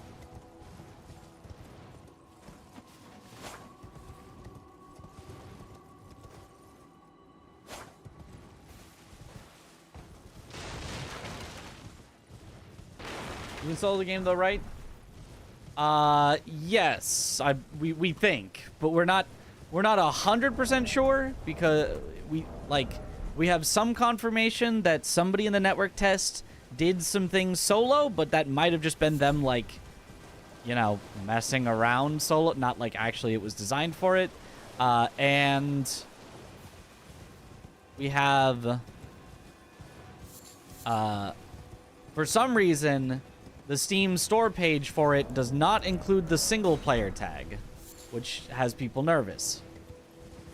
And there was at least one article about, like, let us tell you about Night Rain, that said you cannot play single player, but then others that say you can. So we're in a little bit of a limbo where we're fairly confident you should be able to play single player, but there are some signs pointing to no.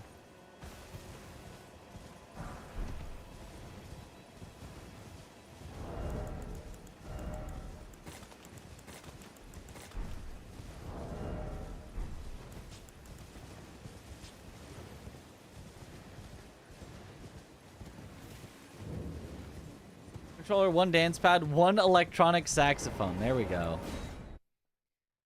Honestly, 1 keyboard, 1 dance pad, 1 voice activated.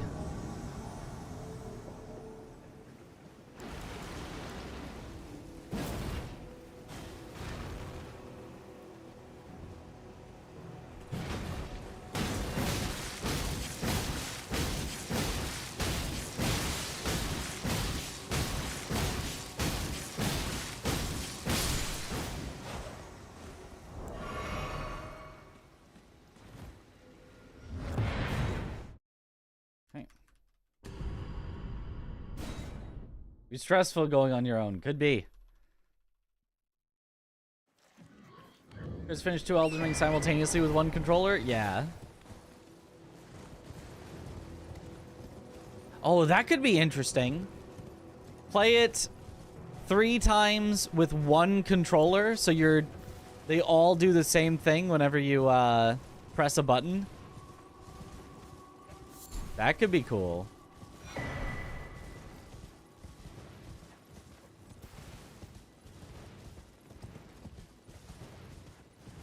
Don't mind them being multiplayer, to be honest. I like that it's multiplayer, but I would like it to be multiplayer and single player. I would like to just have more possible ways to play. I think I would mostly play it multiplayer anyway, but I would like to have the option to play it single player.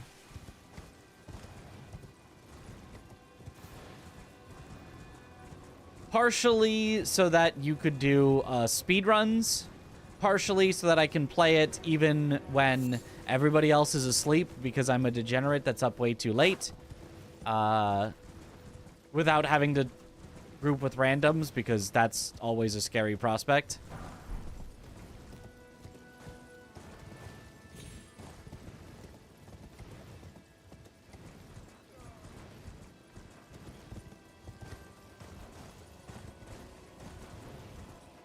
So yeah.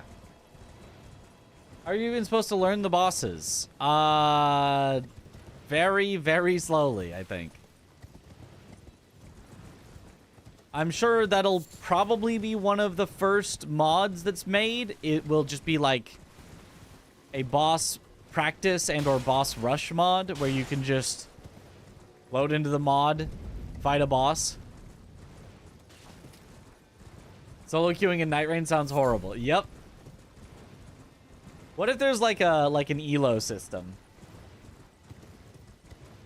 You gotta win at Night Rain and then you get, you know, put into a higher elo.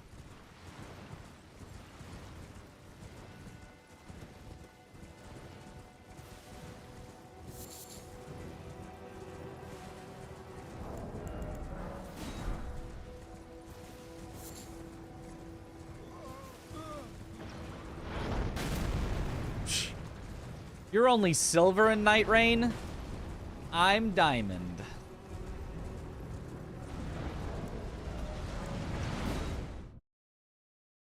Well, it's not fair. My team keeps feeding. That's why I'm hard stuck silver in Night Rain.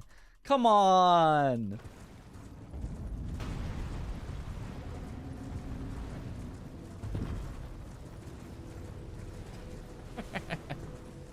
It's cool to play with friends, but where do I get 2 friends? That's right. That's the hardest part.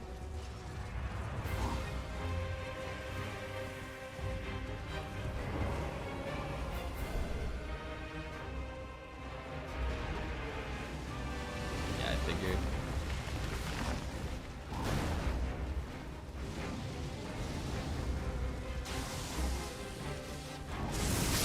Well, that's really unlucky. Very cool, Draconic Tree Sentinel. Very cool.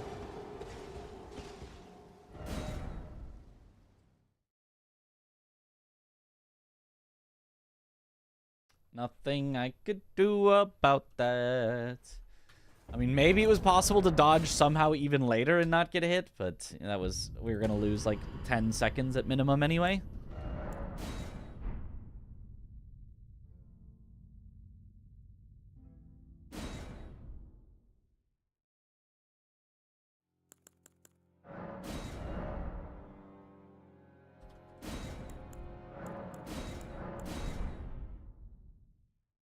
Night Rain Grandmaster. You played League? I have way in the past.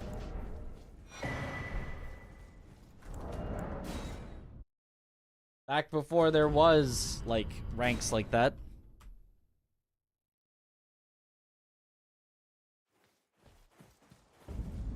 I'm sure there was some sort of rating system, maybe just a number back then, but I can't actually remember.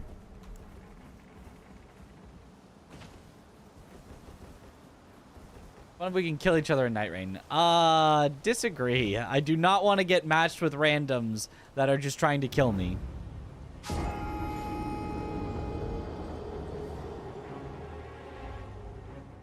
I mean, it would be fun to have a mod where you can kill each other and then do that for, you know, those purposes, but... or maybe you can only turn on, you can hit each other if you're playing with friends, but randomized matches and your allies can kill you, that sounds like a recipe for disaster.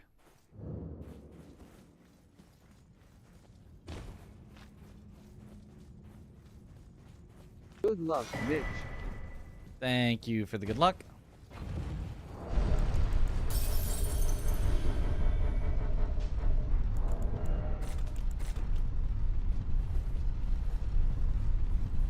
guy picking up all the items and rushing ahead, leaving 2 people behind, complaining they're not keeping up. Not look forward to forced co-op with unknowns. Well, we still think that there will probably be solo play. So, it won't be forced. You will go into it yourself if you want to. Can you be toxic in voice chat? I doubt there will be voice chat. I highly doubt that.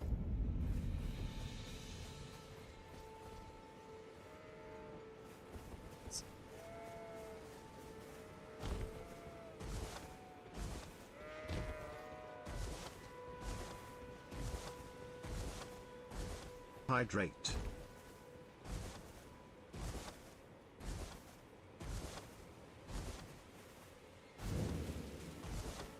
And I can also that you're not then wine. I am Carl.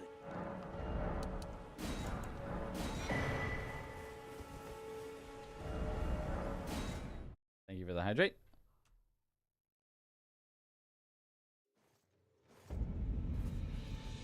And with randoms would get inconvenient because you have to discuss who picks up what weapon. Unless weapons are either personalized, as in it drops for somebody, not for everyone. Or if drops are universal, as in something drops and all of you can pick it up. But if it is one drops, one of your party gets to pick it up, the others can't, then yes, you will have to communicate that in some way, which could be tough. Drops are all shared. And by shared, you mean one person gets it?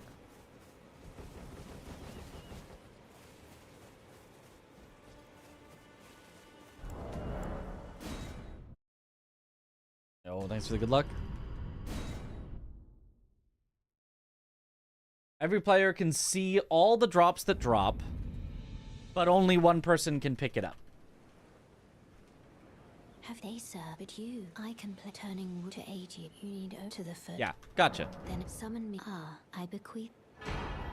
It will summon torrent. Treat him with. Yep, so there will definitely be loot goblins. Oh god, playing with Chris? I can see it now, as clear as day. The coming of Chris stealing every single drop as soon as they drop.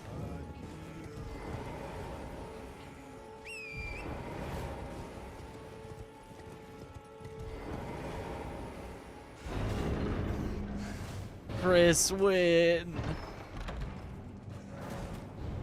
System so you can indicate to people that there's a drop they might want. How hard do you think it is for a novice to get a sub 2 hour? In this category,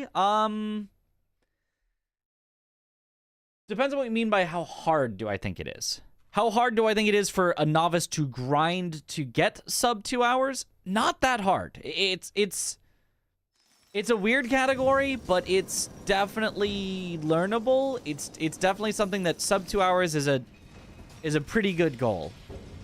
Not something I'd expect from like a first run or, you know, maybe even a 10th run, but something that I think is definitely achievable. But if you mean how hard is it for somebody who is a novice to just jump in and get it, you're not going to. You're going to need some practice. You're going to need to get the strats down and, you know, things like that.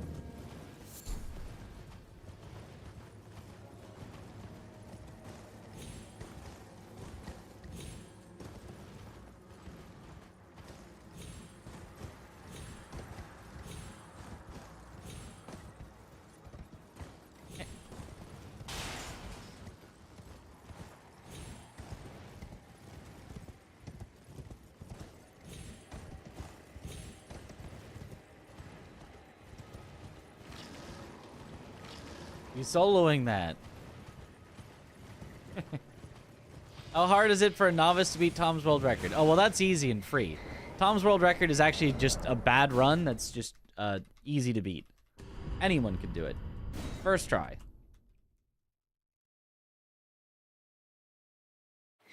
Very limited inventory space. Yeah.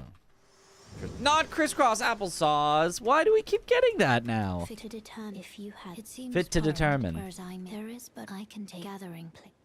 Very let my hand.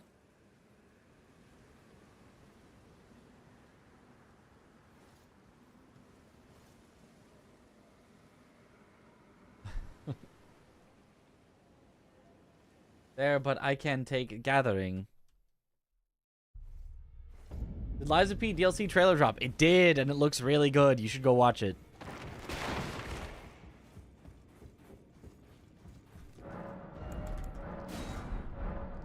They know how to make a trailer.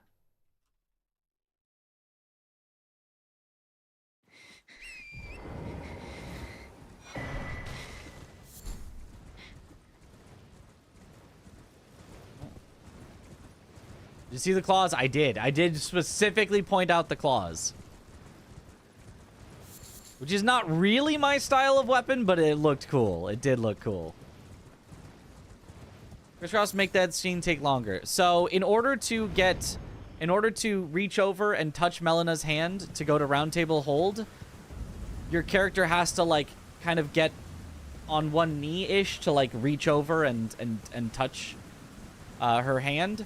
So if your character's legs are crossed, they first have to uncross them before they can reach over. Whereas if your character's legs are already uncrossed, they can just reach directly over. So you lose like 2 to 3 seconds if your character's legs are crossed.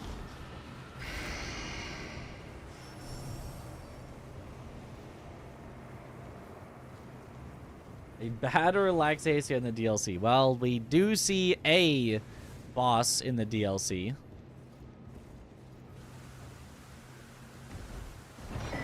Laxasia is pretty bad, though. Not gonna lie. And by bad, I mean good. And, you know, because that's the slang.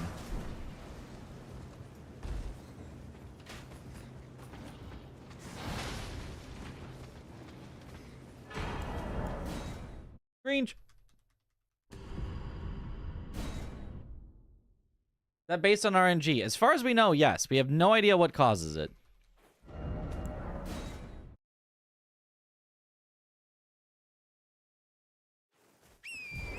This way, tarnished. May I have a word? Elden Ring runs. Where the position of your knees at the side of grace decides your pace. That's right.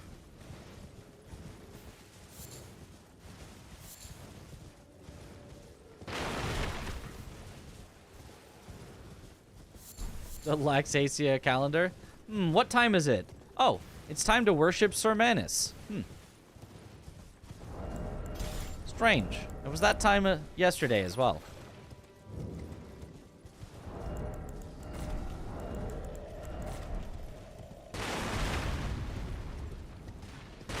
Worship Sir Manus.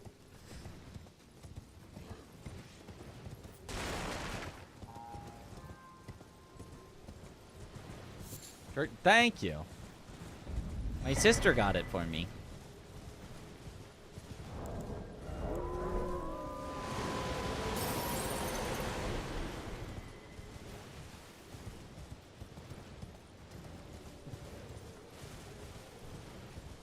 The arm of God will awaken soon.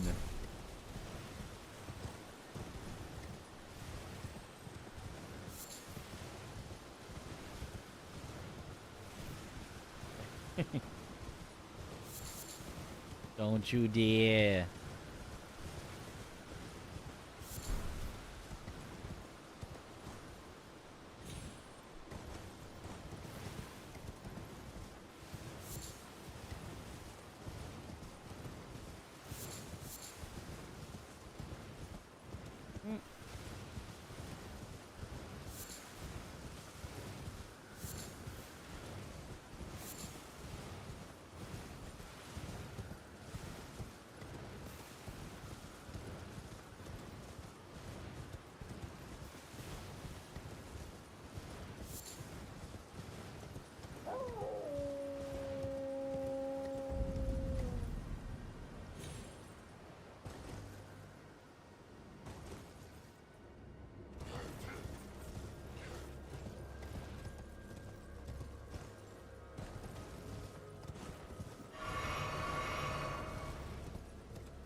Worship Sir Manus is printed in your brain. Yep.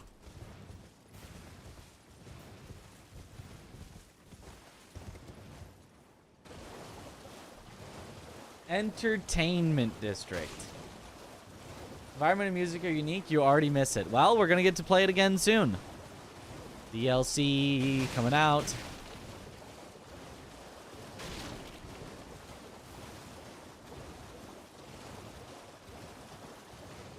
Night Rain Showcase right now. Live, but it's in Japanese. Is it an official, like trailer? Like, is it going to be on YouTube, or is it just somebody playing the network test?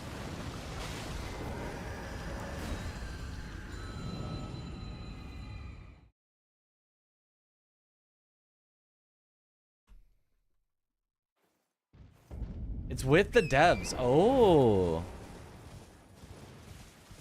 That's cool. Ross Isabel Street, the entertainment district. You might call it extravagant. Operas, operettas, street concerts all running 24/7. Adelina Corday, the singer in the red dress. Oh, she was the most famous of them all. The legendary prima donna.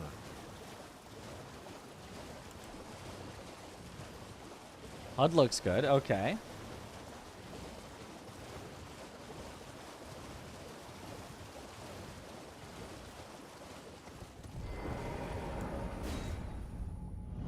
You hate Gemini?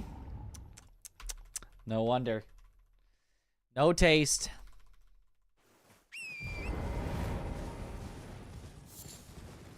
Gemini the goat.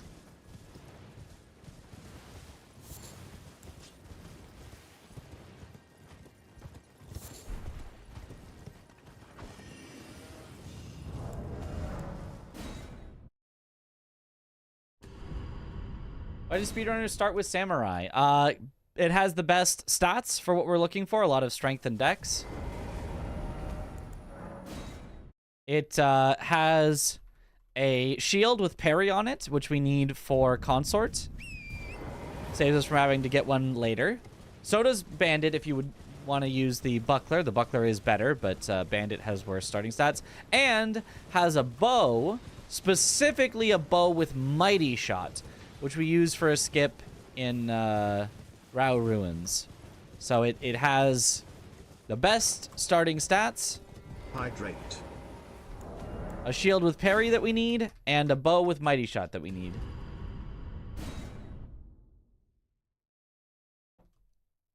You could do the run without the shield or bow. It would just be slower. Also DTS parry. True. Also DTS parry.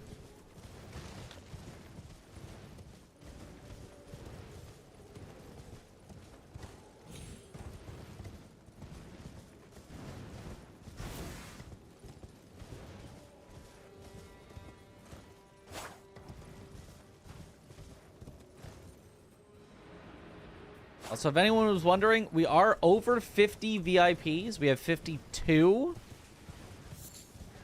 So that means that the cap of VIPs at 50 has apparently been removed or changed. I don't know what if we have a new cap for VIPs, but it is no longer 50. Welcome. Well, value these. I'm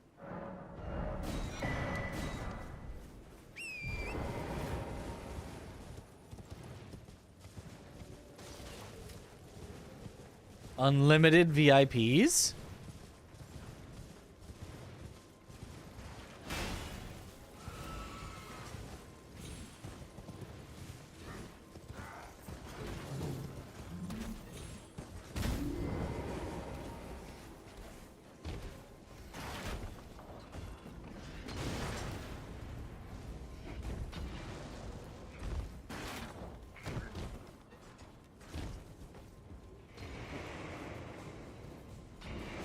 Gotta pop the remove VIPs redeem. That somebody could. See 100 mentioned somewhere, but still checking. Okay.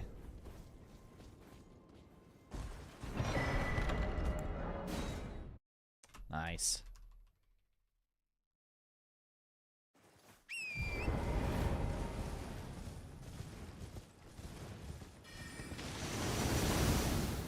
Keep losing gambas by believing.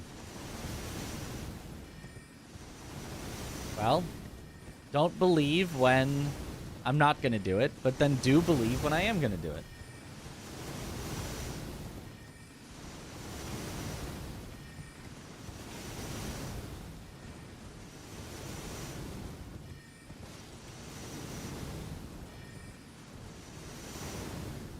Don't worship Sir Gambus. Don't gamble.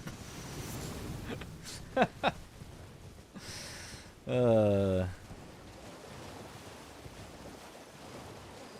have 200 unique chatters in a stream. We unlock 200 VIP slots. Okay.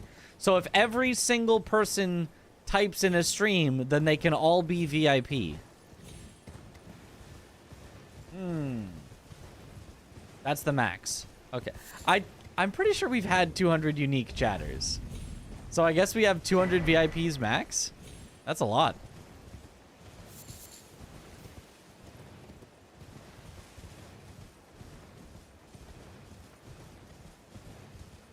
Need 200 unique guzz. Alright, we'll count it out. We've got 1, 2, 3, 4, 5, 6, 7, 8, 9, 10, 11, 12, 13, 14, 15, 16 guzz. It's less than a tenth of the way there. We're missing so many unique guzz. 17. Is that 17? I think that might be it. Some people are misspelling their guzz. 18, 19. You know, they are unique chatters, but they're not unique guzz.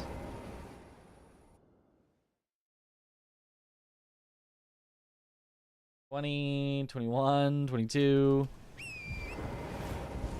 23, 24, 25, 26, 27, I think, 28, 29. We're almost only 170 more to go.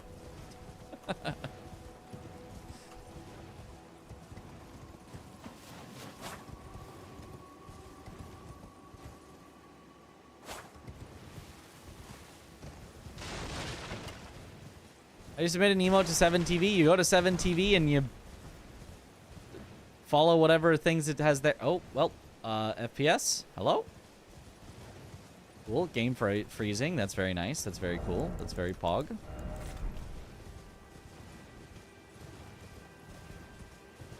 Good job. We've done some of it. I was streaming and saw Ga, so I naturally also typed Ga. Perfect. We were trying to get 200 unique guzz to unlock the maximum number of VIP slots.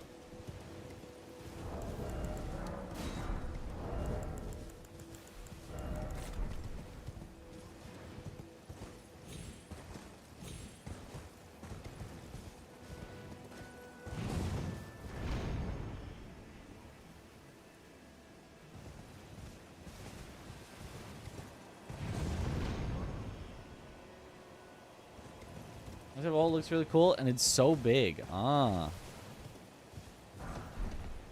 Gah. Gah. What's a gah? Guy doesn't gah.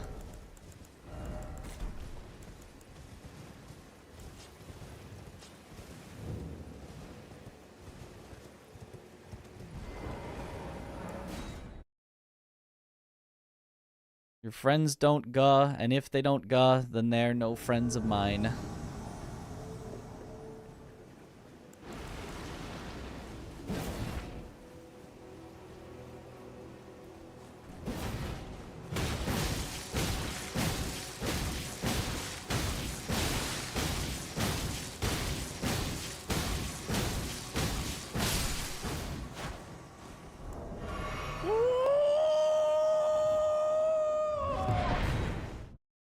Gold! Worship Sir Guh. It's under 300 unique today, so we should be golden. Alright, 200 VIP slots unlocked. But how many of those uniques were Guz, though? If it wasn't 200 unique Guz, then I don't know if we can really count it. If friends. On the other hand, then it's just cute. Good luck, Mitch. Yeah, but there's still no friends of mine, then. Oh, thank you for the good luck.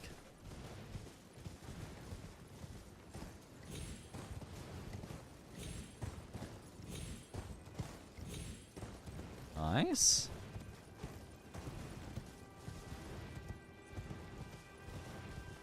I go this way.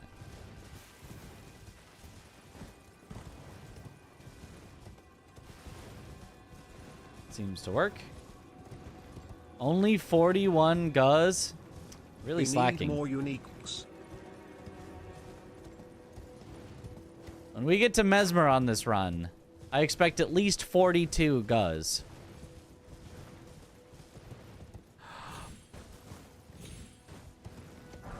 That's annoying.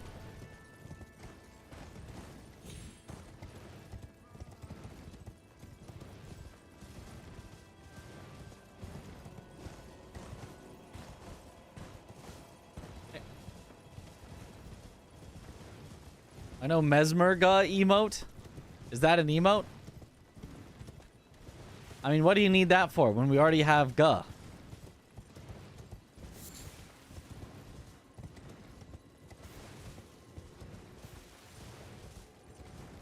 Guh.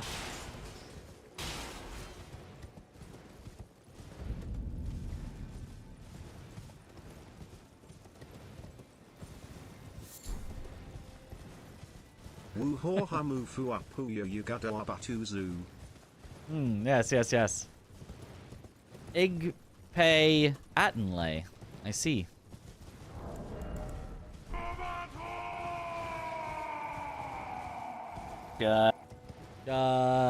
Yo. Srinivas, thank you for the sub. For 3 months in advance. Let's go. Gah. Enjoy the emotes.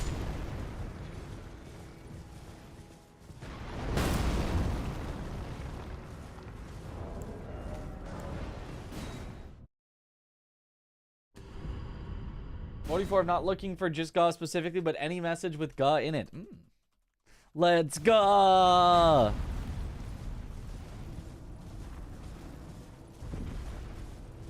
Okay, so then I'll be expecting 45 Guz when we get to Mesmer.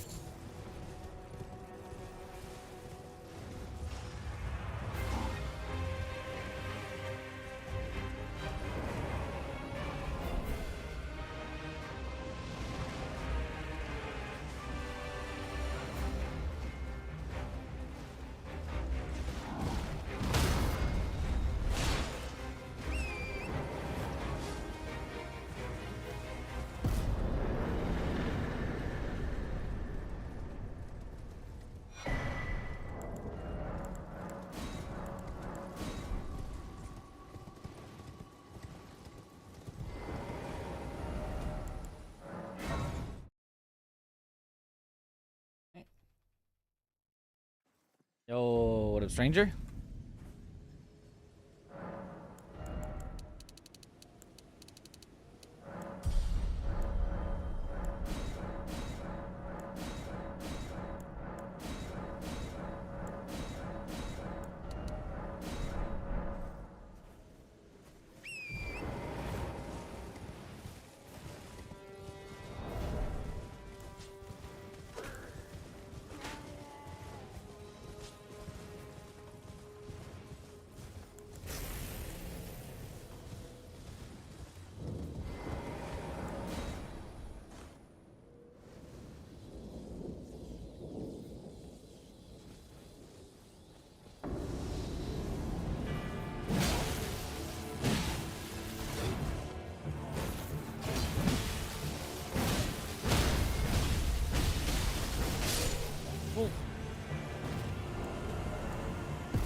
The slightly weird luck, but no problem at all.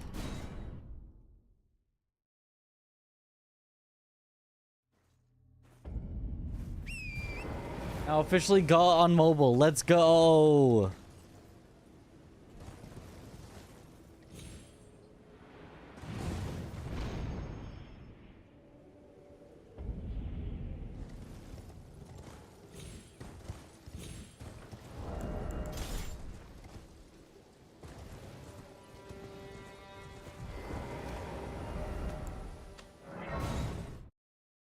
Nice. My happiest days when Ray's gone. That's right. I am an old soul, perhaps. Is this Mitch? You know the Mitch that is on that 9 to 5 grind, PM to AM OFC. Employee of the month at the Mitcher's entertainment business, working his ass off to stay employee of the month forever. Is this Forever. that particular Mitch? Actually, this is the other Mitch.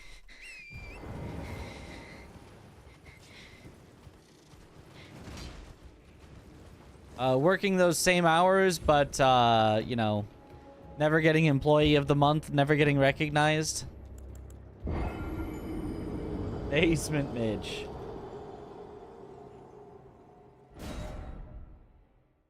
This is Mid-Kriz. So, I mean, the chat, you know, that chat is mean to me. I'm just defending myself. Probably.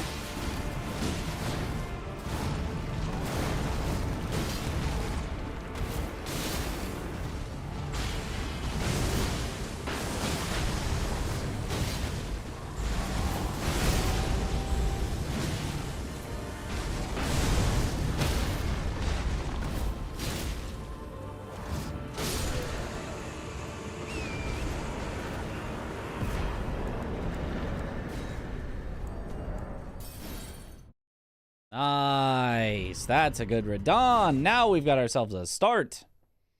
Gold, not quite. There was the slightest hesitation before he started his first attack. It was close, though.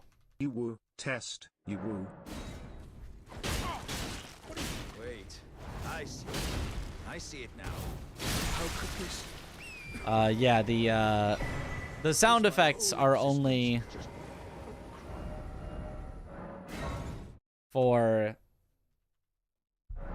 subs, bits, and donations.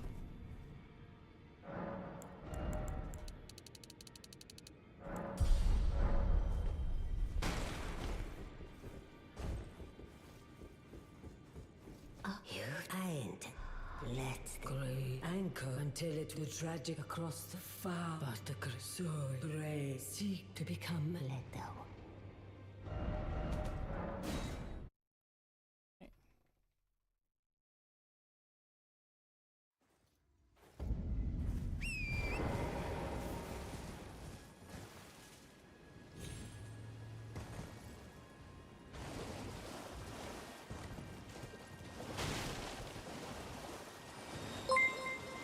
I have clearly been summoned and there's only one thing for it. That is the correct thing. If you specifically have been summoned, that would be the reason. You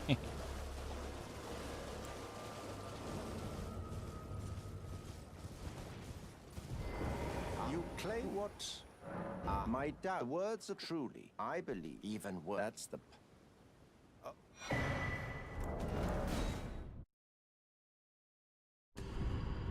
Chill? No, we shall not chill. We shall go even faster. I'm glad. You have a... I wish to... A night luminary... So, now.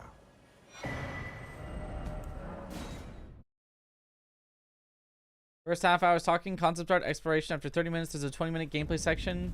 After that, it's more talking. Okay.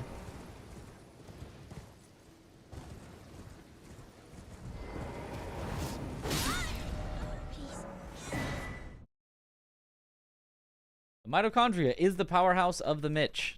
The Mitchtochondria even is the powerhouse of the Mitch. That is correct.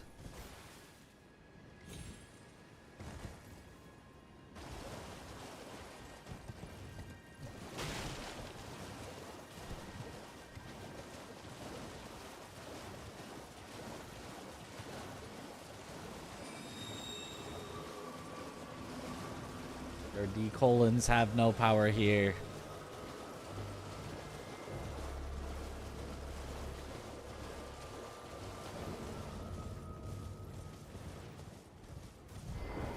You've come, and with this a knight. Now, this. With this, a knight. A knight rain?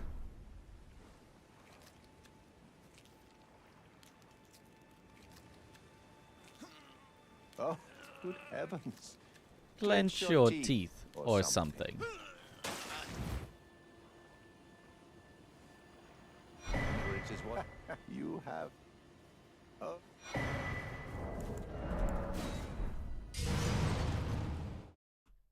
Hey.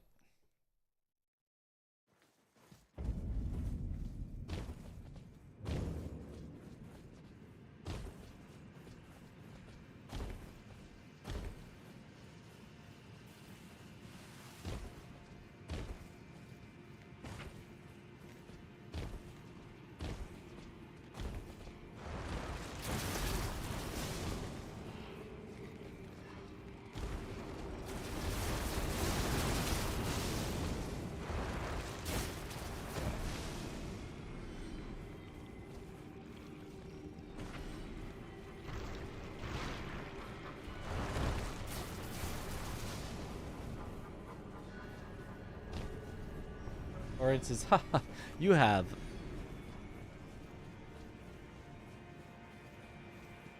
Clenched my something too hard. Okay. Well, now unclench it. I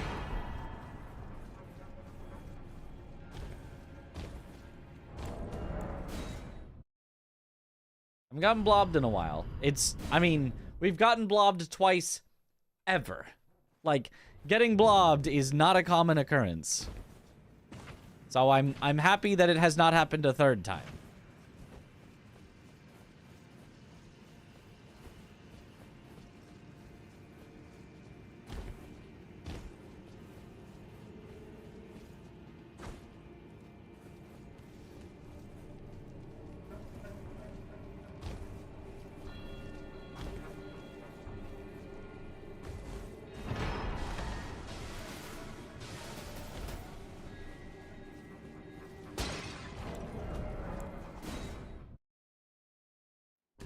You ever worry that someone will use your TTS Mitch voice to impersonate you to your bank or something and do crimes? No?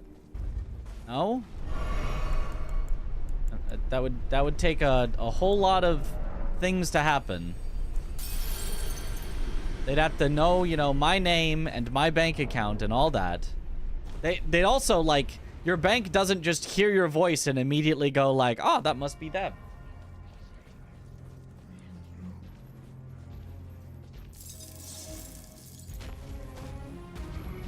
I don't think they even have voice matching at all. I think if you knew all my bank details, you could get away with just as many crimes whether or not you had my TTS voice.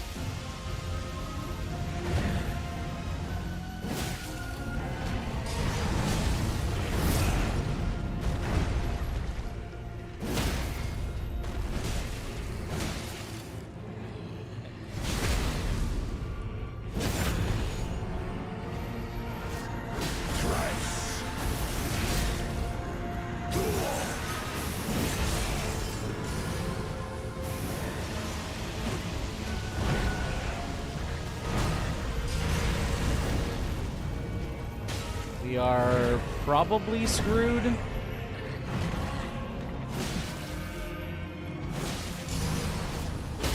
We're not screwed.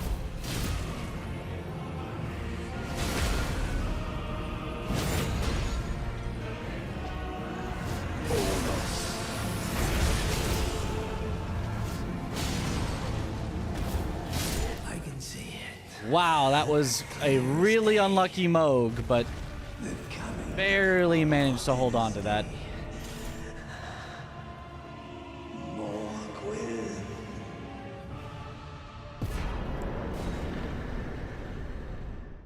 Yeah. 17 seconds lost on a 1 cycle. That was yikes. That was really bad luck. But technically still in the green, so here we go.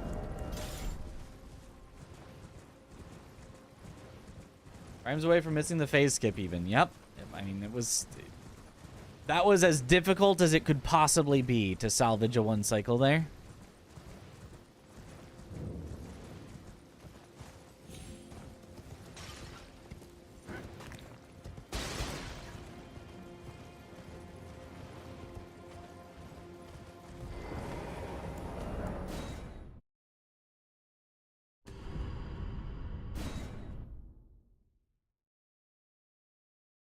Successfully beaten the allegations.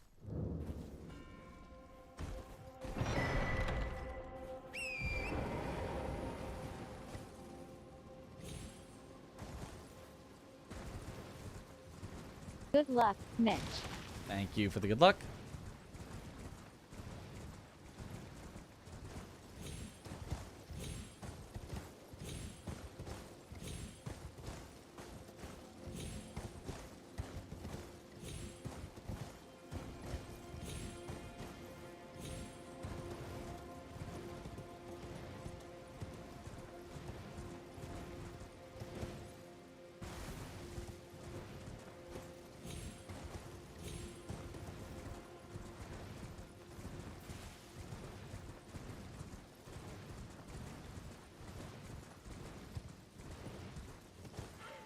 Past 100 viewers. Let's go.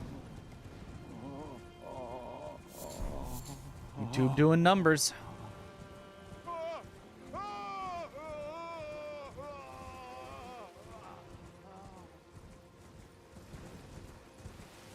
Oh.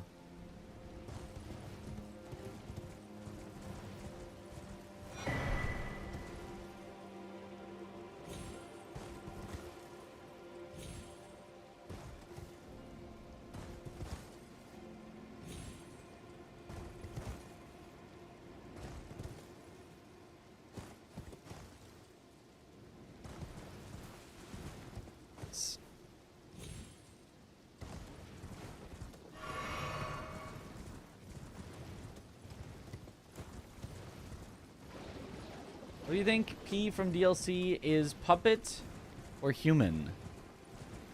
That's actually kind of an interesting question. Well, we still have the puppet arms, so we have to still be a puppet from a gameplay point of view. But I mean, I guess there could maybe be some cameo time as Carlo or something, or maybe everyone thinks you're Carlo.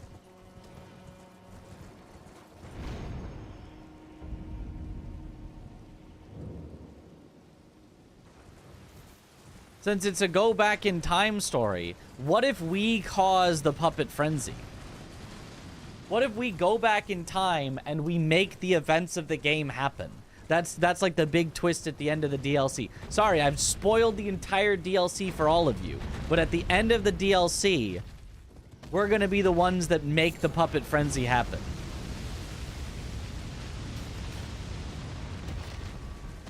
Because that would be kind of cool.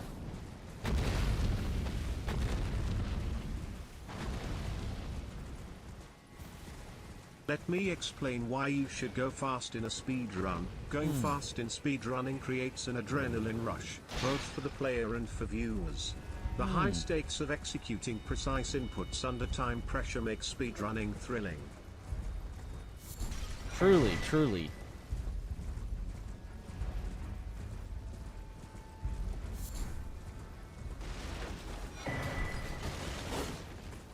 Romeo very definitively says who causes the puppet frenzy, though. He says it's Geppetto because he's trying to get Carlo back. But so we are the catalyst for that. We're going to go back in time and accidentally kill Carlo. Or maybe it's like... What was that? Or maybe it's like Carlo was never actually dead, but we're gonna look like we die, and because we look like Carlo, Geppetto thinks Carlo, or something. There's gonna be something. There's gonna be something there.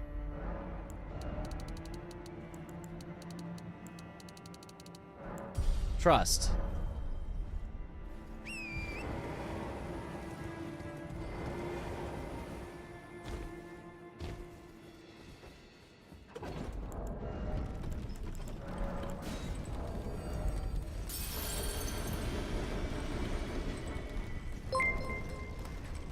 Let me explain why you should go fast in a speedrun, because if you don't, then the goose gets it. Oh. Oh! But I was going fast! Goose!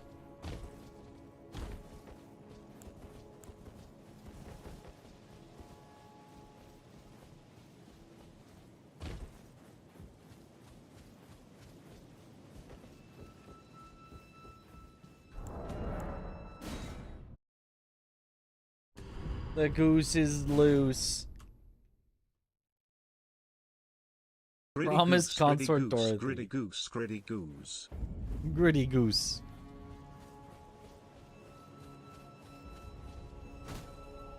Oh, why though?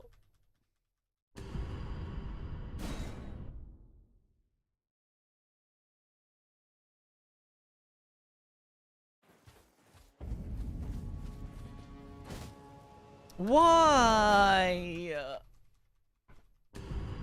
Why are we getting screwed on this skip?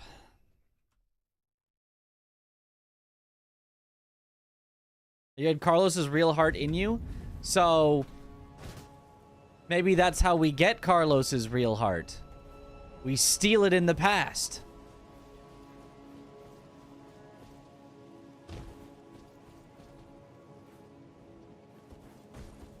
Maybe there never was a Carlos, and the Carlos in the past was actually us that traveled back into the past to be Carlos, with the heart of Carlos already inside of us, and then it gets taken out of us in the past to get to put into us in the past to make us to then go into the future, to then go back into the past to give us our own heart.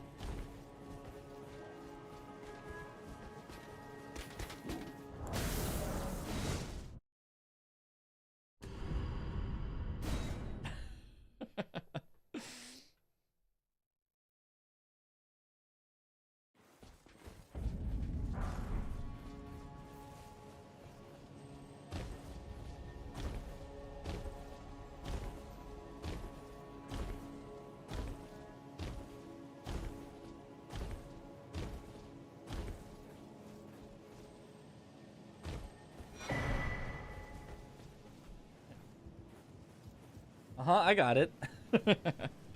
I'll make the heart infinitely old. Yes.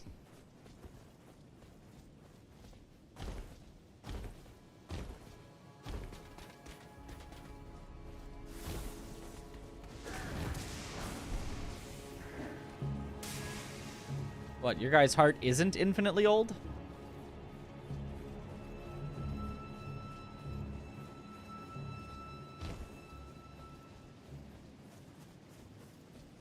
What I want to know is, where's the caveman?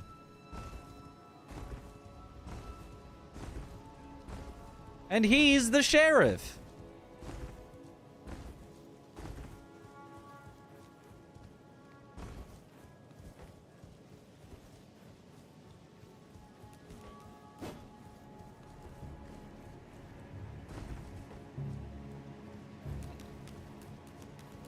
Thanks for the good luck.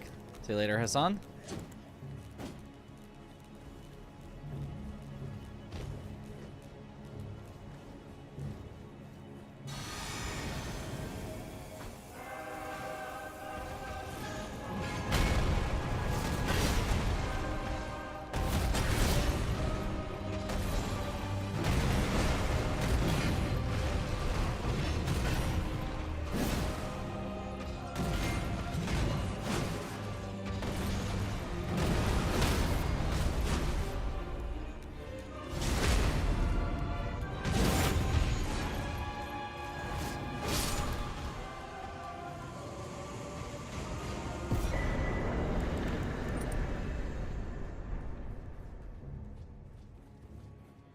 That was a very good gold free. Unfortunately, we still are going to lose time because the skip rejected us twice, but gold free fight itself was very good.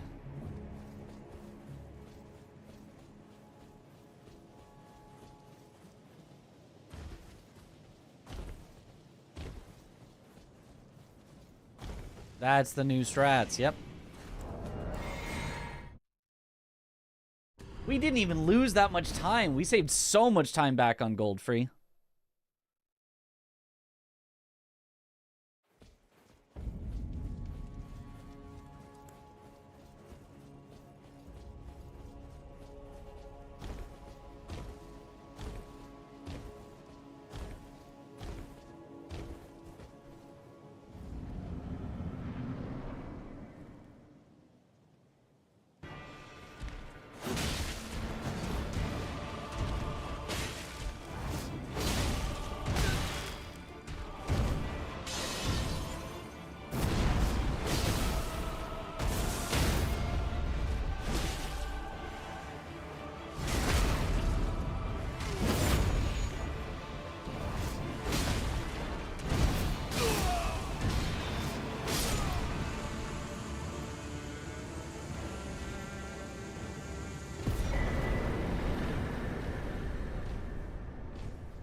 World record pace. I'm sweating more than a goose in a glitchless run. Boys, boys, boys, boys, boys, boys, boys. Goose approved. Definitely not world record pace. But definitely big PB pace, potentially. Allow me, you are prevented the thorns. A husk, the only way, and become my purpose. So I'd So like, I'd like to the flame then and guide you.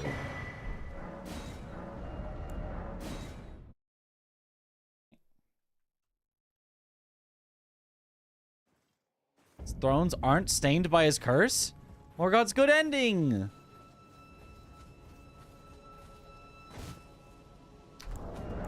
I hate this skip, I hate this skip, I hate this skip.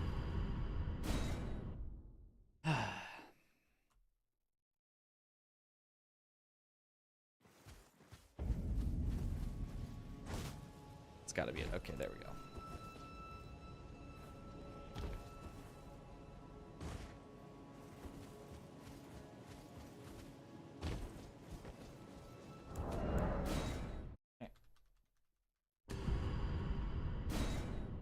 World record is 125. Yep.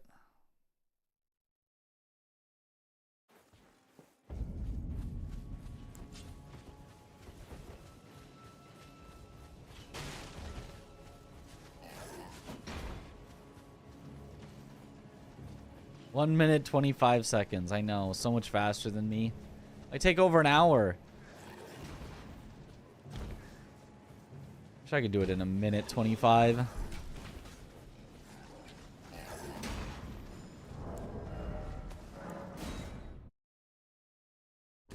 Tom took everything from me.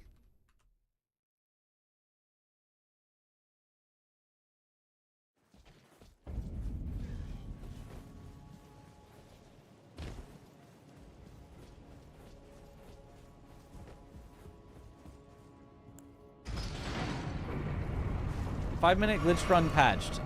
Yes, although you can always down patch.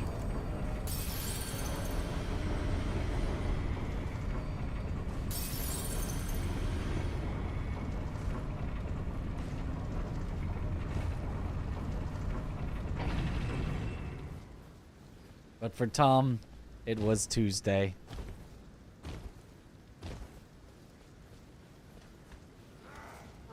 On DLC runs. Well, you can down patch some on DLC runs, but unfortunately the patch that introduced the DLC also, excuse me, removed the zips. So there is no patch that both has the DLC and has the zips. You get one or the other. I don't even know who you are.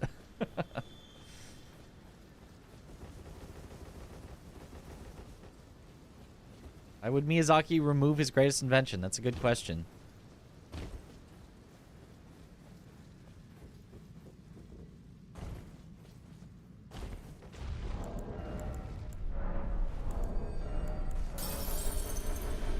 And no Pegasus, only Legasus. Yep.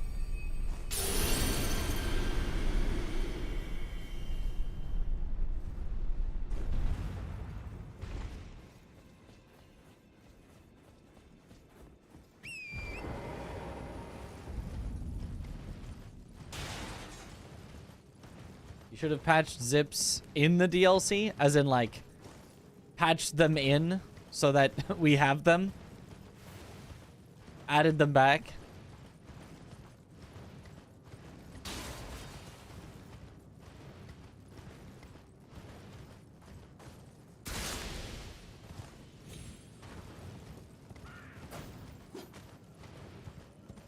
Exactly. That would have been perfect. They no longer work in the base game, but they do work in the DLC.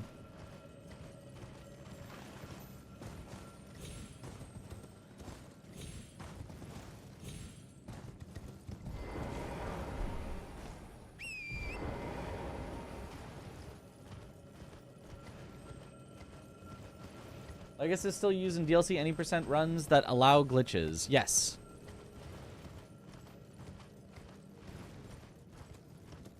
I believe you can just Legacy your way from Romina to Enir Illim without having to kill Mesmer at all. And then I think from there you can Legacy Enir Illim to skip Leda and friends or something. I don't know exactly.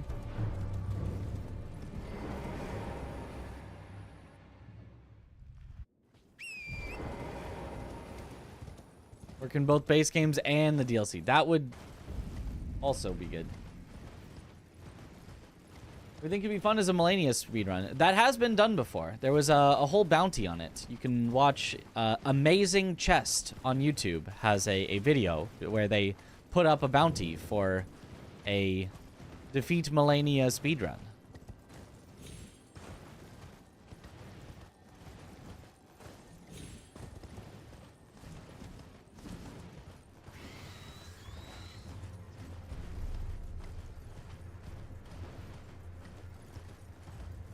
Did they specifically patch them out? Or did they just change something for stability reasons which happened to fix the thing that made zips work? That's kind of a good question. We don't know that for sure. And there's... I think both theories are possible. It's possible they patched it out on purpose. And I think probable that they patched it out on purpose. But it's also possible that they basically just had to rewrite the entire... So, like, kind of the way it works has to do with basically a file, as I understand it, that holds all the, like, animations, like the idle animations and, like, walking animations and stuff or something. And because there are new weapons in the DLC with new, like, stances for you to hold stuff at, they had to, like, remake that file, I think. And that is what fixed it, but... I don't know if the part of them reworking that file that fixed it was on purpose because they wanted zips gone, or whether it just happens that when they added new stuff to it, it happened to shift things around in a way that zips no longer work. I don't know. You know what I mean? That's my very probably incorrect understanding of it, but that's my sort of understanding of it. I guess it's from Preview Rao. Oh, from Preview Rao. Fire Giant, then Romina, Enir Illim, then from Frost Stomp Lion Guy, past Leda to Consort Bridge. Ah. Just Legacy everywhere. Or Legacy right into Consort Arena, kill his unactive Phase 1 AI with a riposte, then trick his Phase 2 into falling into the void. Rip the video on the Lies of P bounty, by the way. Would love to see it. Seems to be scrapped. It does seem to be, yeah. Unfortunately.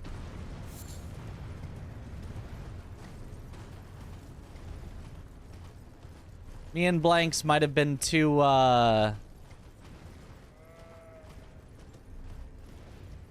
too good, but also too friendly. There wasn't like, you know, that much of like a rivalry and a, you know, back and forth story of betrayals, and it was just kind of like we both shared everything, and then I came up with the better route, and then Blank started using my route and then won.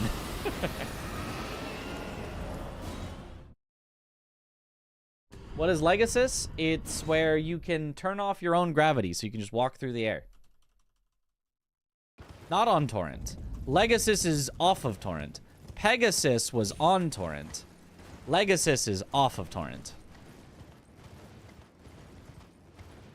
Should have offline grinded. I should have. He never would have come up with the wrench baton. He never would have known. You love Elden Ring? Me too. Great game. That the sleepwalking glitch. Yes, that's another name for it.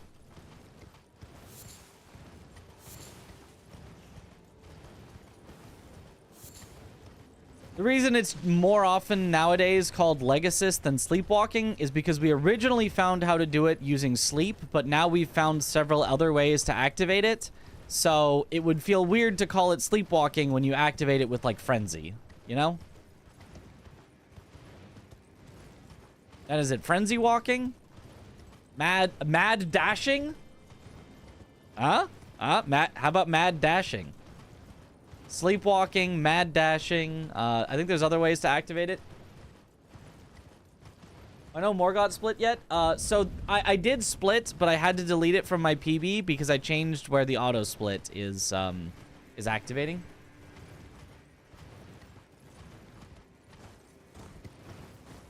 So it has nothing to compare against. It is split, but it doesn't have anything to compare against.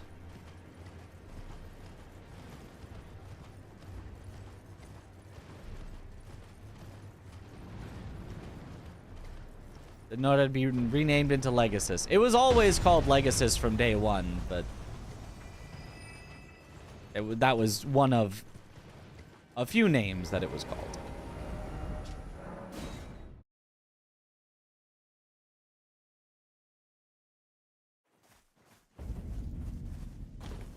Then I presume.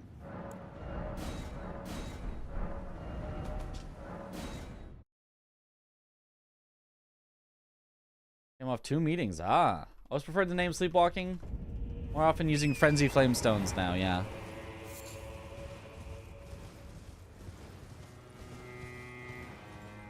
There is the red. Yep.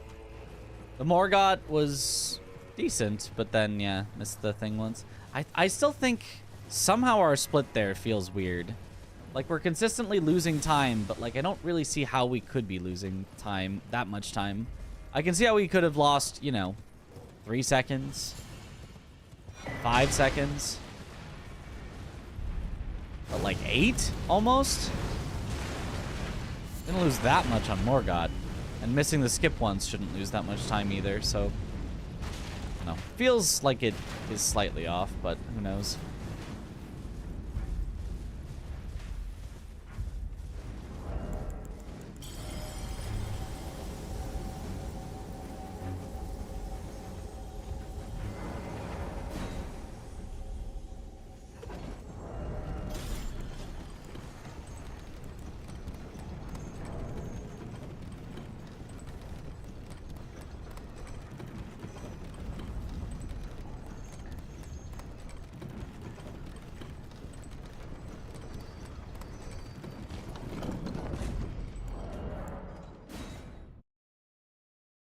Gold.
Where can you find the FPS patch? It's in the resources on speedrun.com. Although, there's currently still discussion happening as to whether it is legal to use sometimes, always, or never. So use it at your own risk that your runs might get rejected. I'm using it at my own risk that my runs might get rejected because I would rather have a run that is fair and gets rejected than a run that is unfair and gets accepted. So I'm working on convincing everyone that we should go for the route of maximum fairness, but it has thus far been a struggle.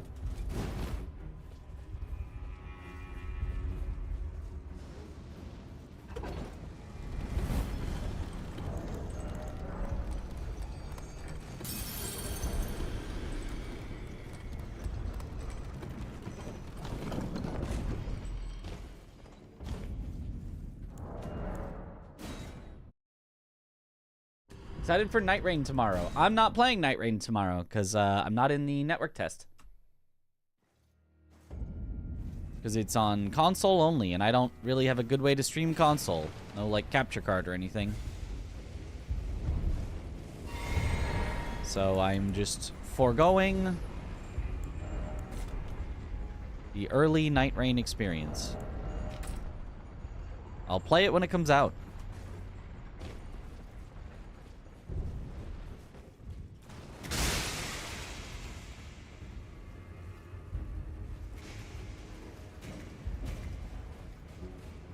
What is the argument against it? So if someone were to attempt to use it on a computer that cannot get even close to 60 frames per second, the way that the FPS fix handles that is by slowing down the game, because what the FPS fix really does is says that every single frame that happens, no matter how often you can do the frames, make it take 1/60th of a second of game time. So if I can only get 40 frames per second, then 40 times per second, 1/60th of a second will happen, which, you do the math, means the game is running at 2/3 of the speed. It's literally just will run slower.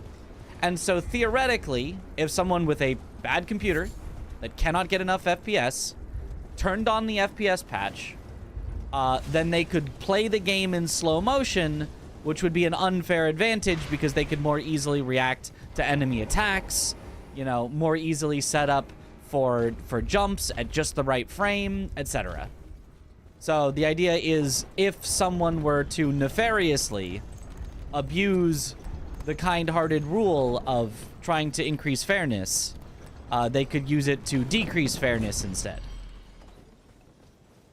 Which, there's obvious solutions to that of, don't let people do that. If the game is going to slow down, then either A, you then aren't allowed to use the FPS fix, which goes back to the solution that we currently have. You can't use the FPS fix, and that just, you know, that would suck for people that can't use it, but they currently already can't use it, and currently already have an uneven playing field. So nothing really changes for them. Some people would get a more even playing field, and some people would be just as disadvantaged as they currently are. Which is not the greatest solution ever. That's not my proposed solution. My proposed solution is to have multiple possible FPSs that you can set it to, and you have to set it to one where you're not going to slow down. So if you can only get, let's say, 50 frames per second instead of 60, then maybe you have to set your FPS fix not to 60 frames per second, but to 45. And at 45 frames per second, the physics will work out the same as at 60, and your game won't slow down because your 50 frames per second is enough to render 45 frames every second. Why don't we use 144 FPS, though? Because above 60, the game's physics don't work like normal anymore. 60 down to 20, the game's physics work close to normal, and then, like, they have slight deviations. Above 60 and below 20, it just works completely differently. The game just, like, isn't meant to function at those FPS values.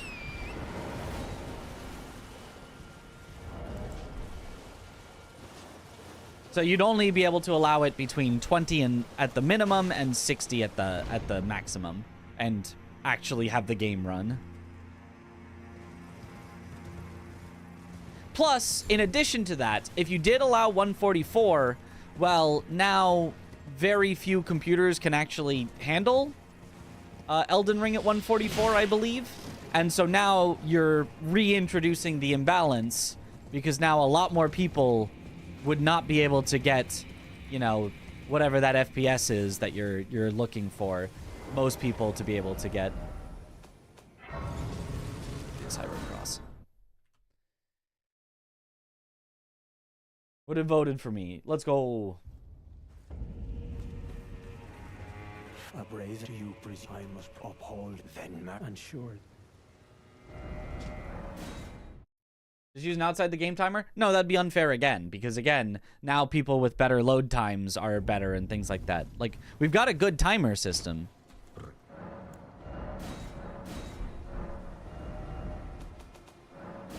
We just need the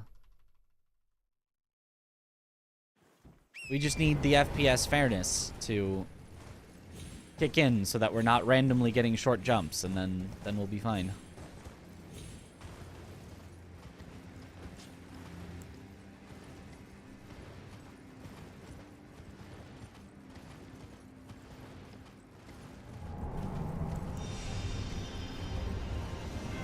Change it to RTA no load. Change the entire way that the entire timing works, where it right now works really well and really fairly,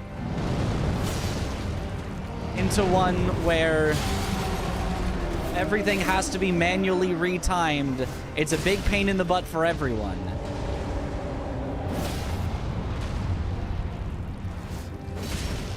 And all FPS differences would affect your timing so that it's not fair. That's like the worst solution. It's like an anti-solution.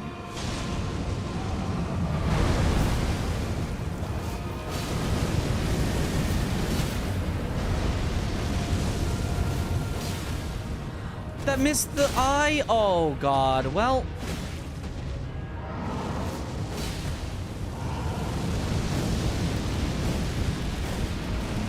never missed the eye like that before.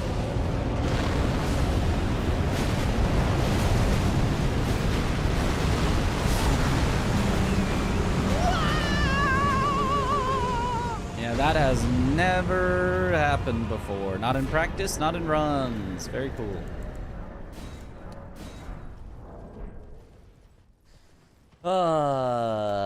Well, PB is looking less and less likely.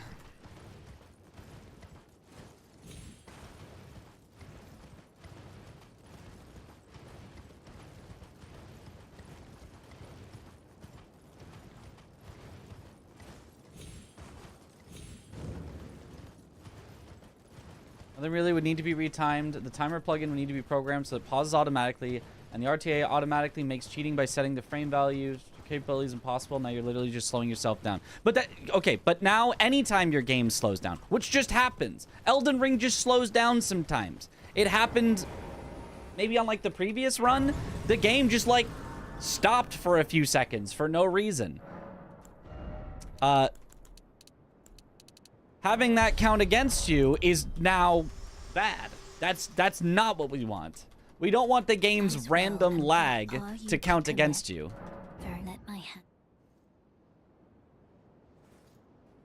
That's like kind of the whole point. You want it to be IGT so that random lag doesn't count against you. And then you just need to, you know, not allow people to introduce artificial random lag to slow down. And that's it. That's all you need.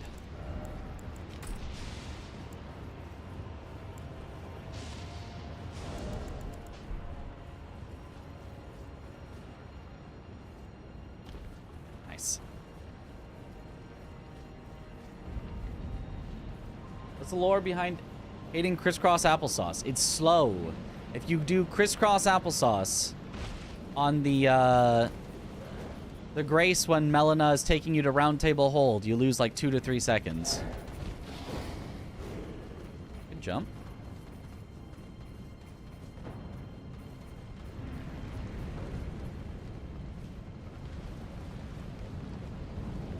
potentially play the audio samples at varying rates. Not much an issue. Oh, talking about trying to cheat with it. Well, somebody could obviously cheat with it regardless of what is and isn't allowed in the rules.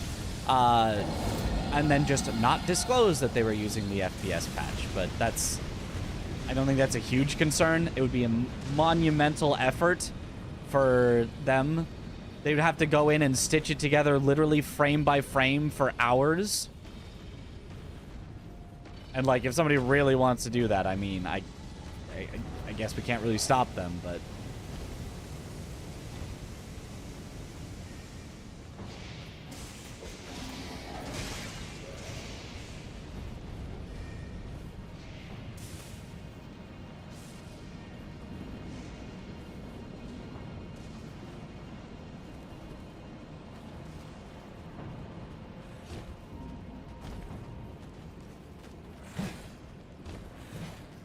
Barely an inconvenience.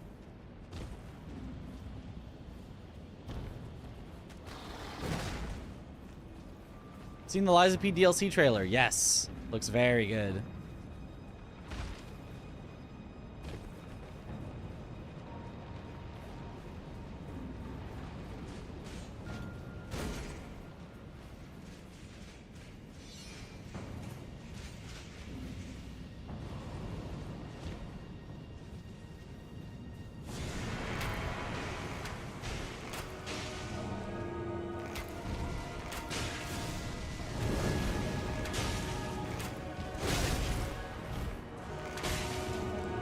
Suppose that's fine enough.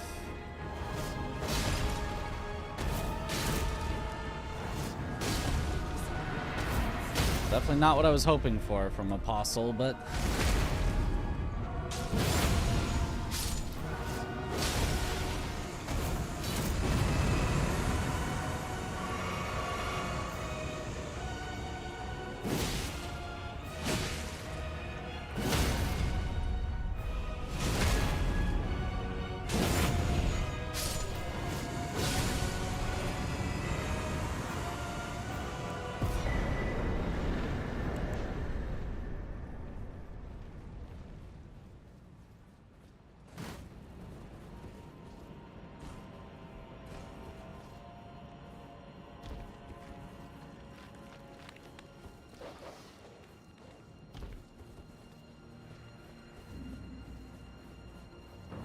Possible to edit out crisscross from happening? I don't know what you mean by edit out, but probably not. I mean, like, mod the game so that it doesn't happen? Theoretically, probably. I don't think that anybody cares that much to do it. The cleanest script in the game. It's pretty nice.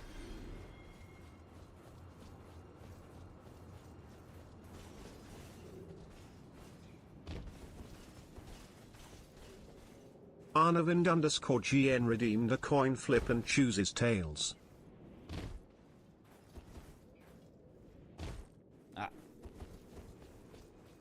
So obvious. Hey, verifiers. You check. This video is moving at a snail's pace. Right, exactly. So you just would have to put it in the rules that you're not allowed to, you know, have the game run at a snail's pace, and then it's pretty fine. That sucks, but that's okay.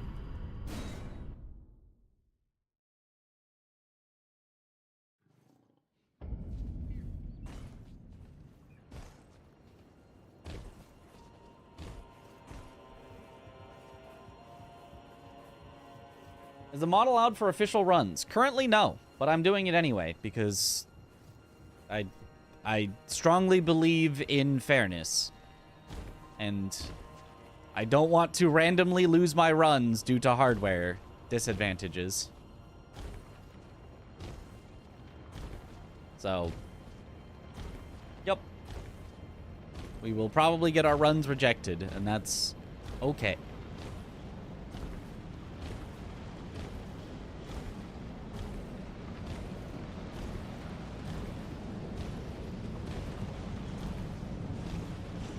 What does Tom think of using the mod?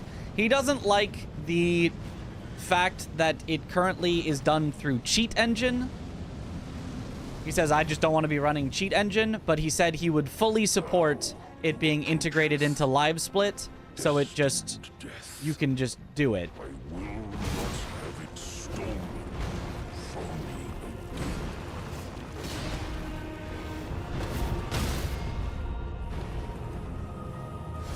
So he supports it in theory, but the way that it's currently done is a little, you know, a little hacky, a little weird. He would prefer the nice, clean version that people are working on.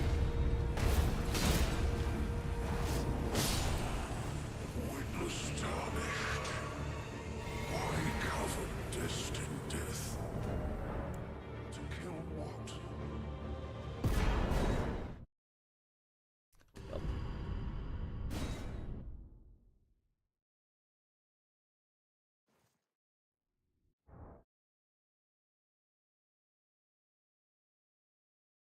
Have a talk with Tom? What talk? That's a perfectly reasonable stance to have. I, for the most part, agree with that. The only thing that I slightly disagree with is, like, I don't really want to wait. I don't want runs to be unfair in the meantime until eventually they will be fair. But I do agree, once it's worked into Live Split, that's going to be awesome. If it's just in there and you just get to, like, set it and forget it, and it just is every time you open the game, or open Live Split, it just happens. Like, that'll be huge. That'll be awesome. That'll be so good. And then my only slight disagreements is, in the meantime, before that happens, I still would like a solution, because they've been supposedly working it into Live Split for like months now, and I haven't really heard about progress on that, so I'm a little tired of waiting. Not like I don't think they are working on it, but, like, it's just, what am I supposed to do? Run months of runs where everything is unfair when there's a solution that I could be using? I don't know about that. To stand before the Elden Ring, to become an open lord. What a sad state of affairs. I commend your spirit, but alas, none shall take the throne. I guess high hopes for us. I know in my bones that tarnished cannot become a lord. Not even you. A man. It'd be a debate if the game engine wasn't trash. Very true. A god.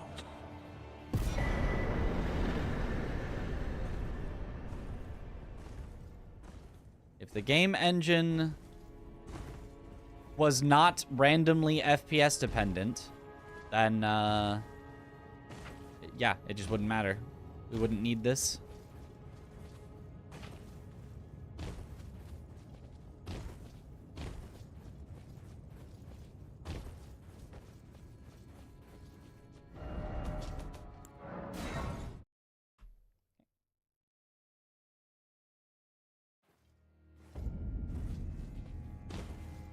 The result is tails.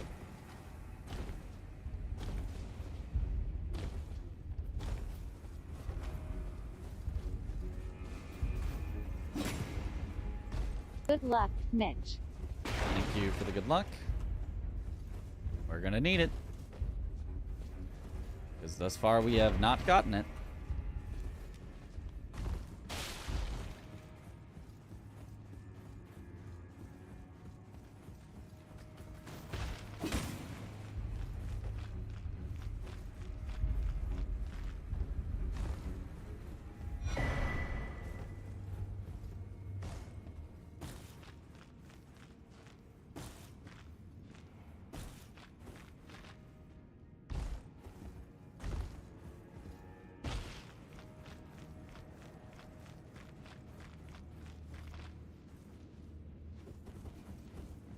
Arnavind_GN has been added as a VIP.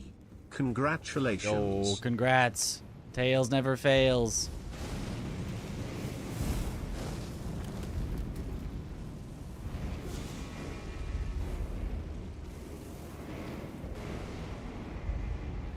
Fails never tails. Oh wait, he does tail. Tails never legs.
One of many emotes that are all cats.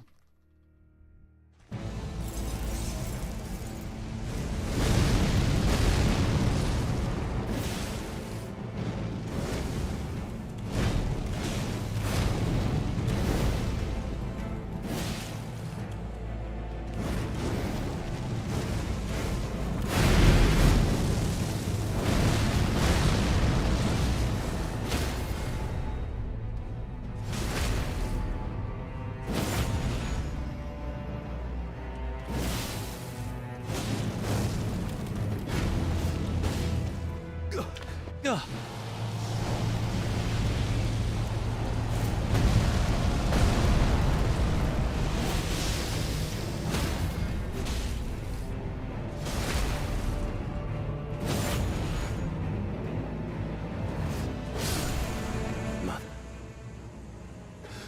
America.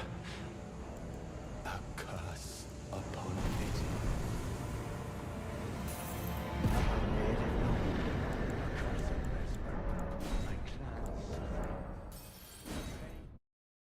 Okay.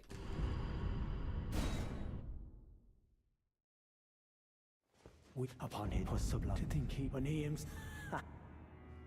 yet the death of men now in vengeance if make it then I will. A curse upon thee.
Bad. It's also very bad. That's also very bad.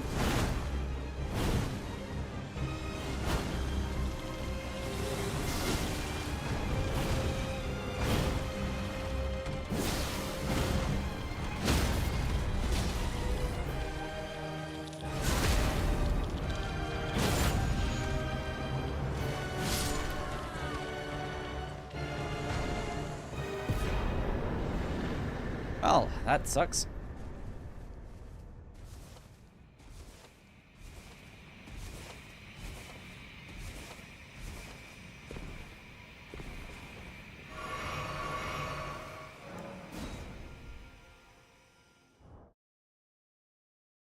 Yep.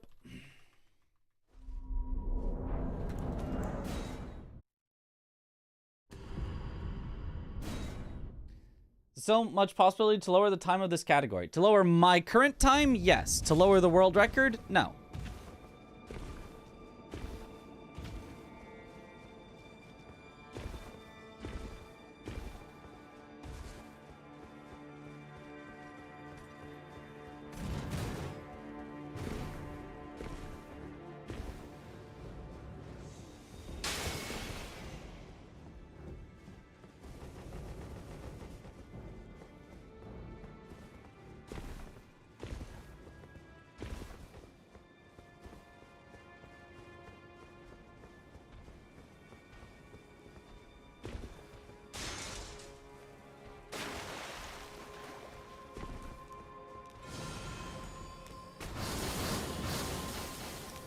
Well, that's not great.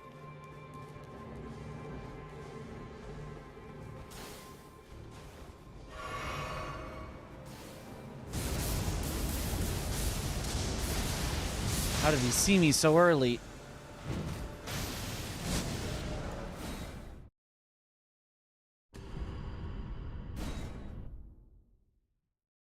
Pinocchio DLC, that's right. I'm excited.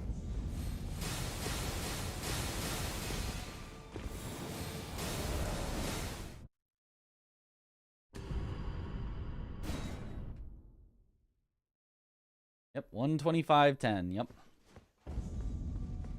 Pretty much unbeatable. Nearly perfect execution, and very, very nearly perfect luck. Nice.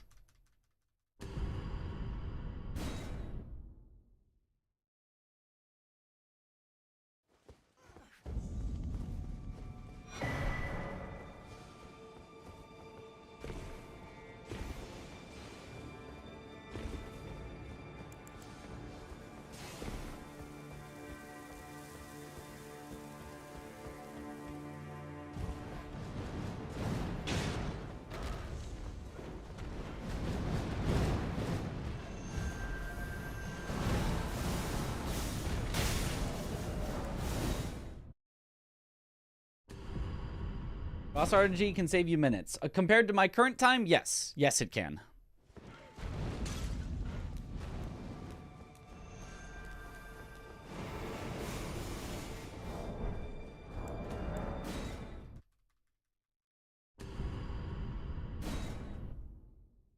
Herb.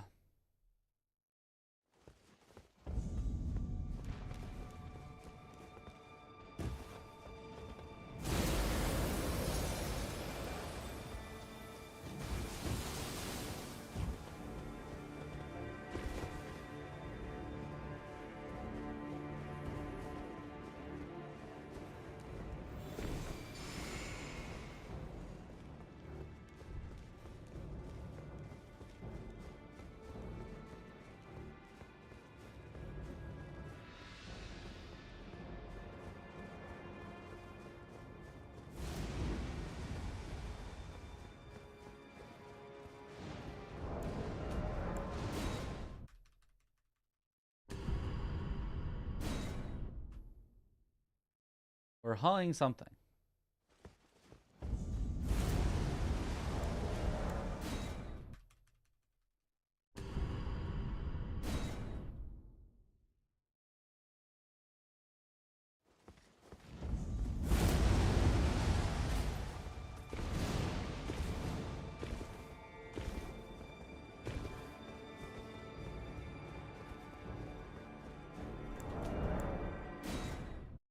Gold! How many quit-outs are there in your Ilum? You know I haven't counted, but several.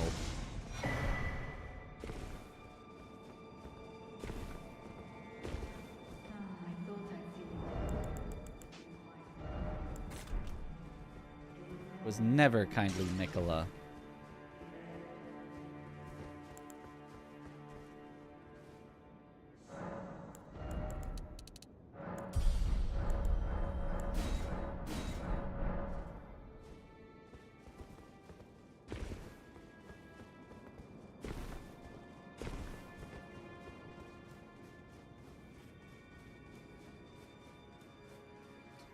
I'm gonna go no Natan. We're gonna risk it. It saves a good chunk of time to not do Natan as long as you get a good Leda, but we kind of need a good Leda, so might as well bet on getting a good Leda. Don't you dare approach Oh, except... Needle Knight Ladder. Except I forgot to quit out. So I'm gonna lose time because I'm gonna be back at the start. Whoops. It's still probably worth it, but...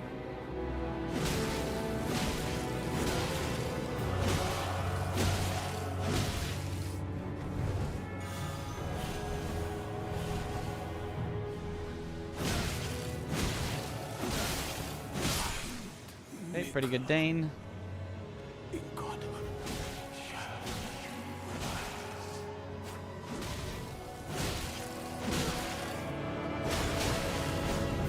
I wish I had Natan.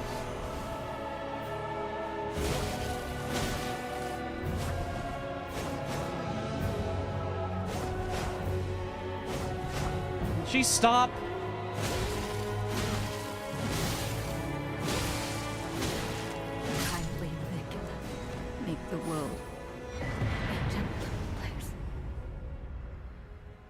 Just all bad. But we made it through. Yep, and then here's where, unfortunately, I have to run back through because I forgot to quit out. Sag.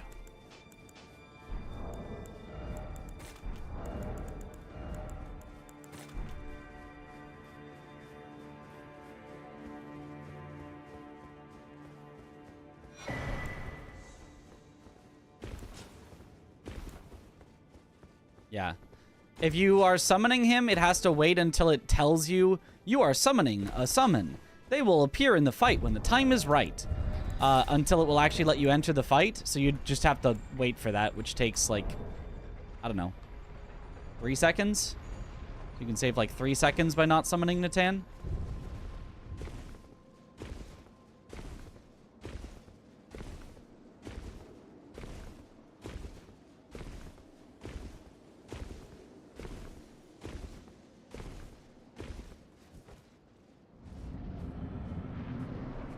Latest scripted.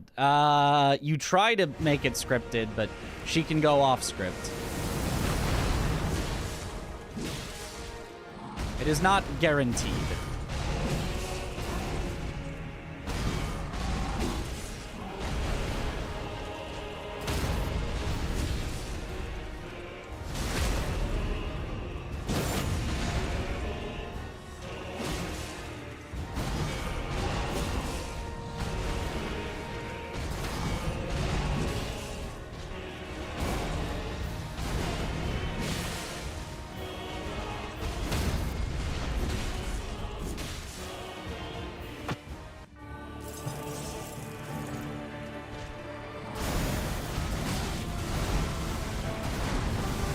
Well, that was not what I was hoping for.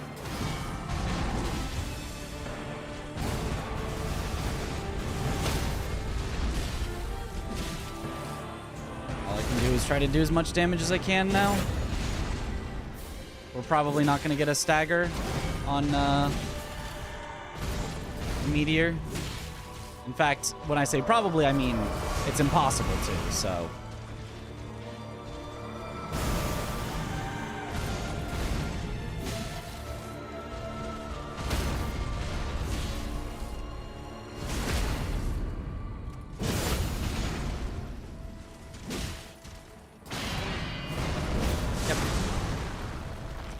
Alright, terrible Radon, that'll do it. No PB.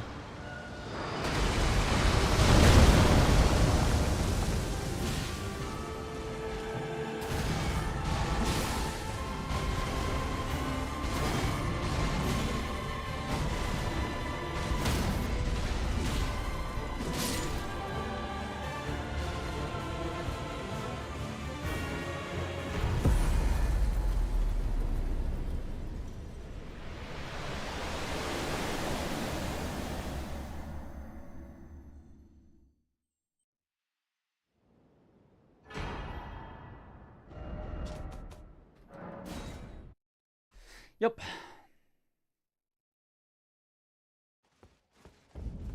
Well, just luck or you did something wrong? That was 95% luck. Technically, maybe salvageable if, like...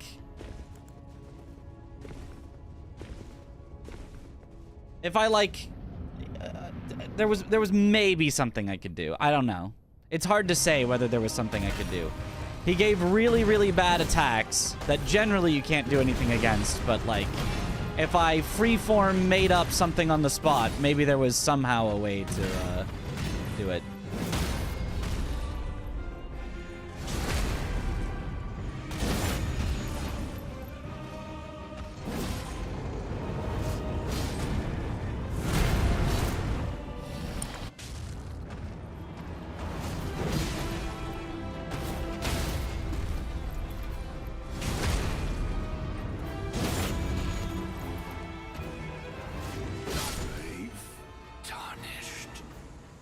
Thy strength befits a crown.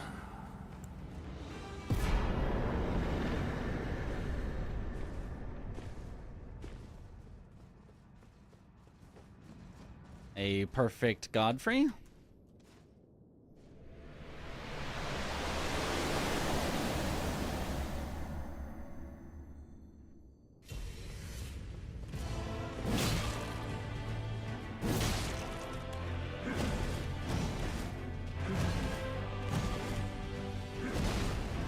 absolutely terrible Radagon.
Beautiful end, but not enough.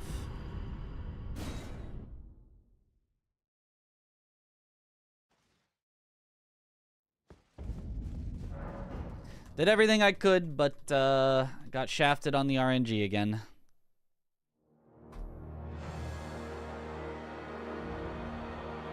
Thy strength befits a PB. Sick Elden Beast at least? Oh yeah, that was good, that was good. We did what we could. Was that the world record? No, that was not the world record. That was not close to the world record. Yep, unfortunate. The best segments keeps going down though. Of watching that stat, yeah. It's getting there. If we did switch to the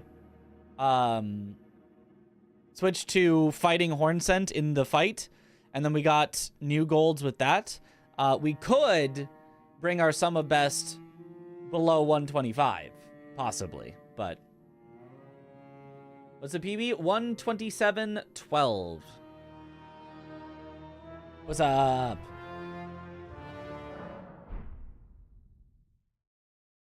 When will your VAP be updated? You have it there. I can see it. So, now?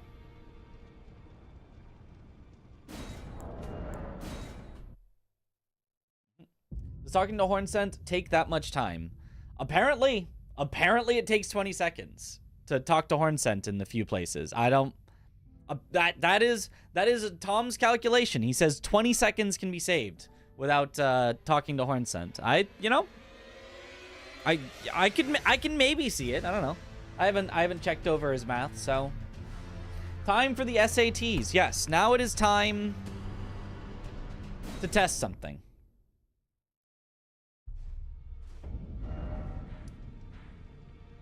We're done with runs for the night, but we're now going to test something. We're going to test the FPS dependence of jumps. I spied this while I was looking earlier. We have a place where we can go uphill for a long distance, and then we can turn around and we can come back downhill for a long distance. And we can see just how much time you save or lose with certain FPSs. I'm just going to get the Tree Sentinel out of here so he doesn't ruin any tests that we do.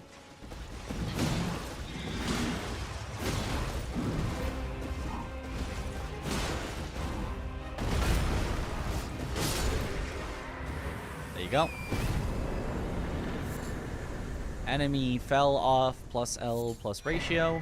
And then we're going to need a nice consistent ending spot to go, so that we can just go in a direct straight line. I'm thinking we go direct straight line up here Up here, you can still go into straight line jumping. And then end right at this crack. As soon as we touch this, we end our split, I think. So we'll go down to the bottom. We'll make a save for testing so that all positions will start out exactly the same, because guaranteed they will be the same, because we'll be loading a save that's at the same spot. And then we'll end here. Make sense? Go directly to there.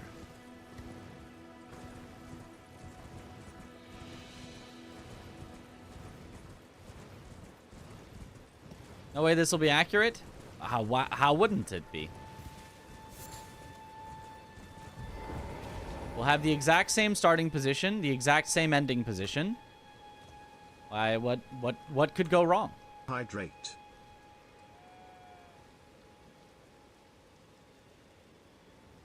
I am expecting the difference to be close to 0 going uphill. That's what I'm expecting. I'm expecting almost no difference going uphill. But, we gotta test, we gotta see. I don't think this is where the difference in FPS will show its head. I think it will show its head going flat or downhill.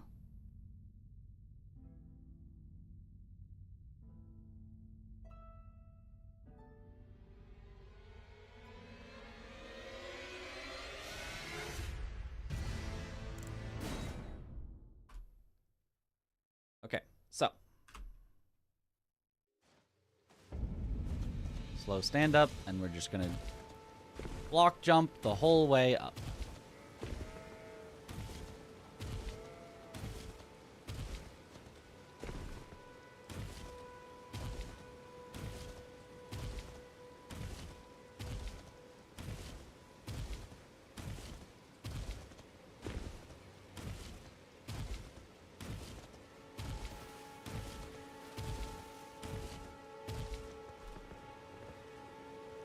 $130.33.5. Now we'll do it again, but I'm just gonna turn the FPS patch off and we'll see what happens.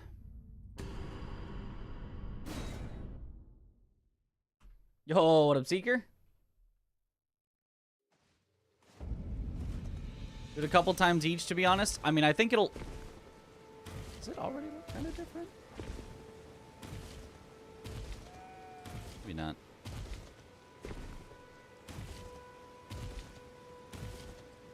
Finally got some sleep. Let's go, Leona.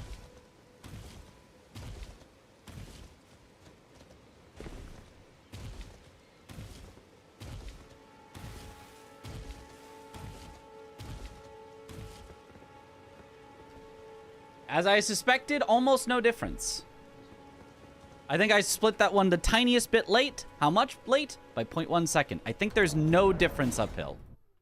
But to really test, I'm now going to turn the FPS patch back on, but we're going to set it to 1/58th of a second. So 0.017241379. So now it should say in the corner 58 FPS, which it does. Now we shall try one more time.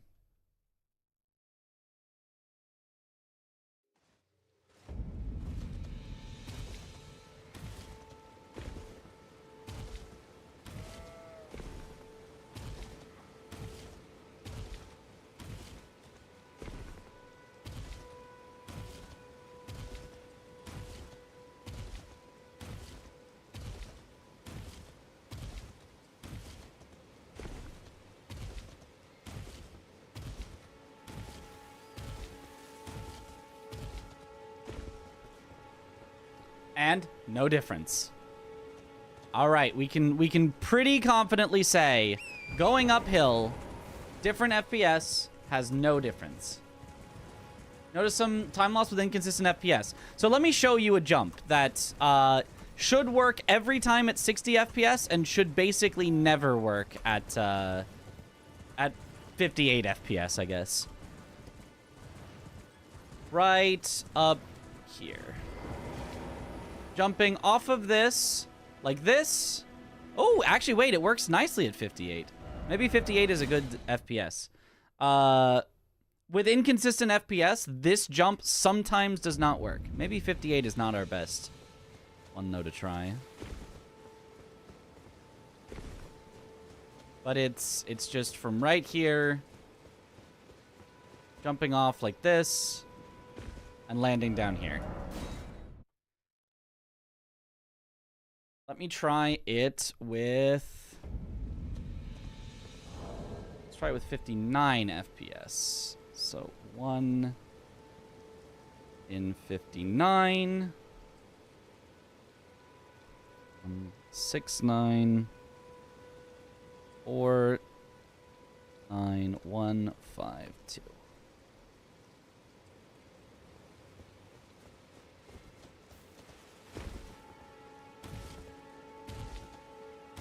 If it doesn't work, what happens? You aren't able to jump that far. Right. You just, like, fall shorter. That was a little shorter, but it was still enough to make it.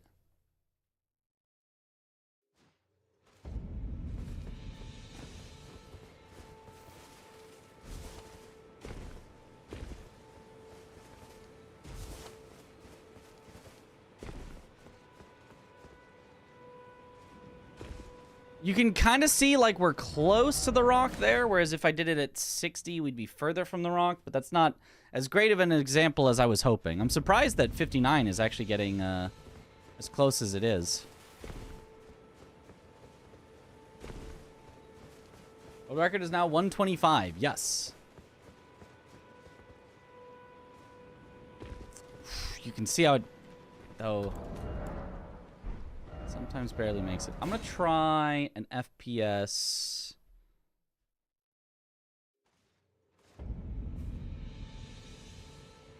Okay, so I'm going to change this number to 0.1. 7. Actually...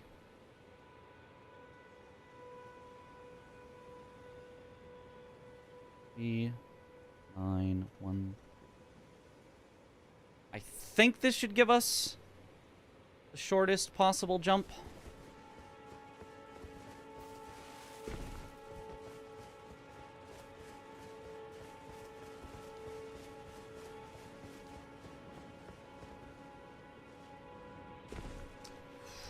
It might be, but it's still making it. Fall short to reach the ledge. Yeah, had to cap his FPS for the flower skip, or he would fall short to reach the ledge. Yep, exactly, yeah. Same thing. It's every jump in the game, you can just fall short if your FPS is at a weird value.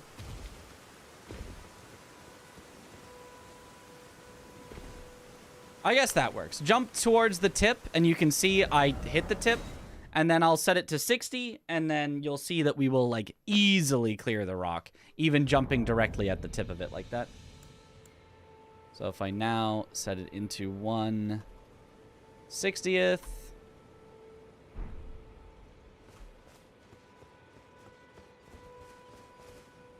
Is a placebo, don't let it affect you. It is definitely not a placebo.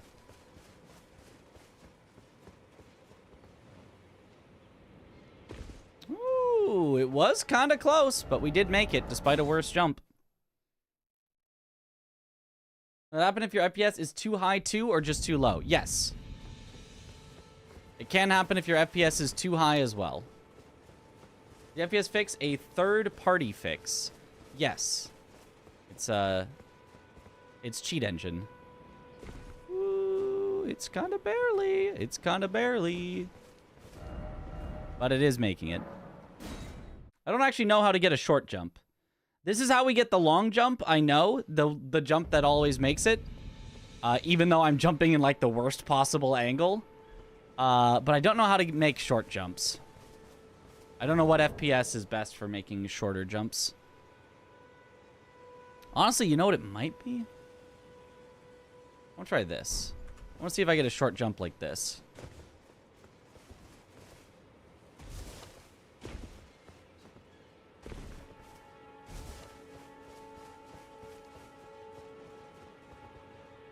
Oh, that's a short jump. Yeah, see? There we go. Okay, we found I found the perfect FPS for getting a short jump. It's 60 and a bit. It's like 60.00 something.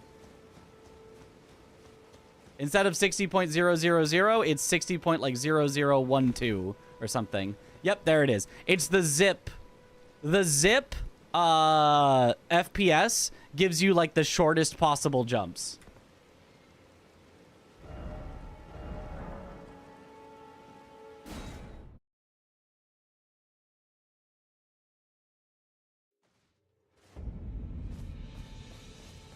Anywho, now that we've found the shortest possible jumps, let's test how long it takes. Where should we end? We want to go straight down the mountain and end up probably touching the tip of the rock here, I think is where we're going to end.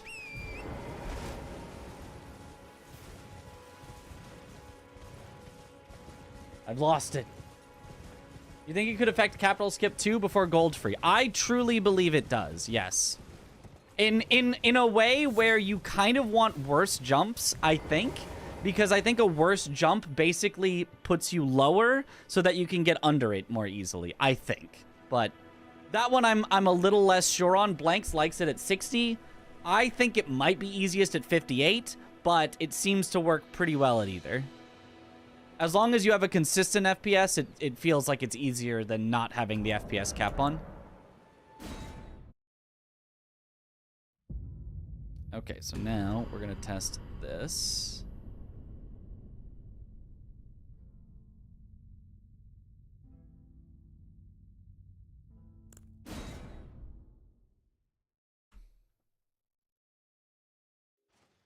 Okay, and we're going to be jumping. Even though this is slow, we're going to be jumping downhill the whole time for the purposes of testing.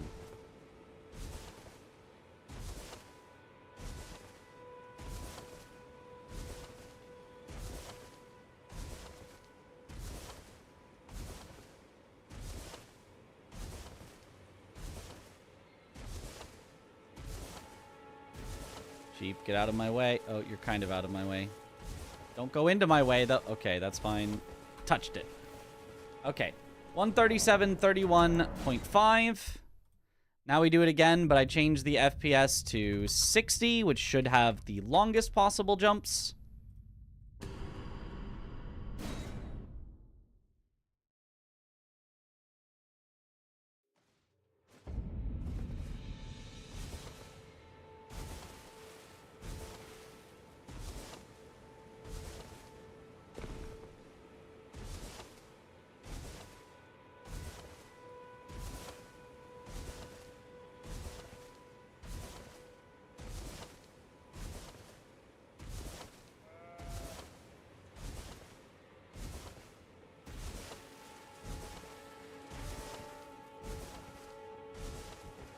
Kind of ran the last bit. And it's 2 seconds faster. Yeah, that doesn't even really need to be repeated when the difference is that drastic.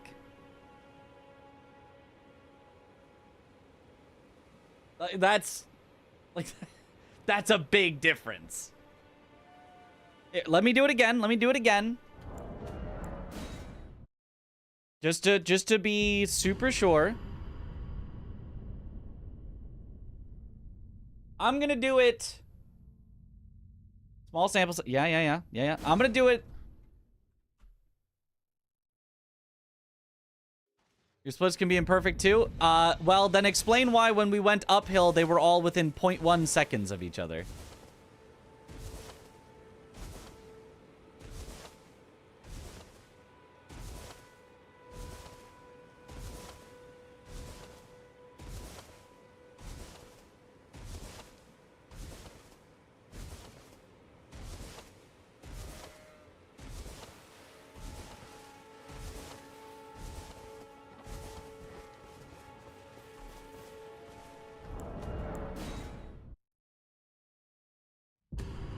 All right, I'm gonna do it. I'm gonna do it again, but I'm not gonna tell you which FPS I'm doing it at.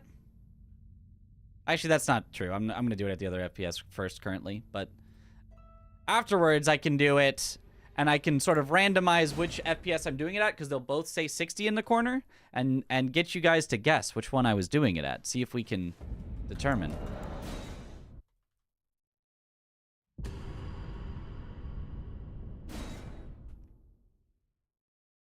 Most likely will affect torrent speed, right? I don't think it affects torrent speed, but...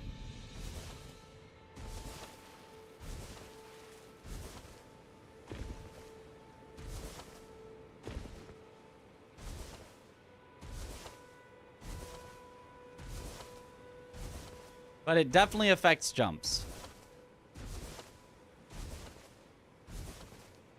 Mainly affects falling. Effectively, yes. I think it affects maintaining momentum as you fall.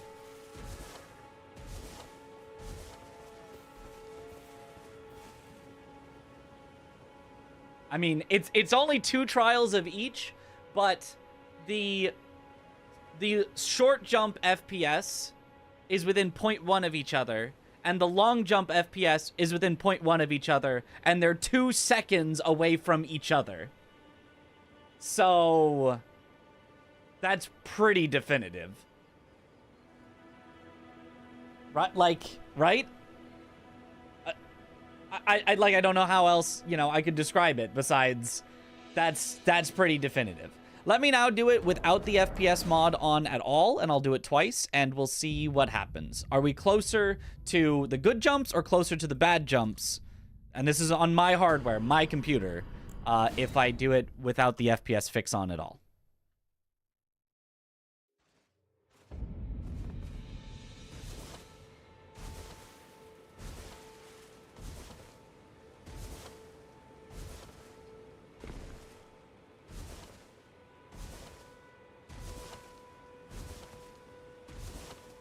Revise stats to estimate this stuff quickly. Yep.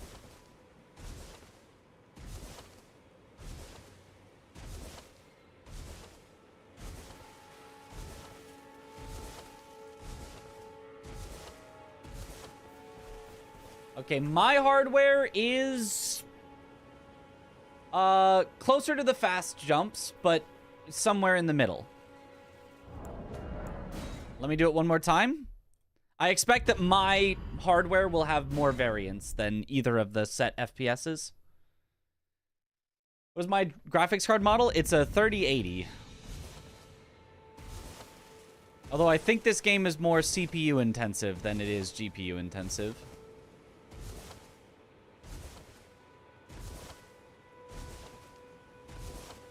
I think having ray tracing on or off equals any results since it's more or less rendering. Ray tracing would just lag it, so whatever lag would count as.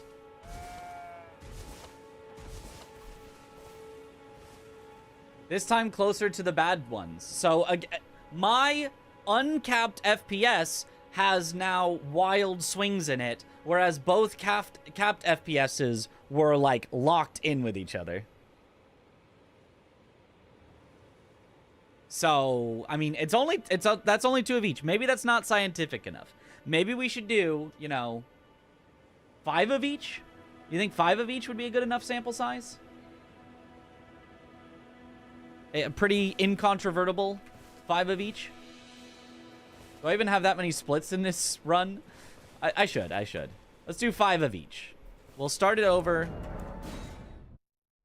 And, we can make a highlight of doing 5 of each and send it to the leaderboard moderators, and hopefully that will be convincing enough. So, I am going to start with turning FPS patch. Let's start with it off. We're going to do 5 with it off to start. Default vanilla gameplay on a pretty darn powerful computer. I've got a nice computer. Let's see. Have you tried uphill jumps with short jumps? I have tried uphill jumps, and there was no difference whatsoever. Uphill jumps, there seems to be no difference. Downhill jumps is where you see the difference. Which, there aren't that many downhill jumps in the run, because obviously you're mostly jumping when you're going uphill. But there are some.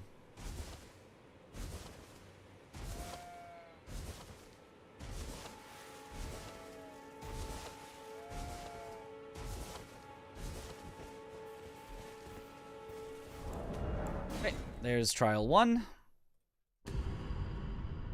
What resolutions do I play at? 1080p.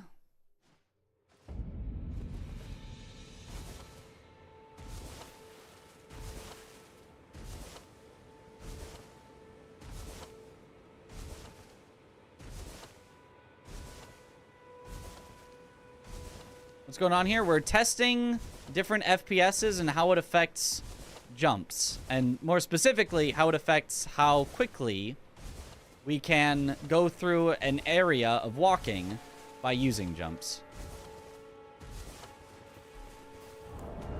Okay, there's trial 2. That one was faster. Will it help the FPS issue if you lower the resolution? Possibly, but I don't want to lower the resolution. That's not really what we're looking for or testing right now. Like, theoretically, you can play the game on, you know, the lowest resolution, the lowest settings, hardly be able to make out a single pixel on screen to squeeze out 0.000001 more FPS, but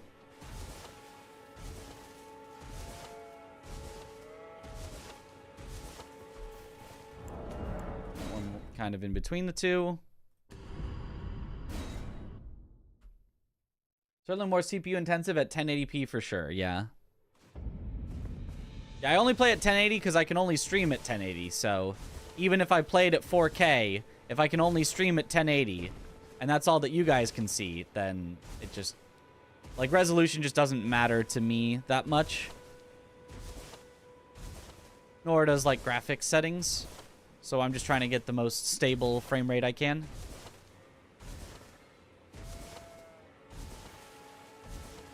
Do Rao bow skip at 480p? Oh, that would be tough.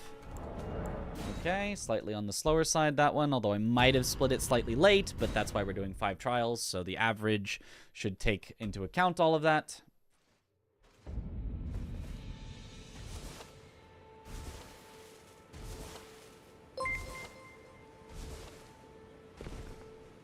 Oh. You can limit FPS to 59 in video control panel. That's true. You can. You can absolutely do that. And that has been done for the distortion bounty. However, we have a better way to do that right now. There's an FPS fix that limits it in the game itself. And that ends up working better.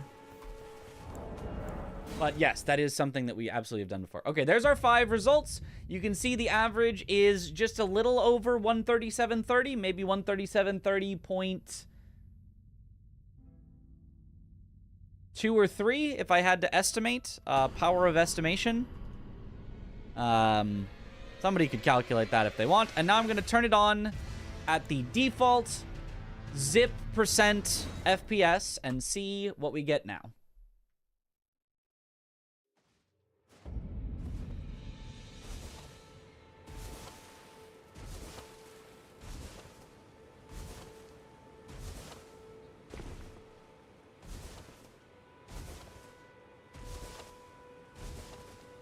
Let's set it back to 4K. Of course. Of course.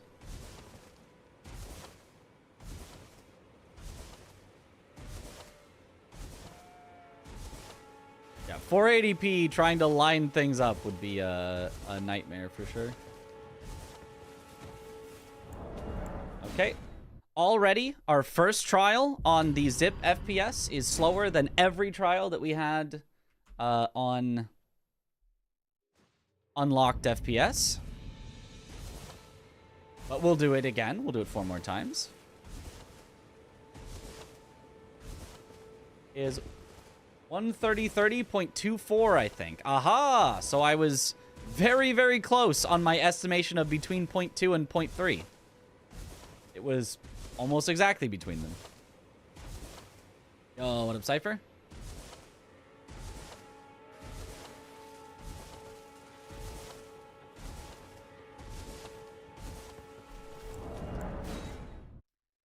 Okay, perfectly matched the previous trial. Given that the input is only 1 DP, you're basically as accurate as you should report it. That's true. 1 decimal point.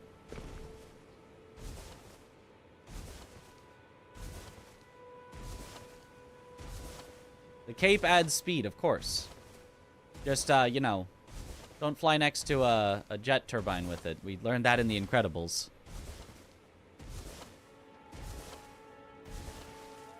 No capes.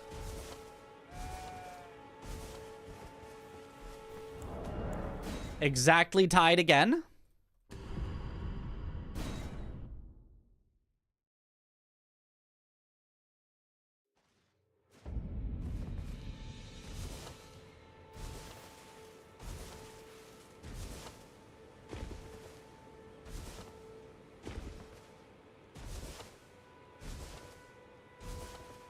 Yo, thanks for the good luck. You also jump the same number of times every time? I'm just jumping when I land. I'm not counting the jumps. I'm just jumping when I land. It's not about the number of jumps. It's about continually jumping till I get to the end. I split that one early. I could tell I split that one right before I touched the rock rather than as I touched the rock. And you can see it's 0.1 less than the previous ones. And our final test for this FPS.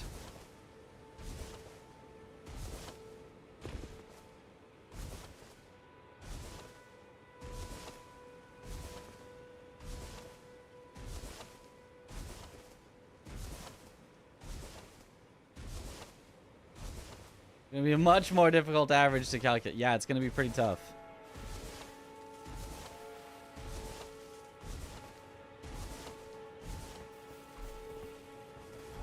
And our 0.4 again.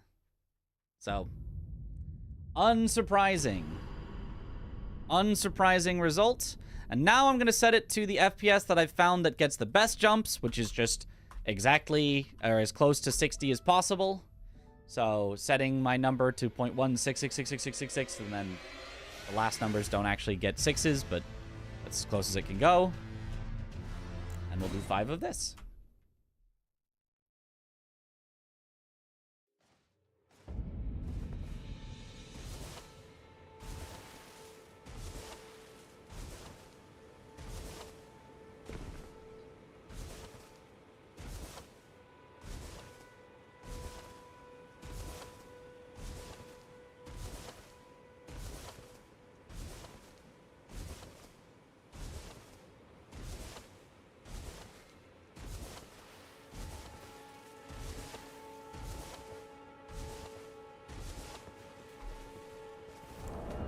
Okay. 137.29.7.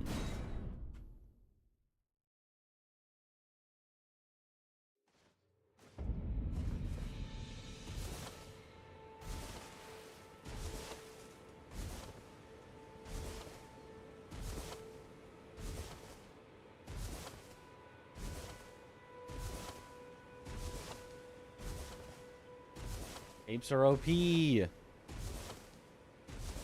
Almost the best immediately. Yup. Well, I think we're going to get that same time over and over here.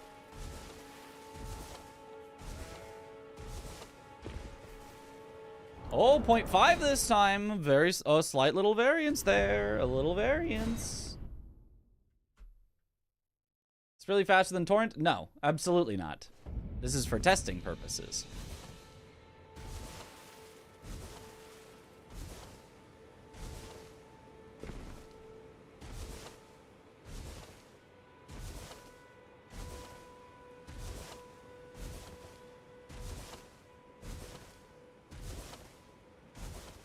The goat, yeah, the goat always seems like it's gonna ruin the test.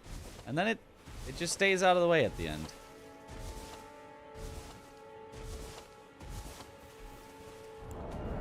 0.5 again. So the first time I might have split late or something, but we'll do 2 more and see.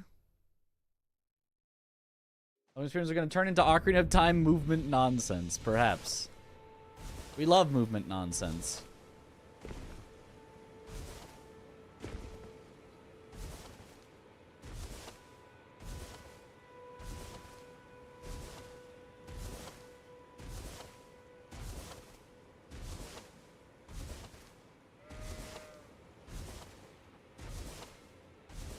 Uh-oh. Is it gonna get in the way? Ah, we're fine. That's close enough. 0.5 again. Yeah, the testing is how frame rate impacts it. Yes, which you can see. If I have a consistent frame rate, the timings are very consistent. If I have an inconsistent frame rate, the timings are very inconsistent. Strange how that works.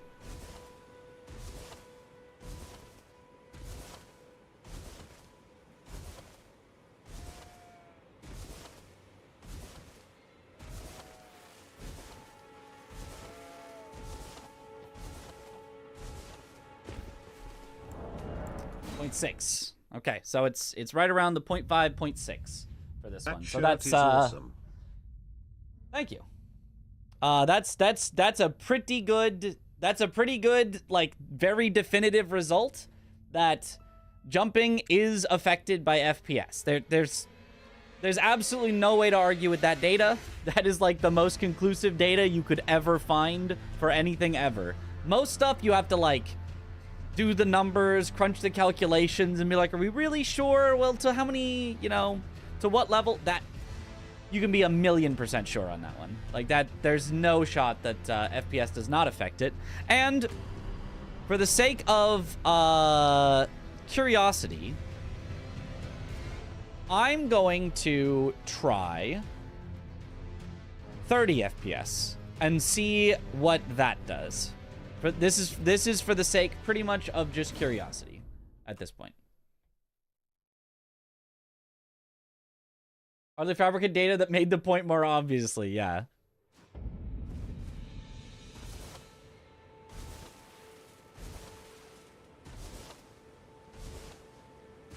Oh, I didn't get one of the... Hold on, I'm going to redo it because I missed one of the... I got a baby jump there, so that would skew the results.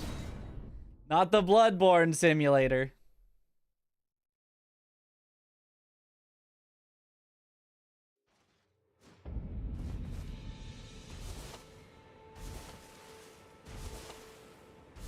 No baby jumps here.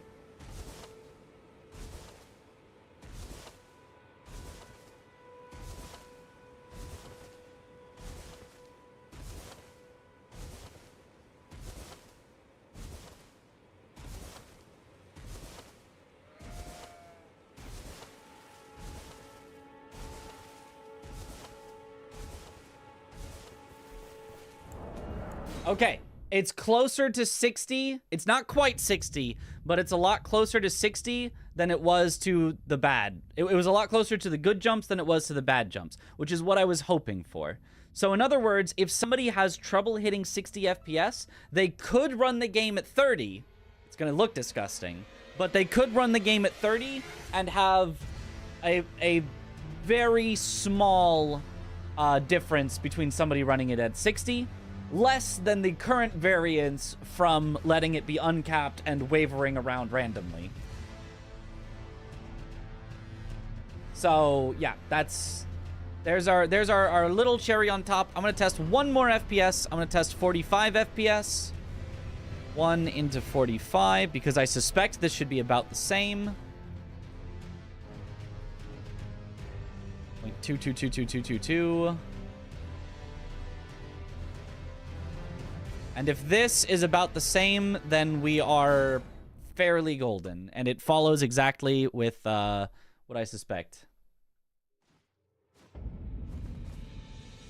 Oh, 45 doesn't even look that bad. Maybe it's just because we were just on 30. But, like, 45 doesn't look that bad.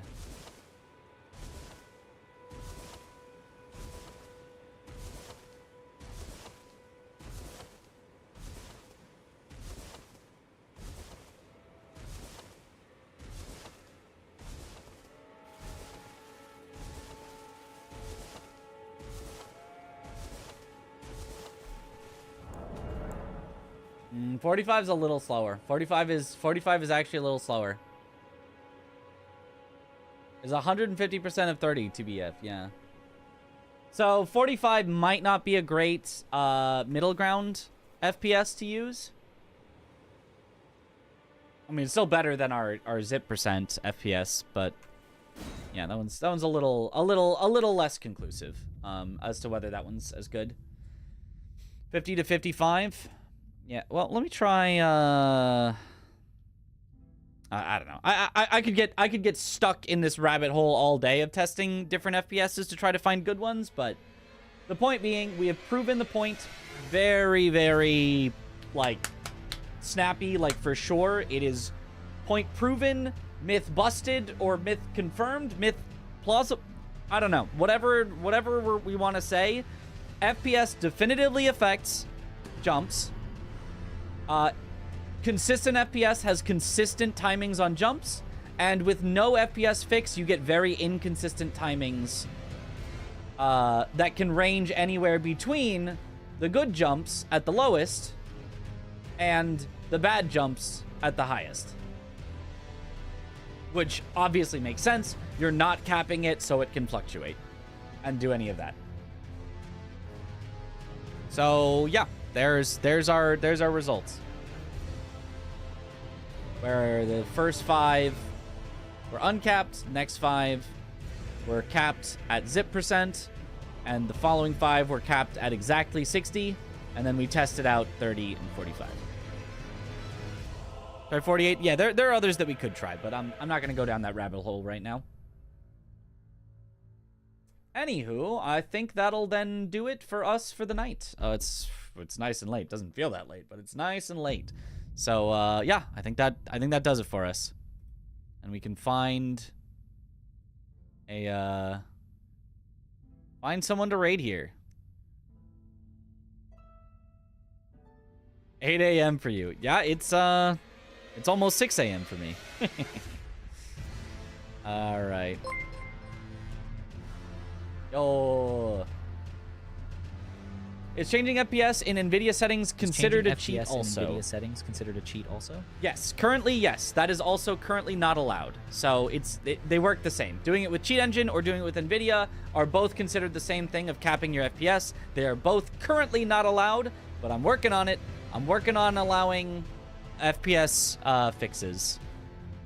The FPS fix also that I'm currently using with Cheat Engine is more robust than the NVIDIA ones, because the NVIDIA ones won't let it go above, but will let it go below, whereas the Cheat Engine one will not let it go above, and also will not let it go below. It, like, locks it in, and your game has to run at that FPS. So, that's why it's kind of better. Even though you only caught the end. Let's go, Franny. Let's raid Main Run. Who's playing Monster Hunter World? Should be a lot of fun. We love Monster Hunter. You guys can get if you've never seen a Monster Hunter before, you can get maybe a little taste of what'll be coming up when Wilds comes out in a few weeks that we're gonna be playing. If it doesn't, does the game just freeze? Yeah, basically. If you can't run at the FPS you lock it to, your game slows down until it can run at that FPS. So the game will literally like run slower. And you know, like that is how it will work. So that's why we were trying to find low FPSs that people could lock to that would still work for them, that would still give them good jumps. 30 seems like a good candidate. 45 seemed okay. We could probably find better. But yeah, anyway, thank you all for watching. Have a good night, or morning, or afternoon, or evening, wherever in the world you all happen to be. And I will see you all later. Have a good one, everyone. Bye-bye.